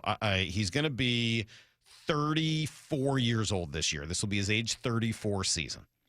When he was here with the Mariners, okay, during the 2 years that he was here the first time, when he did lead the league in strikeouts both years, 196 and 214. Oh, I remember. But he hit a lot of home runs, 31 in the first year, 22 in the next year, which is not as good, but okay. No. The walks, 73 and 70. It's a lot of walks, right? Mm-hmm. And that's why the on-base percentage each of those 2 years was in the 320s and 330 range. You know how many walks he had combined last year between the Mariners and the Diamondbacks? Total for last year, walks. That number dropped to 46, and it was 49 the year before. When he was here with the Mariners, he had 17 walks. It just that part of the game, and that's a reason that you look at the on-base percentage last year, which to me is much more important than the batting average or the strikeouts. It dropped to under 300. And when he was with the Mariners, 255. Yeah, that was tough. So, like, I love Gino. I love the leadership. The defense isn't what it was even a couple of years ago when he was here. And the power numbers are great. I can handle the strikeouts if he's going to walk 75 times a year, but not if it's going to be 45 times a year. That doesn't work for me. Okay. So give me your gut. Give me your gut. Is something going to happen before pitchers and catchers report? Does something happen in a compressed spring training? Does something happen before game number one? Or are they confident between Robles and Bliss and little who's our little Leo guy? Rivas? Little Latin loop-de-loo? Is that where you're going with that song? Little Leonardo. Yeah. I mean, Ben Williamson, eventually Colt Emery. Are we good? Well, I don't know whether the answer is, are you good or not? Like, are we good? No, I would like to see them do more. I would imagine. Do I see the right thing out? Do you have another idea? It's not going to be Alec Boehm, so take that one off your list as well. Give me another name. Who am I missing? Well, I could joke, but I'm going to stay serious. All right, stay out of the Kyle Tucker thing for now. Give me a realistic name. Give me a name that makes sense. I just think at the end of the day, we're going to see Brendan Donovan winding up here. I think the two sides feel like they're at a bit of a standoff right now at price, that they don't see eye to eye on price, which is why this is maybe dragging out a bit. Mm-hmm. I think at the end of the day, that's what the move is. Where's Donovan? Is he a plus defender, Lyle? He's a solid defender. I mean, I guess he's an average to above average defender where he plays at a lot of different spots. But I was actually saying this to Salk in one of the breaks. His WRC plus was only 1 point lower than Randy's last year. He doesn't put up offense in the same way that Randy does, not with the same power, but just by the production. Like, the gap-to-gap deal. And, he hits, and he walks, and he does not strike out. He would make this team better. He would, but at what cost? Right. That to me is the thing. Like, if you're going to tell me you're going to give up on one of these top-tier type of prospects for 1 year of Nico Hoerner, okay. Like, I could buy that. Durangelo Saincha is okay. Like, I get it. You're going to give up top-tier prospects for Brandon Donovan? Do you want to win in 2026? I want to win in 2026, but not at the I want to do it the right way. And if I could take, let's use Saincha as an example. Do I want to deal him now for Brandon Donovan, or do I want to deal him at the deadline for somebody that I think can offer more impact, not just for this year, but for beyond? Like, it's not just, this is not the only time to make deals, and certainly the last couple of years have taught us that. I want the Mariners to get better. I'm not sitting here saying, like, hey, they're good, we're fine, no problems. Like, that's not it. But I do think you've got to be careful when you use this opportunity. It's not just how, it's when. And if now's not the right time, then you wait. And if now is the right time, then you get it done. I guess that's kind of where I would land. Yeah, and I think you've got to operate from a position of strength, which you are in. A position of strength in your farm system, a position of strength in, hey, we've played this out. We have seen this. We have seen the value of different acquisition phases. We're not going to overreach now in January when February and March and then maybe July come around, where it can be a little bit more favorable. We do not have to, I think we can agree upon this. I don't think you have to act in any way that doesn't benefit the Seattle Mariners, right? In any kind of desperation, in any kind of, okay, fine, we'll overpay, we'll do something we don't really want to do, right? I think you've got to have that conviction that, nope, we're the one in a position of leverage and strength, and we'll operate in the best terms for the Seattle Mariners. All right. Well, we're about a month away from spring trainings. Hot stove is already going on. Still some of these names out there potentially available. Shannon and Gary. Shannon and Gary. The fire? Yes, they were doing their hot stove thing last night, and it was fun to get to talk Were you a little baseball. surprised by Cal's answer, by the way? Working on his arm? Yeah. Not really. Yeah. If I would have said to you, Cal Raleigh was asked last night on the Hot Stove Show what he wanted to improve in 2026, would his arm been in anywhere of your first couple answers? It wouldn't have been for me. That didn't strike me as something. But when I listened to that answer, Yeah, I thought it made sense what he said. Controlling the running game and. Well, that was the second part of it. That was also the framing and with the new pitch, recognition or, whatever. Yeah, there's going to be challenges to that. So you better be on your P's and Q's. I don't know. I didn't think the arm. The one thing I do think about this Mariners season is for all of these conversations, if Cal regresses to the mean and has a 45 to 48 home run season, which would still be unbelievable, but would leave 10, 12, 15, 18 home runs on the table, off the table from last year. Julio's got to be the guy to pick those up. Yep. And it doesn't mean he's got to pick up all 18 of them, but the way you do that is with Julio. Yes. It's not going to be with Brendan Donovan, who might add, a few. How many did he end up hitting last year, Julio? That's a good question. He went 30-30. Yeah, I don't have it in front of me. He did end up getting 30, right? Yeah. He did end up going 30-30. So can he take that step? Julio hit 32 home runs. Can he hit 40? Right? I mean, it doesn't have to be 50, but can he get to 40 and have Cal in that range? That would definitely, and just do it at the beginning of the year. And if you do it at the beginning of the year, his team going to be just fine, regardless of whether or not they trade for Brendan Donovan. Most intriguing list. Let's do some trash takes. Get it together. Y'all look like trash. Trash takes It's a bunch of trash. Oh, gosh. I thought it was trash. on Brock and Salk. That's a terrible take.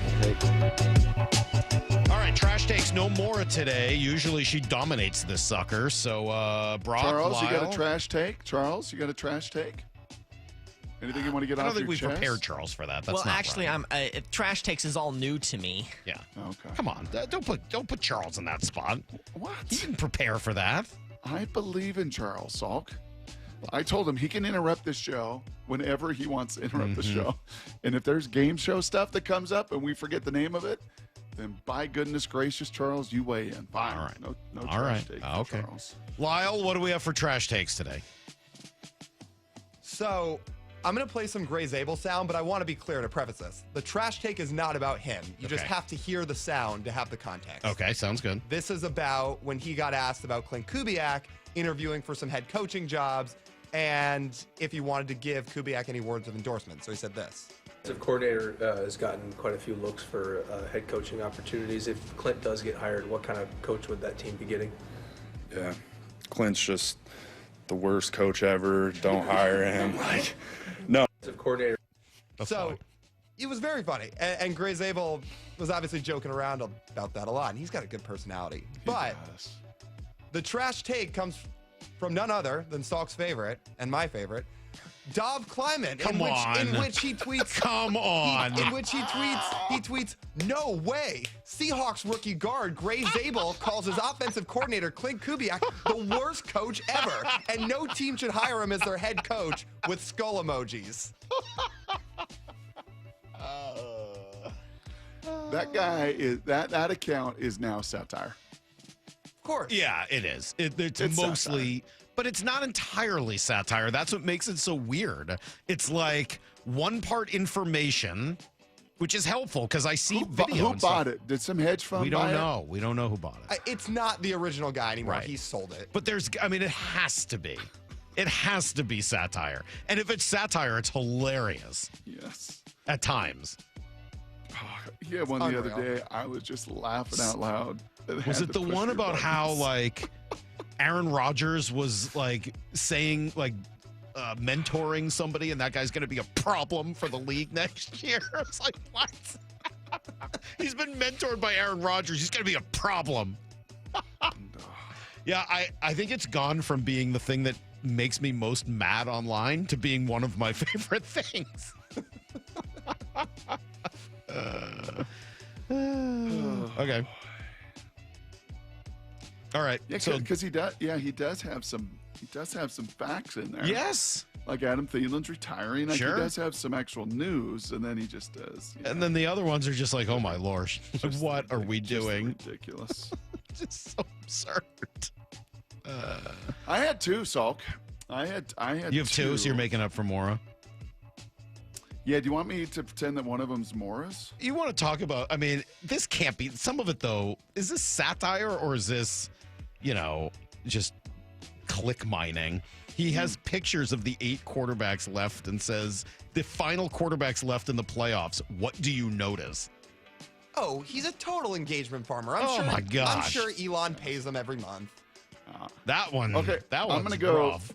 I'm not gonna play you the Ryan Clark. Ryan Clark, Cam Newton, all squabbling about Brock, Josh Allen. look needing at to you win the Super Bowl. growing. Honestly, I could just go through these all day. Insane. A Bears fan got a Caleb Williams Jumpman tattoo. Caleb is quickly becoming the face of the NFL. And yet he'll push your buttons. You'll get mad. I know. Are we over that stage of getting mad? Yeah, I'm now Get over finding it. it funny. Get I'm over now it. finding it funny. You know who? Okay, here's mine. Okay. You know who is not in the stage of getting over it? Who? And here's a little context for you. So this reporter came from USC. I think Lyle would like this guy, Luca. He came from USC. He pushed the head coach's Lincoln Riley's buttons enough that Lincoln kind of was like, yeah, you're not allowed anymore. Because I'm not a fan of your questions. Don't like the direction you're going. And man, is he pushed Sean Payton's buttons this year. Okay. This 20-something, just Gen Zer, like he just gets under Sean's skin, and Sean just he's mad. Here's Sean Payton yesterday. Sean, having Greenlaw back for this game, his ability to attack downhill in the run game, just how big is that and the timing of it for this one? You want him to attack downhill? Is that your, what do you know about attacking downhill in the run game? You don't know. All right, that's right. Have him attacking downhill. It's good to have a healthy Dre Greenlaw back in the game. Yeah. Goes out of his way every press conference to depants poor Luca. No, poor Luca. Yeah, All right. Did you have another one, or are you just going with that one? I had Ryan Clark. Did you load that one into the system too, Lyle? I did, and when you said it yesterday, I thought to myself, oh, play the hits. Here comes You the Ryan always Clark. try with Ryan Clark. I know, you still like him. He was mad today. I saw Ryan Clark was mad that like someone attributed a quote to him that he says he didn't say about Mike Tomlin. Well, we don't have a lot of time, so we'll skip that part. I'm going to go with Lyle as the winner today. The Dove thing is great. Sean Payton, who I'm with you, Brock, and I know why you don't like him. I get it.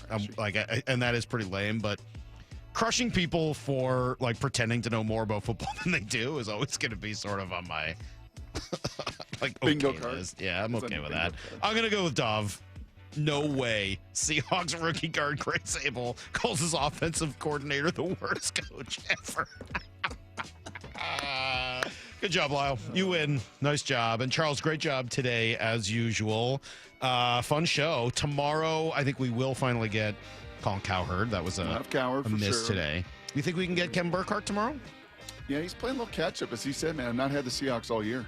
Right. It's crazy. Well, then what better way to do catch-up than to come on with us? That's right. We teach him whatever he needs to know. Yeah. We'll just tell him that. And I sure hope we have some here's the things. Yeah. Good point.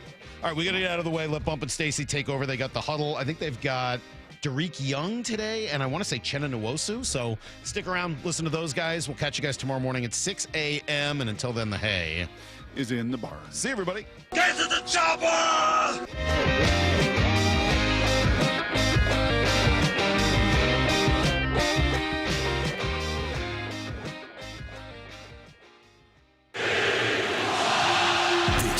what the NFL playoffs are all about. The Seahawks win the game! A dominant Seahawks team, 2 wins away from the Super Bowl. This is the vision that we had for our team. Hosting a bitter rival. Richard Sherman tips it! In front of the best, loudest fans in the game. Listen to the 12th man! Let's go.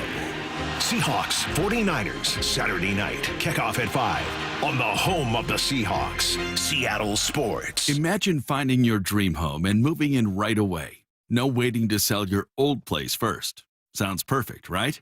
That's exactly what Orchard's Move First, Sell Later program lets you do. Buy your new home now and sell the old one later.